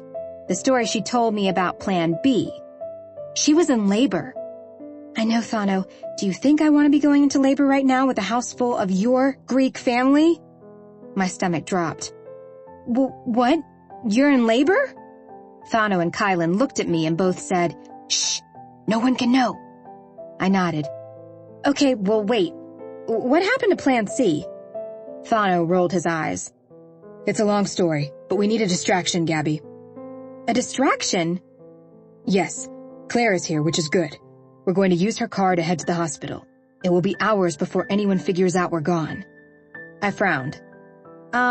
It's your baby shower. I'm pretty sure people will notice the parents of said baby are missing. Thano looked at me and grinned. Gabby, you've been around this family long enough now to know they won't notice we're missing for at least an hour and a half. Especially if you throw them off. I wrung my hands together. Damn it. I wish Nick hadn't had to work today. Okay, Claire knows? Yes, she was standing next to me when the first contraction hit. I paced back and forth. How was I going to cause a distraction? Then it hit me. I think I can buy y'all a few hours at least. Furrowing her brows, Kylan asked, How? Smiling, I walked up to them and ushered them outside. Leave it to me. Where's your hospital bag? In the car already. Thano kept panicking about it, Kylan said with a giggle. I'll grab it, but we forgot something else. Kira. I waved him off. I've got her, don't worry. As soon as Claire or I get the all clear, one of us will bring her. Kylan grabbed my hand. Thank you, Gabby. Someday I'll do the same for you. My heart jumped into my throat, and I was once again reminded of how much I wanted to have a child with Nick. I gave her a gentle grin. Go have your baby in peace. Chapter 44. Nick. Walking into the kitchen, I came to an abrupt halt. Gabby and my mother were each holding up a spatula like a weapon at each other. As interesting as this is, what in the hell is going on? She tricked me, my mother said as a slow smirk moved over Gabby's face. I don't know what you're talking about. Mom jerked the spatula, causing batter to hit Gabby on the forehead. Her eyes widened in shock. You threw food at me. Tell me where they went. My sons get married and start hiding secrets. Who are we talking about? I asked, while I looked between the two of them. And where is everyone? Everyone left after I won the cook-off. My brows lifted. A cook-off? Yep. I challenged her to see who could make the better moussaka. I clutched my chest. Had Gabby gone insane? You did what? We did a blind taste test and Gabby cheated. She thinks she won. Gasping, Gabby flung her spatula at my mother, spraying white batter all over her face. I did not cheat, Katerina. Admit it. Everyone liked my moussaka. None of the Marias could tell the difference. My mother groaned. Traitors. They're all traitors. I closed my eyes and shook my head while asking the Lord for strength. Looking back at Gabby, I said, I knew from the beginning you knew what you were getting into with my family, but baby, I never dreamed you'd turn into my family. Gabby's phone went off. Narrowing her eye at my mother, she said, I'm watching you. Her eyes dashed down to read a text. When she looked up, she was grinning. When she looked back up, a tear was rolling down her face. Well now, sweetheart, don't cry because you know I'm the better cook. Mama, I said as I made my way over to Gabby. Brushing the batter-covered string of hair away from her face, I lifted her eyes to mine. Hey, what's with the tears? Kylan and Thano are asking everyone to come meet their new baby. My mother dropped her spatula. What? They had the baby? How? Why? Then she covered her mouth with her hands. You were Plan D, weren't you? Gabby laughed. Yes, Katerina. I don't think I was originally part of Plan D, but I helped execute it. My mother started to cry as I wrapped the two women I loved more than life in my arms. You're both nuts, do you know that? Pushing away from me, my mother was on the phone and running out to the living room, to the few people still here. Thano had the baby. The baby is here. Opa! Was cried out by everyone in the living room. Gabby shook her head. She does know Kylan was the one who actually had the baby. Chuckling, I said, she knows. Hey, where is Kira? Claire took her up to the hospital while I kept everyone occupied with the cook-off. Thano and Kylan wanted it to be just them for a bit. I drew her closer to me, my lips inches from hers. That was brilliant, by the way. The whole cook-off thing? She shrugged. I'm slowly figuring out how to manage your mother. Our mouths crashed together in a slow, sweet kiss. When Gabby finally pulled back, she gave me an evil little grin. By the way, Aunt Maria said she liked my moussaka better than your mom's. You better take that secret to the grave with you. Laughing, she said, I promised her it would stay between the two of us. Come on, let's go meet our new niece or nephew. She pulled my arm back to stop me from walking, then whispered, It's a boy, but I wanted your mom to be surprised. My heart squeezed in my chest at her words. I knew my mother could be a royal pain in the ass, but that small, sweet gesture by Gabby just showed how much she cared for her. Then I realized what she had said. Thano has a little boy. Damn. I'd never in my life been jealous of one of my brothers before, but with them both having kids now, I was finding I was more and more jealous of both of them. Awesome. Then let's lock this place up and go meet the next Drivas heartbreaker. Gabby and I sat in the waiting room and played with Kira while a steady stream of family came in and out of Kylan's room. She has to be exhausted, Nick. This is insane. Why won't you tell your mother enough already? I shrugged. Dad even tried to get everyone to leave. Gabby stood up. We haven't even had a chance to really look at Alec. I want to hold him before Kylan passes out. The resolve to do something was already in full swing. I stood and took Kira's hand. Let's go see your baby brother. Kira clapped. Yay! Once Matira came in, I couldn't get to him anymore. I laughed as I scooped up my niece and followed a very determined Gabby to Kylan's room. When we walked in, both Kylan and Thano looked exhausted. My mother was standing over the baby telling Aunt Agnes how Alec meant men in Greek. Yaya was sitting in the corner watching TV with Dad. Well, Dad was actually asleep. Cousin Sophia was talking to Claire about setting her up with a nice Greek boy, to which Claire declared she'd rather die an old maid. Gabby cleared her throat loudly, then spoke loudly. I'm going to have to ask everyone to leave now. All talking ceased and every head turned to look at my wife. What? My mother asked with a half laugh. It's time for everyone to leave. Kylan is exhausted and the nurse needs to do a few tests on Alec. So I think now would be the perfect time to say goodbye and let everyone rest. Besides, Kira would really like to spend some time with her baby brother and her parents without someone trying to take the baby from her. Yeah, what Aunt Gabby said. Kira piped in. Thano was smiling at Gabby, and Kylan looked as if she was about to burst into tears of joy when she saw people gathering up their things and heading out. Each person stopped to look at the baby one more time. Everyone was telling Thano and Kylan how beautiful Alec was. When Yaya walked up, she leaned over and took the baby in. Don't spit on him, Yaya, Kylan cried out. Gabby turned to me. I didn't think the Greeks still did that silly superstition anymore. I was about to answer her when my mother walked up and said, You will make a wonderful mother someday. She moved her lips and fake spit on Gabby, to which Gabby yelped and jumped back. Then they all followed my mother's lead as they passed Gabby by. When it came to Yaya, Gabby cringed and closed her eyes. When Yaya placed her hand on Gabby's stomach, she smiled. Gabby opened her eyes and gazed at my grandmother. Soon. Very soon. You better start eating or the child will starve. Gabby's mouth fell open as she watched Yaya walk out the door. Okay, first off, there is no way that woman can tell if I'll be having a baby soon, and they all spit at me. Well, they didn't really spit at you, I said. Oh, I'm pretty sure Sophia let a real one fly. Kylan laughed. Thank you so much, Gabby. I was so ready for everyone to leave a few hours ago. Thano had sat Kira on the couch and placed Alec in her arms. The way she looked at him tugged on my heartstrings. Then she started to sing to him, and I'm pretty sure the four of us were all crying like babies. I was too busy watching Gabby's face to pay attention to Thano and Kylan. The way she was looking at the scene before us was like she was wishing with everything she had that would be us soon. Once Kira was finished with her song, she asked Gabby to hold Alec while she went and snuggled with Kylan. I'm more than happy to do that, Gabby said. She sat in the rocking chair and rocked Alec as she traced her finger gently around his face and head. I glanced over to Thano. He smiled at me, and I returned the gesture. I walked over to him and stuck my hand out. Congrats, little brother. He's beautiful. Standing, he pulled me into a hug and then asked in a hushed voice, Are you trying? We are. He grinned bigger. That would be awesome to have all the little dudes grow up together. Yeah, your kids, Thad's little one, and God willing, one for me. Just one? Thano asked. My hand pushed through my hair. I'm not greedy. Hitting me on the back, he peeked back over to Gabby. It's a blessing, bro. And I have no doubt you'll be experiencing it soon. Chapter 45. Gabby.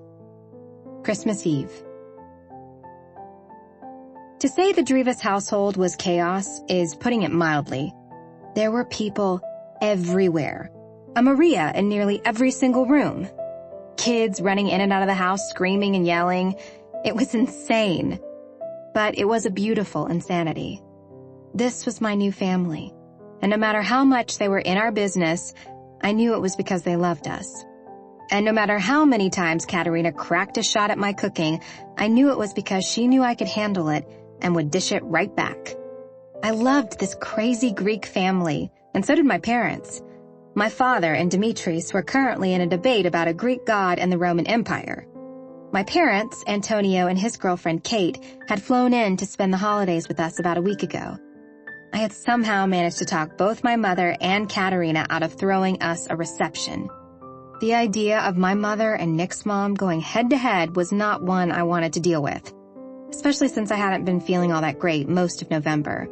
I'd kept it to myself, but Nick had noticed. When he didn't say anything, I knew he was trying not to get his hopes up. For the love of all things good, Yaya, stop saying that. I glanced over to Charity, who was sitting next to Yaya as they both knitted. Covering my mouth, I held in my laugh. For someone who hated knitting club, Charity had really fallen in love with it. I'm just saying, child, you're having twins. Charity sighed. Yaya, I know you're old as dirt, but there is this thing called a sonogram. They actually look at the baby, hear the heartbeat. Here, look. She shoved her phone in Yaya's face. That is a 3D image of my child. There is only one. If there were two, we'd know. Yaya simply smiled, then shrugged. You're having twins. Charity sighed. Go back to knitting me a blanket, old lady. Cole and Nick were outside playing football with some of the cousins' kids. Kate sat so close to me I thought she was going to crawl onto my lap. Kate, they won't bite. She nodded. I know, but Yaya over there. Kate looked at me as fear laced her face. She told me I had a good birthing vessel. What does that mean? I thought Antonio was going to fall to the floor with a heart attack. I couldn't help but laugh. Yaya keeps you on your toes. Kate agreed. How old is she? Tilting my head, I realized I had never asked Nick. You know, I'm not sure. My guess is 100. She started to speak to me in Greek earlier. I think I threw her off when I answered. My head turned to look at her. You speak Greek? Kate smiled. Yep, I speak 4 other languages. Greek, Italian, Spanish, and Russian. Holy crapoli! Do you work for the FBI too? When she didn't answer, I cleared my throat and looked away. So, anyway, she chuckled and glanced around the room. How do you keep up with everyone? It's kind of easy. Most of the women are named Maria, or somehow they have that in their name somewhere. Kylan walked up and sat down on the other side of Kate. How's it going, ladies? Hiding from the family? Kate let out a nervous chuckle. Kind of, more like staying out of the way, I said with a wink. Where's the baby? Kylan rolled her eyes. Katerina has him. I swear the woman has taken my son's penis out 6 times to show everyone he's a boy. Kate choked on her drink. What? I leaned over. Don't ask. She nodded, then whispered, I'm starting to see why you didn't want a reception, Gabby. Nick walked in with Antonio and declared to my mother we were leaving. Katerina handed Alec back to Kylan, who promptly took off like a bolt of lightning. I'm sure to hide somewhere. What? Why are you leaving? Katerina asked. My mother walked up and said, We need to still do the Feast of 7 Fishes. Katerina frowned. Oh, right, the Italian Christmas Eve thing. Nick kissed his mother on the cheek. Bye, Mama. Turning to his father, he shook his hand and hugged him. Bye, Dad. Enjoy the rest of Christmas Eve. Dimitris smiled. We will, son. He then shook my father and Antonio's hand before giving my mother, me, and Kate all a kiss on the cheek. Katerina hugged me goodbye and held on to me a little tighter than normal. When she pulled back, she had tears in her eyes. Katerina, are you okay? Her hand came to my face, and I couldn't help but lean into the gentle touch. I smiled and she smiled back. I placed my hand over hers and silently let her know she was right. Covering her mouth, she turned and walked back into the kitchen. What was that all about? Nick asked. Shrugging, I replied, Beats me. Maybe her way of silently thanking me for not kicking her ass at desserts tonight? Nick laughed as he placed his hand on the small of my back. About 10 family members walked us out, each one having to kiss someone goodbye at least 3 times. By the time we got to my car, my parents were whipping out their antibacterial wipes and passing them around to us. The rest of Christmas Eve was spent with my small family in our cozy little blue house that I gave up and Nick bought. After spending so many years apart, it felt amazing to be with my family again, especially with Nick by my side. How is the wine bar edition going? Antonio asked with a smile.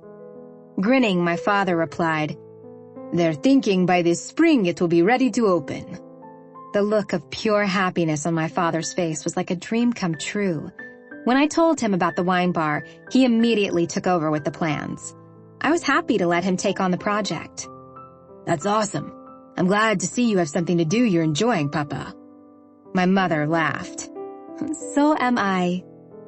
Antonio stood. I'm exhausted, sis. I think Kate and I are calling it a night. Standing, I kissed him on the cheek. It's all set up. You're lucky it's warm here right now, he whispered. I squeezed his arm and smiled. I know. Thank you. Mom, Dad, are you bugging out as well? They both stood. Yes, I think so, darling. It's been such an amazing Christmas. All those years I wished I could see your beautiful face, and now... Well, now... She started to cry. Wrapping her in my arms, I held her tight. I know, Mama. I know. Once everyone was gone, I turned to Nick. Are you tired? He laughed. A little, but I'm thinking we should probably not be doing the nasty with your family in the house. Hitting him on the chest, I shook my head. No, I have a gift for you, but we have to go outside. Nick pinched his eyebrows together. Okay. As we headed outside, I walked backward to face him. Do you remember back in September when I got stuck on the roof? He laughed. Yeah.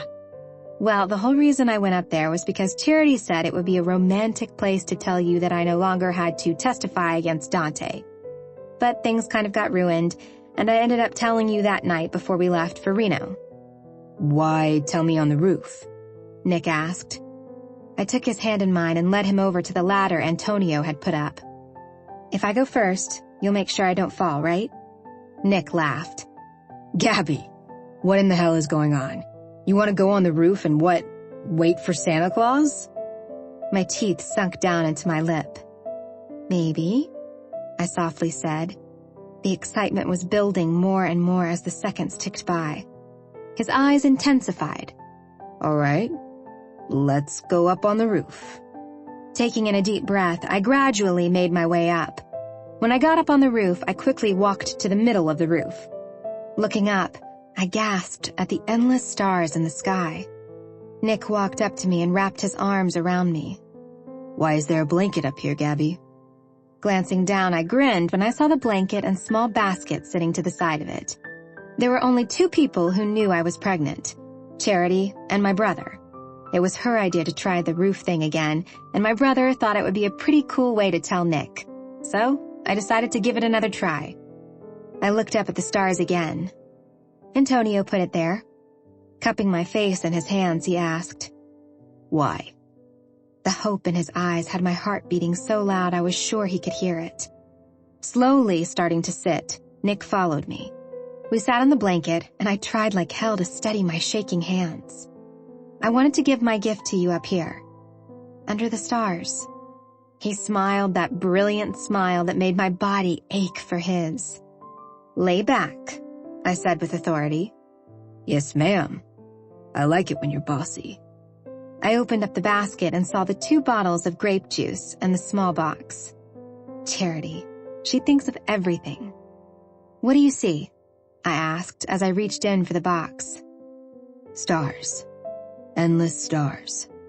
They go on for eternity. They're beautiful. He said so softly I barely heard him. When I was little, I used to lay out in our backyard and look up at the stars, I said as I laid back and looked up with him. I would pretend they were wishes. He chuckled. Oh yeah? How did that work out for you?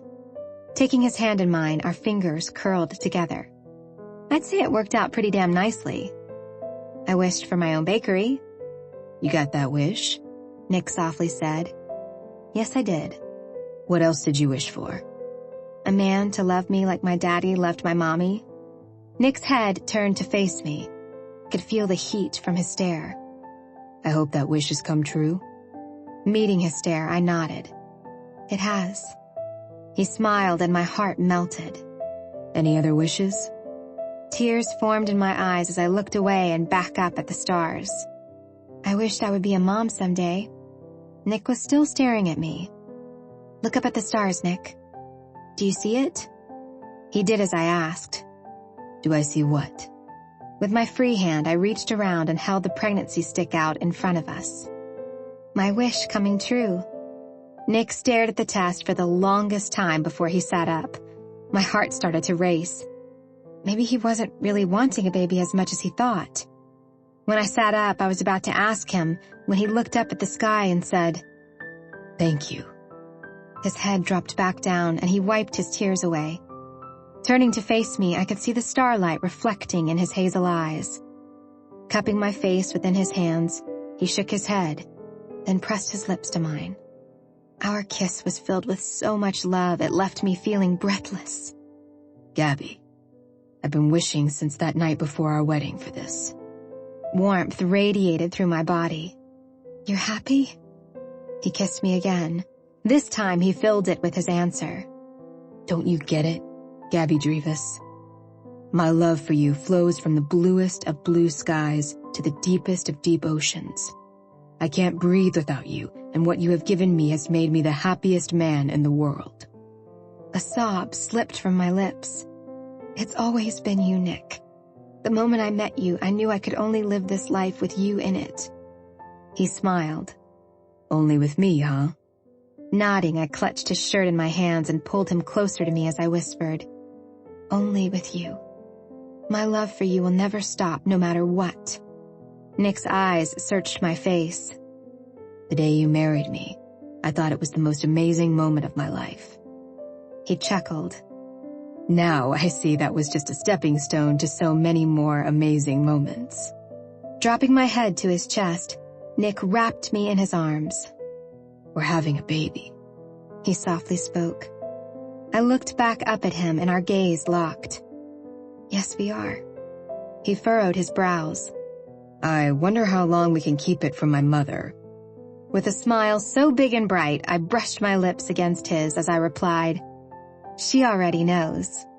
Nick closed his eyes and said, God help us. Epilogue. 1 year later. Katerina and my mother stood in the kitchen, both of them with their hands on their hips facing each other off. She likes the rice cereal, my mother said. Katerina shook her head. She doesn't. Look at her. She wants the Greek yogurt. My mother sighed. Katerina, you're only saying that because it has the word Greek in it. If I were to tell you this is Greek cereal, you'd be all over it. I attempted to hide my smile.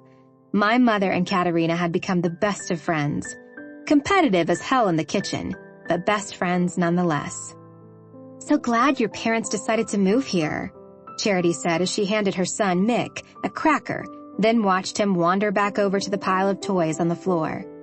When my parents found out I was pregnant, they decided they had missed enough in my life.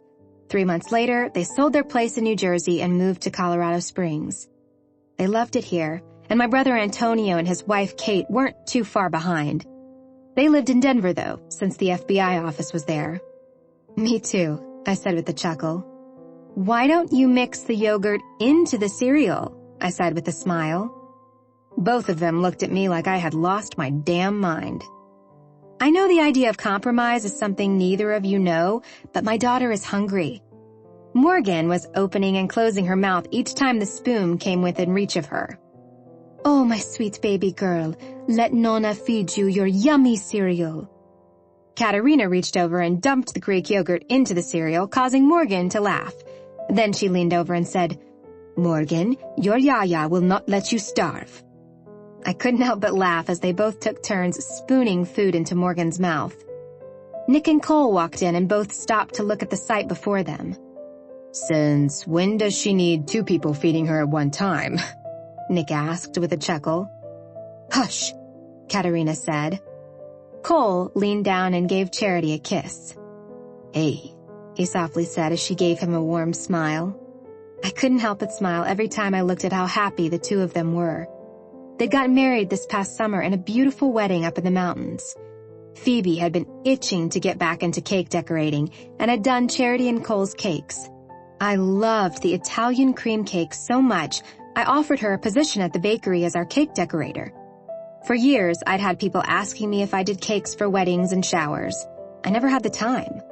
But with how well the bakery was doing and Phoebe's desire to get back to work, she jumped on it. She could bring Michael to work with her any time since we had turned half the office into a playroom/nursery. Nick walked up to Morgan and bent down. Her smile grew so big my heart nearly leapt from my chest. Hey, agape mine. Morgan kicked her feet and reached for Nick. No, she is eating, Katerina said as Nick lifted Morgan out of her high chair. Well, right now she wants her daddy. Morgan pressed her face against Nick's, covering him in yogurt cereal. Well, at least I won't have to worry about you being a good kisser with the boys. I watched as Nick walked out of the room with Morgan. Softly talking to her, he held her attention like he always did. It was as if she was mesmerized by him, just like I was. You know what she is thinking, don't you? Charity asked. Shaking my head, I said, No, what? Damn, my daddy is one good-looking Greek bastard. Turning, I hit Charity on the arm. So, when are we going to introduce her to Liv? Groaning, I looked back over to where Nick was holding Morgan close to him as they danced. She leaned her head against his chest and smiled. Like everything she ever wanted in this world she had right there. My heart melted on the spot. Don't act like you don't have mad love for Olivia. Spread it to your daughter. The only thing I want to do right now is soak in this moment. Charity stood and bent down to pick up Mick. Fine, but this conversation is not over. I will have my niece loving ONJ by her first birthday. I ignored Charity as I got up and made my way into the living room, where I leaned against the wall and watched my husband and daughter get totally lost in each other. When his eyes met mine, he smiled and my stomach dropped. He then motioned for me to join them. As I walked up to them, I froze the memory in my brain. My stomach fluttered, and I never felt so happy in my entire life. Nick pulled me to him as Morgan lifted her hand and put it on me. It was as if she knew how special this moment was. Nick brushed his lips over my forehead and whispered, "Se agapo, Gabby." "I love you too, Nick." Morgan pulled her head back and looked up at Nick. He laughed. "Se agapo, baby girl." When she rested her head back against his chest, our eyes met. Placing my hand on my stomach, I took in a slow, deep breath. "So, what are you doing later?" I asked. He kept his eyes on mine when he answered, "Whatever you're doing." My teeth caught my lip as I fought to hold back my emotions. "I'll be on the roof, looking at stars and finding more wishes." Nick's eyes lit up as he said, "Just when I didn't think we could top this moment." This has been an Audible Studios production of Only With Me, written by Kelly Elliott, performed by J.F. Harding and Charlotte North. Executive producers Rena Seth and Mike Charzik. Producer Neil Basic. Copyright 2017 by Kelly Elliott. Production copyright 2017 by Audible Inc. Audible Studios is a division of Audible Inc.